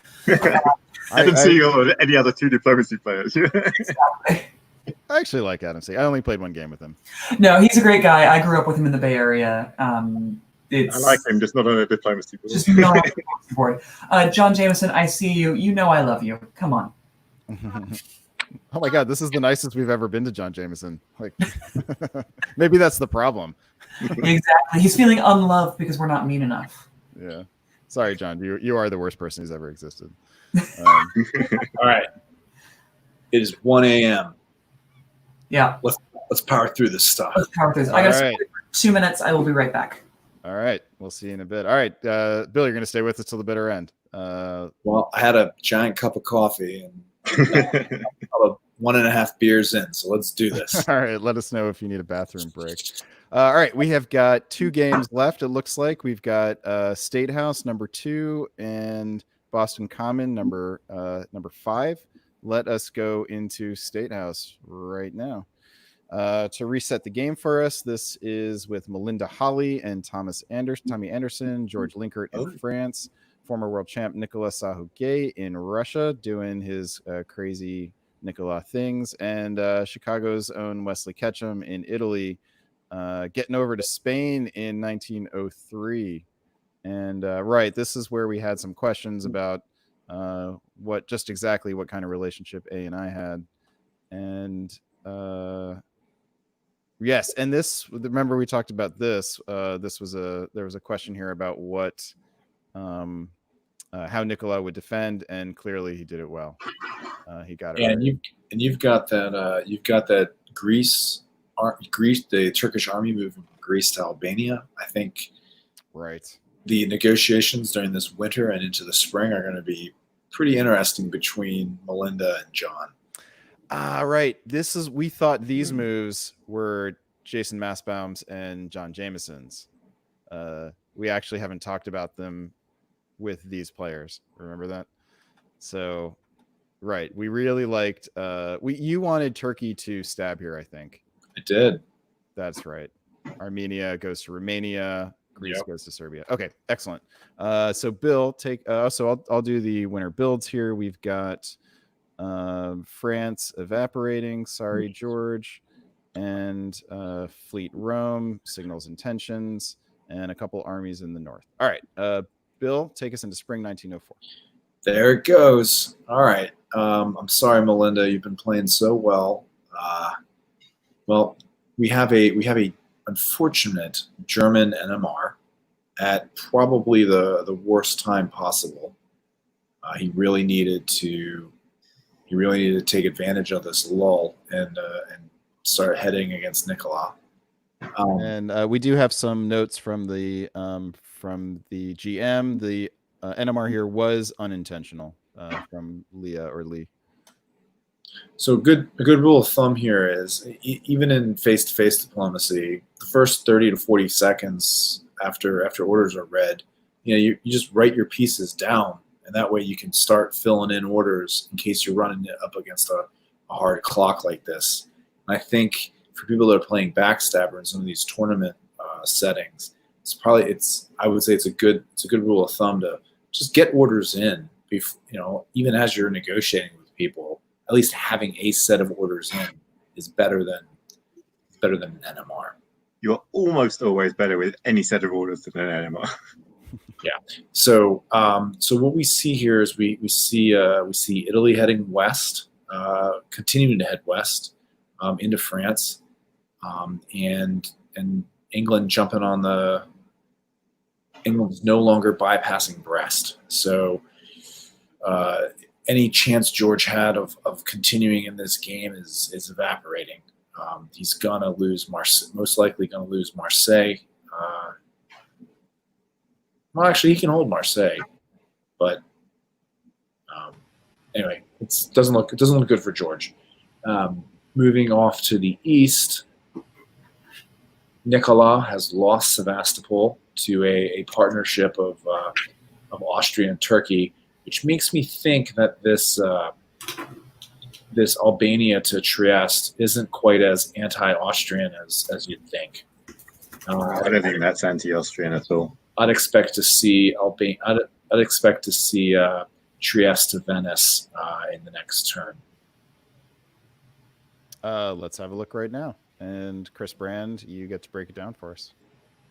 Yeah, the Trieste follows on to Venice with support from the fleet.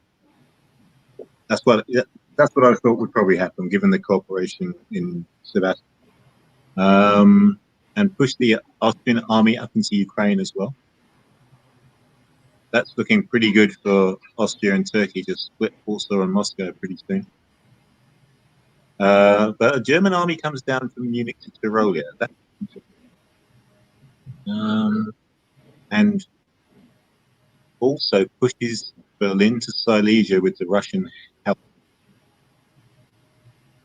So Germany's coming south against Austria, presumably with eyes on Vienna. I don't know. Interesting. Yeah. There's a little intel here that we could have read before we showed these orders. It was a conversation between Wes and Melinda, overheard by the GM. Wes says to Melinda, "So you moved Tri-Adriatic, letting Turkey into Trieste in order to kick Turkey out of Trieste?" Melinda, "Yep." Wes, "I'm confused." Oh, poor Wes. I think Wes is no longer confused after seeing these moves. Yeah. So and what happened in France? Just continuing to kill France. Is what it comes down to there, isn't it?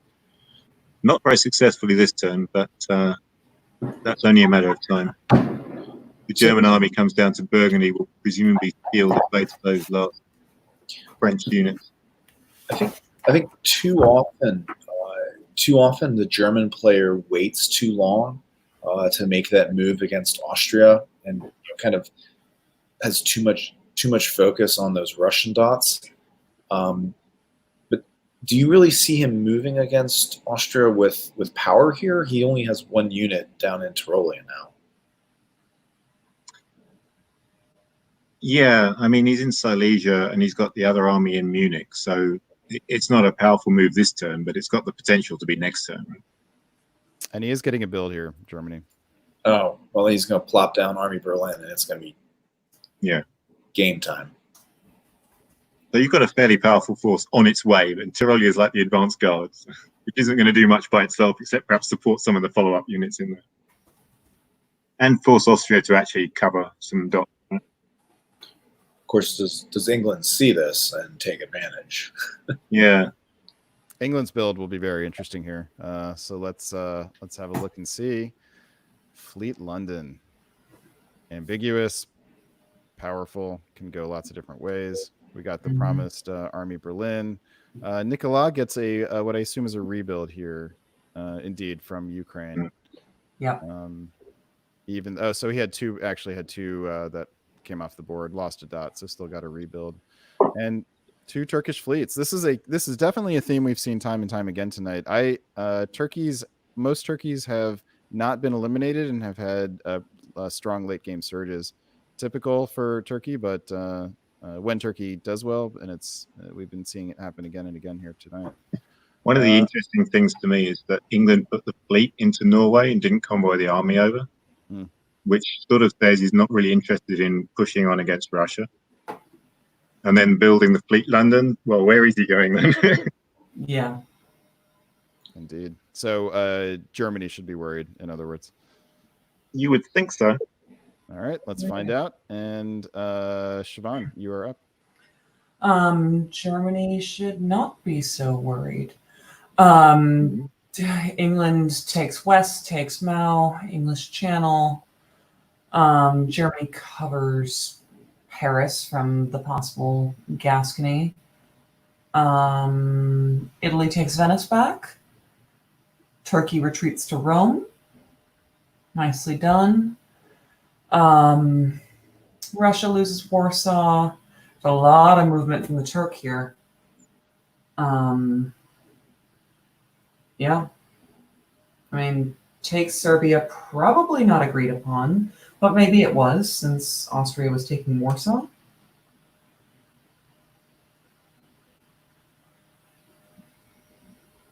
Interesting. Yeah, that's my big question here, is whether or not that was agreed upon. And I feel like it's a thing that Melinda Hawley could be talked into.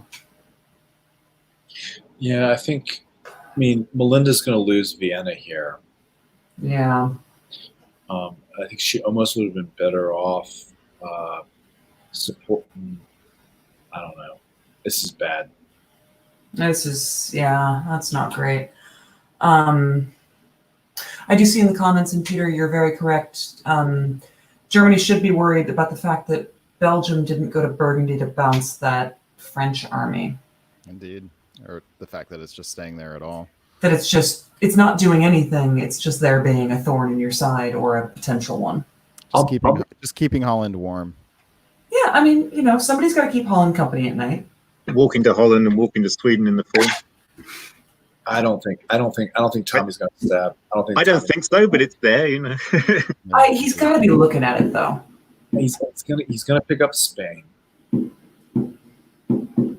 He's gonna pick up Spain. That's Spain, Holland, and Sweden. I mean, tossing an idea out there. I know it's revolutionary. Why have one when you can have three? Yeah. You don't really have to worry about Italy coming after you. Yeah. Or maybe yeah. Yeah, it seems the question is what's the price that England would pay for that? A lot, probably, but I still like it. No, there's no. He would be paying no price. No, yeah. I mean, who has the power to drop it on him? No one. All right, let us press ahead. Please see what do happens. Please do it. Bill, you're up, man. Come on, it's Tommy Anderson. We knew he wasn't going to do it for some reason. He didn't even go to Spain. Didn't even go to Spain. Oh Jesus! I could have walked in from Portugal with no support. Oh dear. Oh, Tommy, I see you in the comments. Don't wink at me. No. I mean, look, Tommy.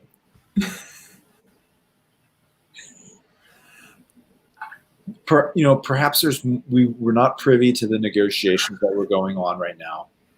Perhaps the negotiated result here was going to be a split board top between Tommy and John. We just don't know. So let's not read too much into it. But Tommy. Spain. I mean, come on. Any good reason not to take Spain there, because I can understand. Italy's not going to be in any position to repay any favors anyway. Yeah, I think, there's a point, I think, in people's diplomacy evolution where they start to say, why not me? And this is harder for some players than others. I think some players are sort of naturally think that they are deserving or entitled to win top boards and win tournaments, but not all of them do, and some of them have to sort of come into that. And I think this is a moment where Tommy could have said, why not me? Why not me? Why aren't I the one who gets the dots this time? Yeah, I mean, not to gratuitously quote Hamilton, but don't throw away your shot. No, time out. Burgundy to Munich is huge. Yep. No, thank you. I was going to bring that up in a minute. Germany is about to get distracted by this French burr in the saddle, if we're going to use colonial terms here. The opportunity to run in on Germany has not evaporated. Nope, it's not gone. But Tommy, you should have taken Spain. Germany has a build. Tommy, you should have taken Spain every day of the week. Yes, Germany loses Munich, but they do pick up Venice and Warsaw, so still. Yes, but they're +1. They're +1 overall. Turkey. You build an army killed, you can recapture Munich fairly easily. Yeah, but Spain. Spain. All right, let's keep going here. Winter 1905 sees an army in Kiel. No surprise. As it should.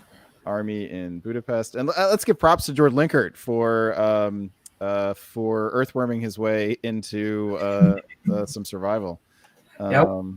We've got and Melinda. Munich to Berlin. Did this Turkish army just walk through an Austrian dot? It did. Yep. All right. So well done, Melinda Holly, for negotiating prowess there. All right. Spring 1906. Chris Brand. A lot of arrows. Marseille comes back to Spain. That window has closed. Well, I mean, it's still there, but Oh. it's an army set on a dot. It might as well be your army, right? If you're England. You could make better use of it than Italy is at this point, for sure. There's a whole lot of shuffling around in Italy itself. The Turkish army ends up in Venice with help from the Austrian. Uh-huh. And Rome follows down to Puglia, which is probably not where you need to be at that point. Well, I guess it's not bad, but doesn't look great. Hoping to piff the army on the hopes the German didn't. Yeah. Albania moves to Serbia again, back into Serbia. Not sure what that's about this time. It's going the wrong way now. It's going away from Italy at this point. So. Oh my god. Germany plays a reasonable play to take Munich. Except that now he's got to worry about that French army going to Holland. I think I would have done that the other way around, moved Burgundy in, for exactly that reason. Yeah. Nicolas sits there and does nothing. Waits for the tide to turn in his favor. Nicola getting a build would be pretty. Yeah, scary. He's probably done at this point. Yeah, I think he's probably pretty tired. All right, let's push ahead to Fall of 06. Siobhan, you are on.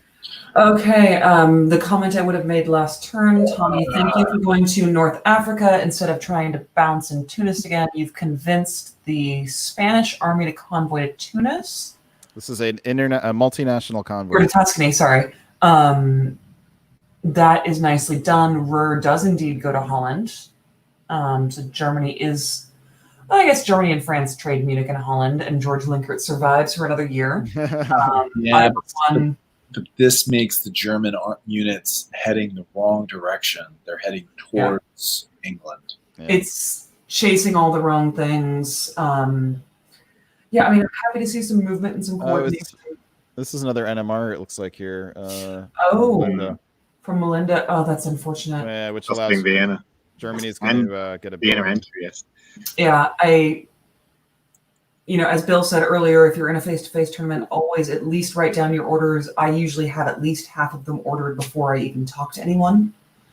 And someone in the comments earlier said in the virtual, just put a set of backstabber orders in and only change them if you can get people to do what is truly advantageous, but do the decent orders.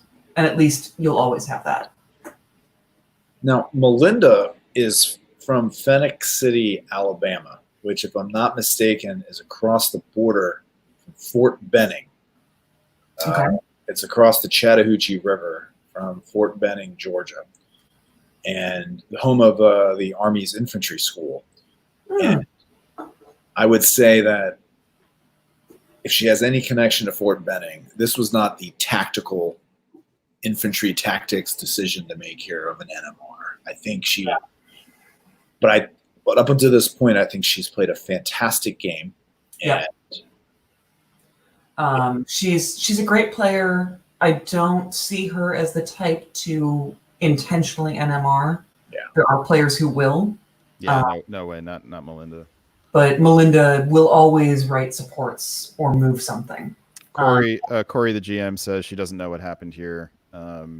So presumably this was a technical error. Look, this is clearly part of the this way of doing games.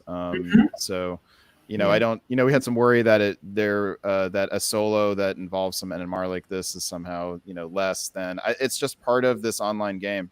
And unless the unless it's set up so that the GMs are actively preventing this from happening, then it's just part of the game. So we have NMRs that come up in face-to-face in drop dead tournaments where people don't get their orders back in time, and it's unfortunate and it's not intended, and they had orders that they wanted to submit, but we have the rule of drop dead in tournaments for a reason, because some people like that. And being at enough of those tournaments over the years has me have my orders in the box 5 minutes before the deadline.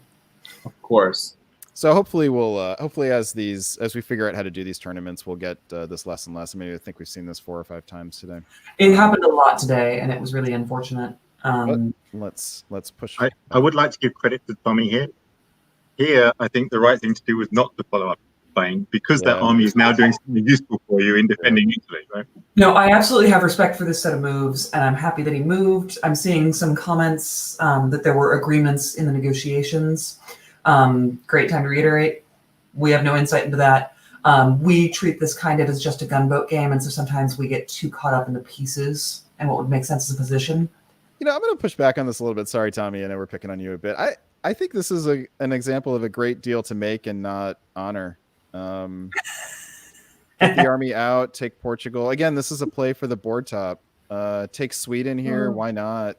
But you can pick up Spain later. You don't need to pick up Spain now. And that army in Tunis in Tuscany is quite useful too. I know, but units, if you want units to follow up and get more units, get more dots in the German homeland. He seems to have 3 units he doesn't need anyway. 3 units held that turn, right? Who is Portugal supporting against? I don't know. It's not. Anyway, okay, let's keep going here. Winter of 2006. Lots of Turkish units being dropped here. Turkey and Germany now tied for the board top at 9. England idling at 7. Germany drops a fleet. Yeah. Ooh. Yeah. Now, this is as good a reason as any to have stabbed Germany by now. This is the moment where Tommy regretted it. Okay. I think Chris Martin pulled Melinda aside for an interview 15 seconds before orders were due. I'm quoting Zachary Moore. Let's. Is that a reference to the 2016? No, it's Zachary Moore wrote this at 1:15 in the comments. Yeah, but all right, we'll try to get more info on that. 4 Austrian removals is painful. Yeah. All right, and then all right. So spring of 2007, I think Chris Brand, we're on to you. Yep. Okay. Well, Austria is dead, which is not really surprising. Wasting no time in picking up that last dot there. But doesn't push on Italy. There's an Italian-Turkish agreement here. I'll leave you alone, but you need to hold off the English player in the west there, by the look of it. That German fleet goes up to Baltic, threatening both Denmark and Sweden are English, I believe, aren't they? Is that true? I'm sorry. I can't really see them. Denmark and Sweden. Who owns them? Are they both English? No, Sweden is German and Denmark is also German. Oh, okay. So don't know what the fleet is doing in Baltic then. And England helps Germany almost finish off that French army, which still gets a retreat to Ruhr. And Munich's open again. So that's his keel. Indeed. I assume Berlin is going to was intended to go cover Sweden to prevent a step. I guess so. I want to make a prediction for fall of what I'd love to see in fall of 2007 is a self bounce in Kiel with with Ruhr supporting Kiel, Holland to Kiel. Yeah, that is what I read. That would be a thing of beauty for sure. That would be gorgeous. All right, let's jump into it and see. Otherwise, this is really starting to look like a Turkish board top with nobody seeming to have a problem with it. Okay. That would have been so nice, though. George, but let's have a moment of silence or a moment of applause, even better, for George Linkert for making it the fall of 2007, spending, I think, the last 3 years with one unit. That's what you're doing. It can be very exhausting to fight on with one unit forever and ever and ever, and there are tournaments that have designed awards around it to reward the person who just pirates around or mercenaries around for as long as they can. Maybe You did well, George. we could call it the Hangnail Award. There we go. Oh, I like that. Well done, George. All right. Anything else to see here? I think this one's mine. Italy goes to Lyon from Tuscany. Everything else is fairly expected. Burgundy to Marseille. You're right. Doesn't cover Marseille. He still keeps Spain. I mean, like, he's not doing anything to help England. I don't know why he still has Spain. Germany. Yeah. So Germany actually takes the lead here. Picks up 2 dots. Only has 1 place open for a build, and Turkey. Turkey only picks up 1. Yeah, has better positioning here. Yeah. Yeah. Somebody between England and Germany was going to be board top, and so just Tommy and Lee had to figure that out between themselves. And but Tommy. Well, that will check that. All right, winter of 07, we see a couple armies plop down, and then Bill, take us into spring 08. Sure. We now see Italy supporting Germany to hold, and it looks like Turkey's jumped back into the lead. For some reason, Tommy is self-bouncing in Spain. Yeah, that was exactly my. He really doesn't want Spain. Yeah, so I think Talk. Well, some men just want to watch the world burn. So I think the result that this board has essentially decided amongst itself is that they are comfortable with Turkey topping the board, and that is my prediction for what's going to eventually happen here. Turkey takes the lead here. What happened in Vienna? So Tyrolia supported Venice here, not Vienna. Oh, Vienna supported Tyrolia. Exactly. Yeah. So this is either a mistake or not a realization, or it didn't trust that Italy would support Venice. And what's weird is Vienna didn't support Munich to Bohemia either. Yes, it did. There was no reason to support Tyrolia here. Yeah. In fact. But I think I think a lot of players actually probably would have pulled Vienna into Trieste here. Well, figuring to go on the attack rather than or supported it to Galicia. Oh, from Warsaw. Nice. Oh yeah. Oh, I like that a lot, actually. Because now Germany's going to lose Warsaw, probably, if Nicola support. Well, she should be able to hold on to it. So we're not sure if Lee is he or she here. Okay, let's move forward here. Fall of 1908. This is Chris. First thing that stands out is all those holes in the Italian and German units in Italy, basically doing nothing, covering Rome. But looks like everyone's decided that the game self bounce in Spain again. This is almost just mopping up. Right? Baltic covers Sweden. Another self bounce in the North Sea. Yeah, Tommy's playing very paranoid, not actually taking anything. Tommy, you can grow. It's okay. The only person doing anything here is Turkey, who pushes an army further forward. Yeah, Tommy, it's working not okay. It's Tommy, it can be you. You can win. I don't know what else Germany can take. Hard to see him getting anything else from there. Yeah. I'm just going to respond to Tommy's comment right now, is that he thought he was pretty much stuck at third at this point. I spent many, many years playing diplomacy, both tournaments and house games, thinking that, second is a great result for me and third is good. And I'm happy with either of those. And at some point I decided that it was worth taking risks to go for a little bit more. And there was a weird period of a couple of years where I play just changed so much from tournament to tournament. And then I figured it out. And I mean, at this point, he's right. But it's because he didn't take advantage of it 2 years earlier, right? When he could have been top at this point. Yeah. Hey guys, if I can point something out, Leah is from Edmonton, Alberta, and according to her interview with David Hood, this is either her second or third game of I guess what you played this morning. This would be her third game of diplomacy Ever. That is phenomenal. Fantastic. So she apparently enjoys reading fantasy novels, which I think we all do. And she is having a fantasy game. You did fantastic, and I'm so glad that Steve Hogue twisted your arm and got you to play it. So, Leah, you don't know it yet. We're already best friends between the diplomacy and the board games, the fantasy novels. We'll talk later. Also, yay, Canada. Also yay, Canada. I am almost done with that book myself, Bill. We'll talk later.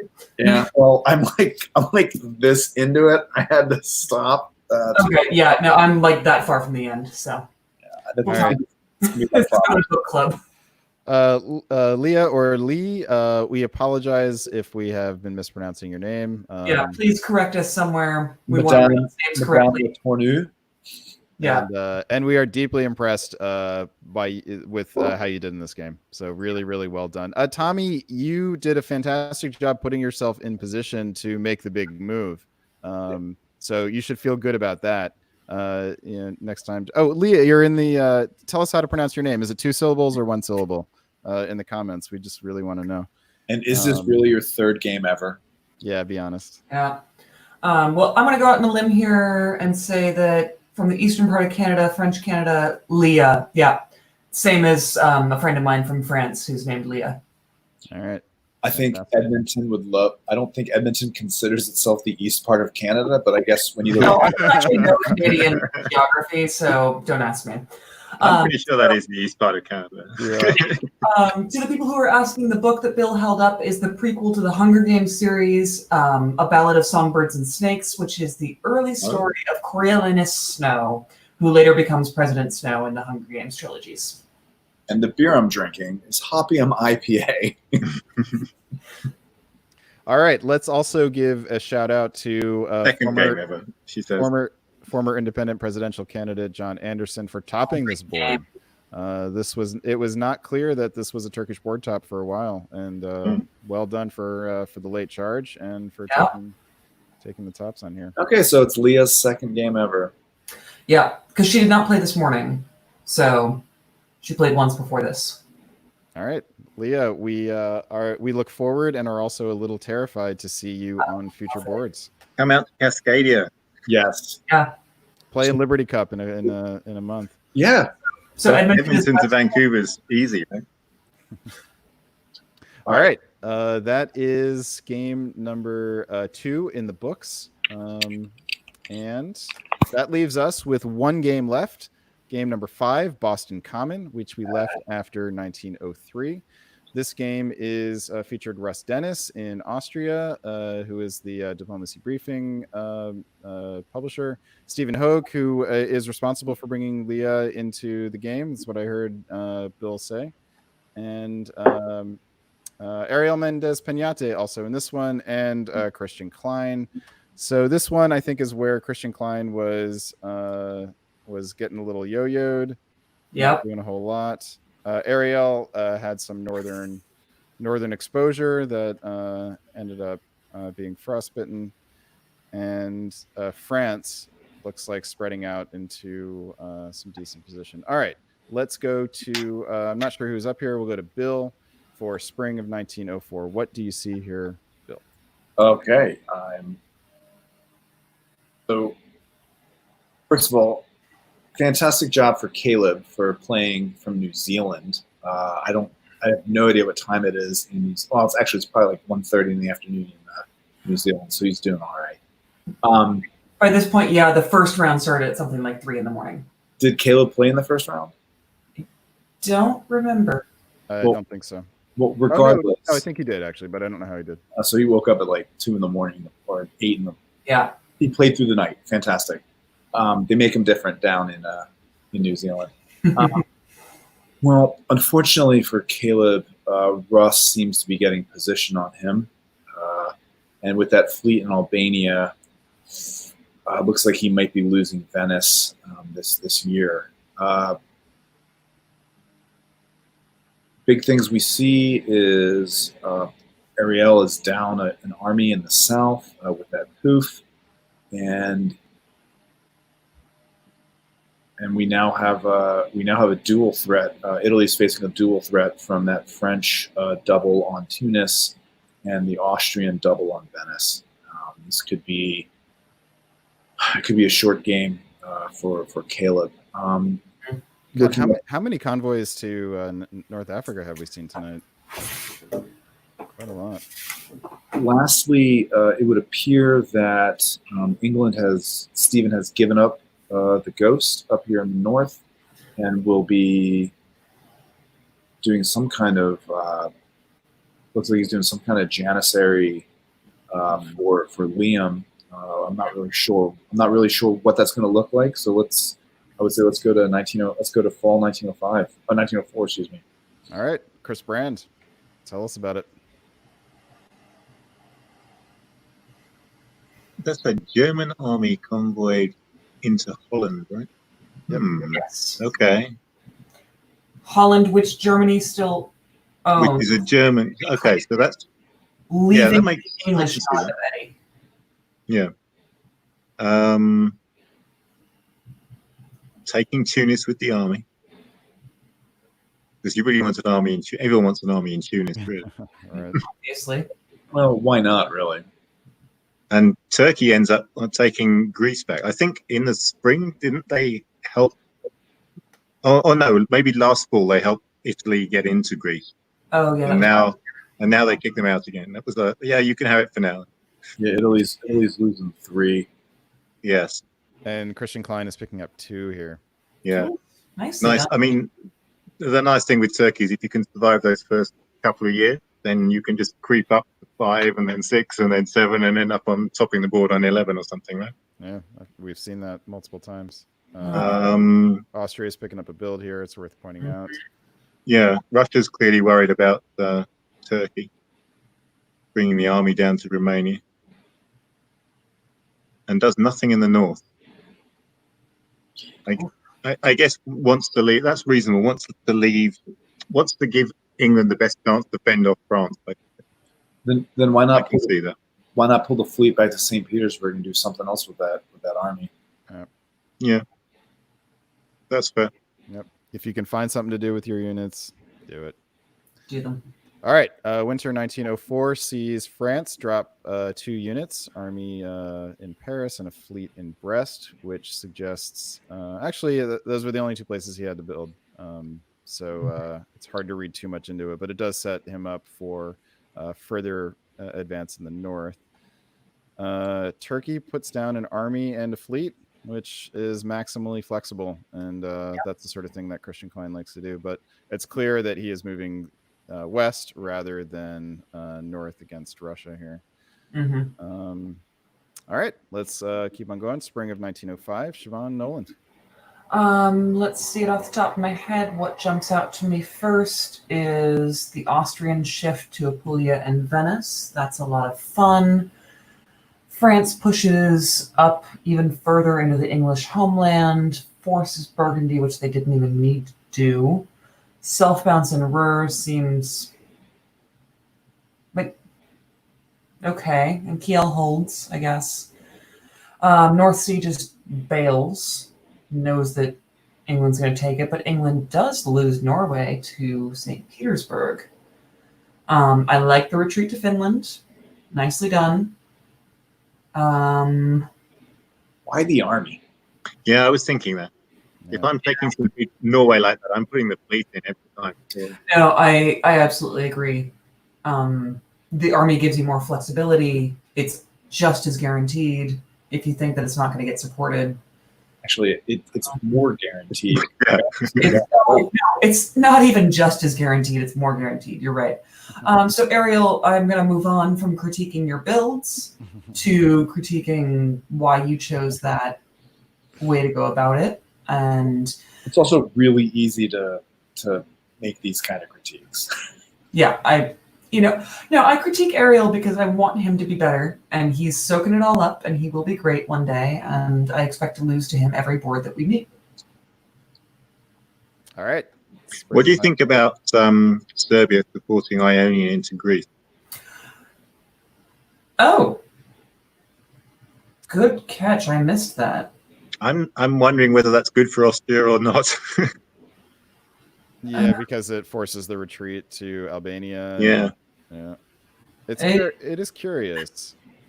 Why? Yeah, especially given this army movement, which looks anti-Italian. Russ, I see you in the comments. Explain that to us, please. I mean, maybe he just outsmarted himself. He wanted to pull the fleet out of the way so that he'd have a guaranteed dot down here. Yeah, that's reasonable. Yeah, I think it's a fantastic move. But it does make put Trieste at risk. I mean, not to a great extent. I mean, not to a great extent. I think it's actually probably fine. Yeah, It's the kind of thing I might have stared at for a couple of minutes and been like, no, worth the risk. Vienna's available to cover. Yeah. Unless he's worried about Budapest which is not insubstantial, actually. All right, Russ, we're coming around to your way of thinking. It's a good move, and at the worst is a trade of dots. Yeah. He does say that Christian board topping round 1 played into his thinking here somehow. All right, let us see. And Covers Trieste. Greece gets taken. Sorry, it's not my turn. Bill, this is your turn. Sorry. It is. Russ, unfortunately, doesn't take the rest of Italy's dots, just one of them. Could have gotten both. I know. That would have been great. Well, even if Caleb had told him he was doing this, I don't know if he could have moved them. Would you actually order to both Rome and Naples in that situation, no matter what you're told? Yeah, that's hard. But should you lead with Venice here? Should Venice be the mover so you're better set up, or are you too naked if you do that? Man. Given Marseille to Piedmont, that's probably the right way to go. But if you don't know that's coming, then yeah. Well, fortunately for Russ, it would not appear that France is getting along with Germany. So major movements here. We see a bounce in St. Petersburg. Oh, Ariel. Hey, that worked out great for Ariel. What are you talking about? That's good. That's fine. No, self bounces. Stop. Really? Everyone, stop. Stop with these self bounces, guys. He keeps Norway. It's not easy to keep Norway and St. Petersburg in that situation. Yeah, St. Petersburg's open for a build. Yeah, why don't you like this one, Bill? Self bounces? This one, not self bounces in general. I agree with you; they're overused. But why don't you like this one?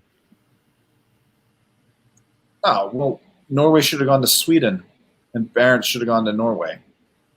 Well, I mean, and then you lose St. Petersburg. Sure. But yet now, or Norway goes to Sweden, and Barents goes to St. Petersburg. You know what? It worked out fine. Good move. A lot of nothing in the North Sea area, and we're seeing a stalemate of armies along the Alsace-Lorraine border. So. I guess Russ has got to be hoping that Marseille to Piedmont is followed by Piedmont to Tyrolia, trying to round the horn against Germany. Yeah. I wouldn't be. Well, I guess since Tunis went back to Spain here, France has the luxury. But France should lose Burgundy here, right? Yes, he should. Mm-hmm. Let's see if it happens. But yeah. Ariel, don't listen to Bill here. Self bounces are useful on occasion. All right, let's. We got Winter 05 sees a Viennese army put down. Because he pulls Finland. Sorry. Oh, I love this. I love this build. A Northern Fleet build. Respect. That's his second one because we had a big party earlier when Ariel put down the Northern Fleet. Yeah, no, I mean he walks into Sweden right now and the fleet's just, yeah, love it, Ariel. You're doing great. Self-bounce paid off. Yeah. Any worry about taking the eye off the south here? Because another army down here would have been helpful. I think he's okay because Turkey and Austria are going at it. So I think you're probably okay to do that, deal with the South diplomatically rather than tactically. And I think that Austria has actually been actively helping Russia when Turkey has been attacking him. So Yeah. I think it's fine. And it is Christian Klein in Turkey, which is no small amount of leverage. All right. Spring 1906. Chris Brand, you're on the clock. Sevastopol to Armenia stands out right from the start. That's interesting. It's the fleet is not really what you want in Armenia, but we'll see what happens with that, I guess. Look, realized that he needed the fleet in Norway. Better late than never. No, this is picking up Sweden, which is the obvious right thing to do now that Finland's not there anymore. Not letting Piedmont round the horn. Oh. Yeah, that's interesting. I kind of feel if I'm Austria, I would probably be fine with Piedmont going to Serbia. Oh yeah. Yeah, I don't think it would be a threat to you, would it? It's kind of a pain. It could be used against you. Yeah, but it's probably not. It's going to go against Munich. I think I would be more interested in picking up Naples. Which is still possible here. Yeah, I mean, it is spring. Western Med covers Tunis, Italy. Italy can survive this year because he can still hold Naples. But does he want to? Yeah. That is the question. And Turkey sort of tries to push forward and doesn't really get anywhere. No, this is a bad year for Christian. Very hard to push forward from this position, really. Well, he's still playing defense. I mean, he got the 2 build, but he never really set up an alliance structure that enabled him. He doesn't seem to have any friends. He's a big problem. Well, it seemed like I think Italy turned on Austria early on, and I think that is what hasn't worked out. And it gave Christian an opening that because Austria has gotten the upper hand on Italy hasn't worked out for Turkey. All right, and Burgundy was forced, which we said would happen, right? So it's interesting that England made the move on English Channel instead of defending Edinburgh. If he had tapped York, then he would have displaced Clyde rather than losing Edinburgh. Yeah. Well, he can still play defense, but I think Ariel's going to continue moving west. Yeah, I mean, that's the way you can play, just tap both the supports and keep Edinburgh safe, right? It kind of feels like England is in FU France mode. So maybe he thinks he can do more damage over here. And good on you, Steve. And from there, he can get into Mid-Atlantic, so can cause all sorts of damage from there, right? Exactly. So should Ariel make sure to leave him with a dot, you know? Yeah. I don't think Ariel really is going to have a say in that. Well, he's Sweden, right? Sweden's English, isn't it? Well, and the question is, does he walk into Denmark right now and also take Sweden? Yeah. You know he won't, but I think if Norway or if Sweden just goes to Denmark here and Norway doesn't follow, then I think England should be guaranteed one. Yeah. I think I would be tempted to do that in Russia's place here. Yeah, and then force Norwegian. Yeah. I think Germany's going to help. I think Germany's going to help England hold on to one of his dots. Okay. All right, let's see. This is Chris. You just did this, so Siobhan, you are up. Walks out of Sweden but goes to Finland. Oh. I'm gonna need some sort of explanation for that. Ariel, why not you? Why not you? And the more I watch you play, the more I'm becoming convinced that while it's a great trait to be a nice and kind and caring person in the normal world, diplomacy is not the normal world. And this was not the moment. You know, there's a version of nice that's nice enough, but not too much. And you reserve part of that chocolate bar for you, right? So here's a case where you want to leave England with the power to continue what he wants to do, which is to be a thorn in France's side, but Sure. do it in a way that benefits you. So England does not need to stay with 3 dots here, right? England you can say, okay, England, I'm going to let you keep doing this, but I want a dot, and England's going to be fine with that, right? Yeah. I mean, I get it. And yes, Ariel, I know you're right there. That's why I'm talking directly to you. Yes, I know Sweden is right there whenever you want it. I know Denmark is right behind it. Well done forcing Norwegian, because in case he hadn't moved out, that was the right call to make. Interestingly, Germany is all aboard the fuck France train. Yeah. So Ariel, I think the thing is, the question that we're asking here, or at least I'm asking it, and Siobhan I think is on board with this, is why not want it now? Right? It's there whenever you want it. Why not want it now? Sorry, it's late. I'm getting a little animated. No, I see from Steve Hogue that he told Russia he was in an FU France mode, and that if he didn't leave Sweden, I'd go back to FU Russia mode. Well, there's always Denmark. Yeah, but there's no justification for leaving England with 3. No, You leave England Denmark. with 3 for sure, but you take Denmark. Yeah. Give Ariel credit for the unwanted support to Eng. Yes, we are completely ignoring the other parts of the board. Yes, that is nicely done. Unwanted supports are always fantastic. Almost as fantastic as self bounces, right, Bill? Oh, I love. I mean, Stephen can tell you about unwanted support and self bounces. He learned that painful lesson at DixieCon. Mm-hmm. So I think it's important to remember that a 2-center England in this scenario is not much of a threat. Yeah. And to be honest with you, Ariel, if Steve's making those threats, just take all his dots. You could have taken Sweden and Denmark. Yeah. You get to be the New England. Yeah, and well, I mean, well-timed threat, Steve.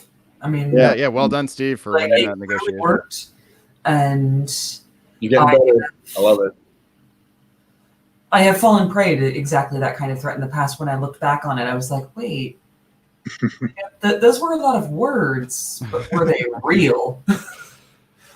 All right, let's push forward here. Get off of Ariel's back. Winter 1906. I love you, Ariel. Sees Germany put down an army in Munich, and nothing else happens here.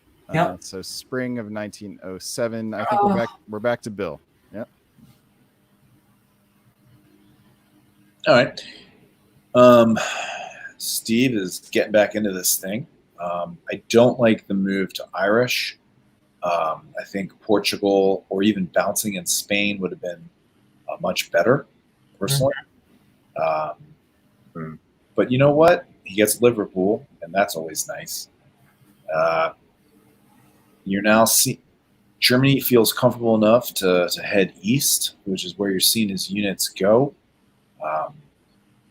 I assume that means he's patched things up with Liam in France, and that does not bode well for the Austria-Russian alliance.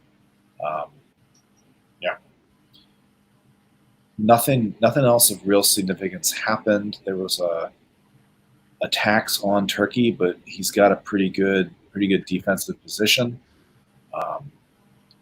And I'm not really sure what's going on in the Italian boot. I don't understand why did Austria self bounce into Tuscany? They did, yeah.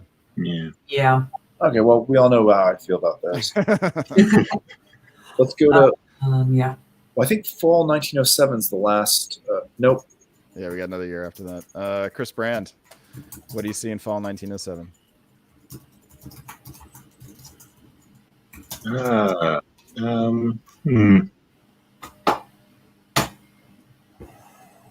Okay, France kicking Germany out of Belgium, but that was kind of inevitable.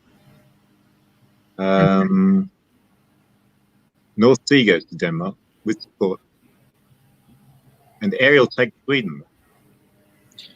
But Ariel doesn't take the North Sea when he has a chance. Yep. Yeah. Could have walked into the North Sea. but he walked into the black. I mean, supporting Norway is weak there.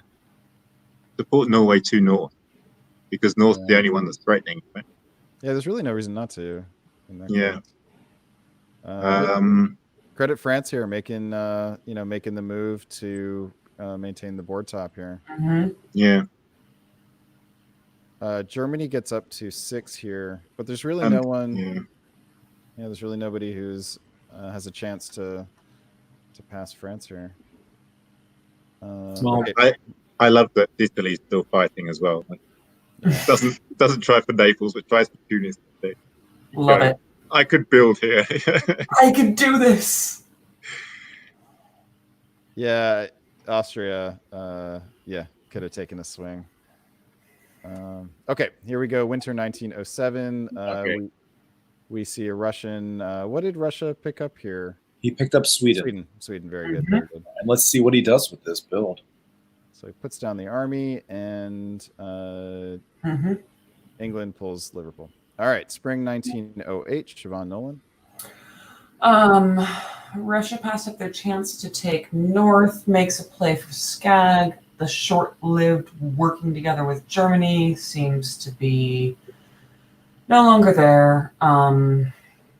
France gets all position. Isn't guaranteed Liverpool, but is likely. Ariel takes Armenia, as expected with that build. Army Sev. Makes sense.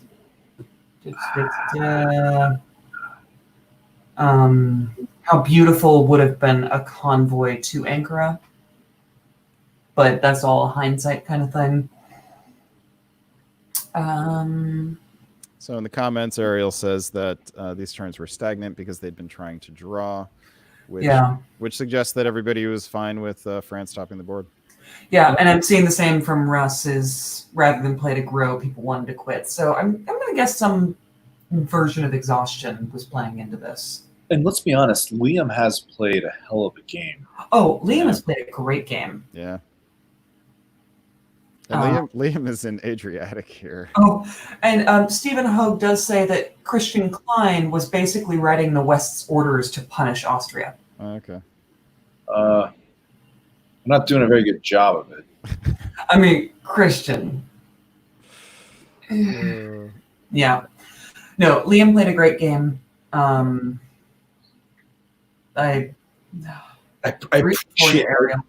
appreciate the effort of Stephen to give Christian the credit for Liam's board top here, but I'm pretty sure Liam did this on his own. Yeah. All right, Bill. I believe this is going to take us home. This will take us 1908. Yeah. Now you see why France moved up to Adriatic, setting up the 3 on Venice to really solidify that board top. He makes the he covers Liverpool, of course, gets Ariel's help into Denmark. Yeah, I would say that Ariel got off the fuck France train a little too early.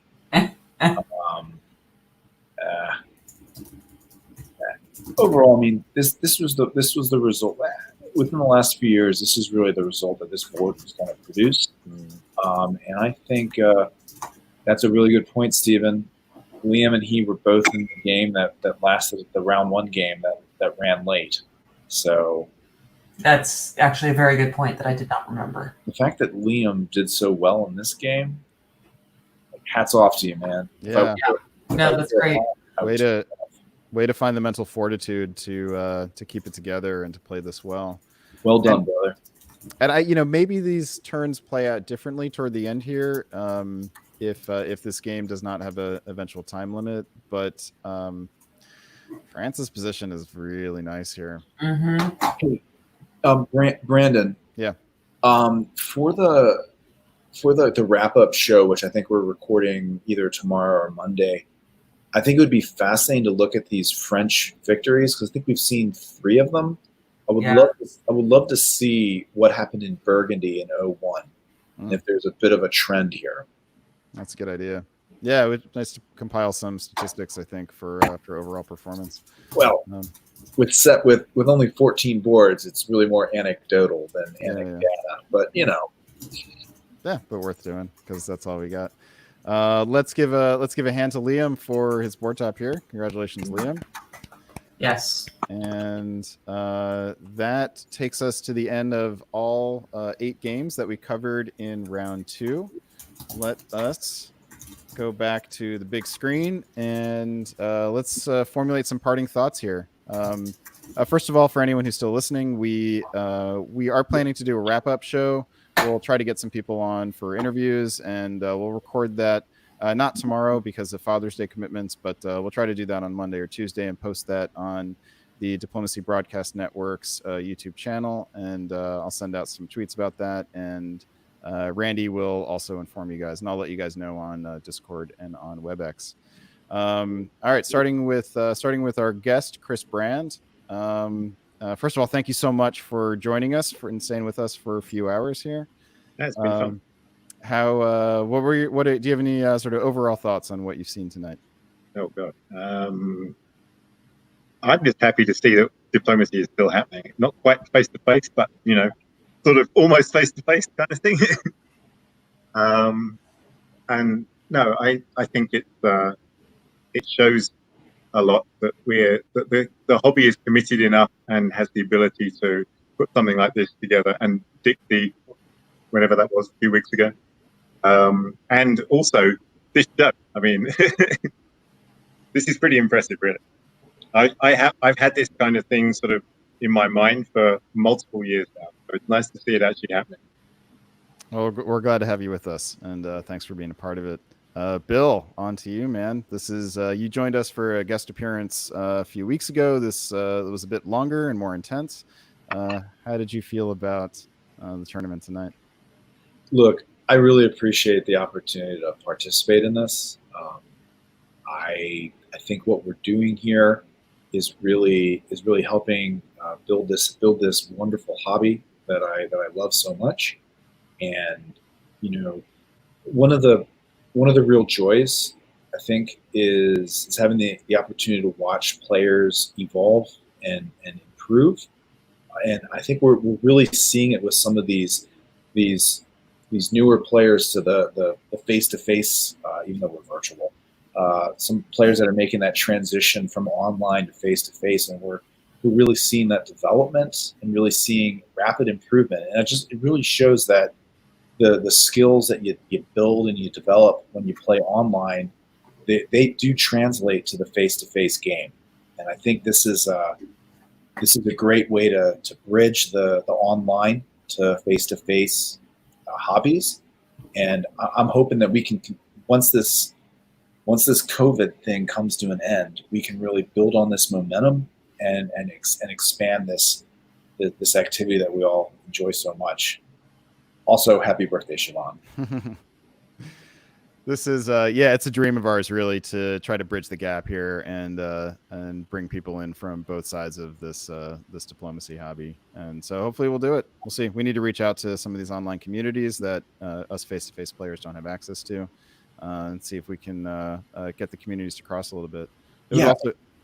Yeah, and for those of you who are watching this in a recorded format, or just kind of checking this thing out, that play exclusively online, I think this really shows that the face-to-face hobby isn't. I mean, it's cutthroat, but it's not cutthroat in a mean way. I mean, the people that play this game, I mean, they're nice people, but I mean, they also play to win.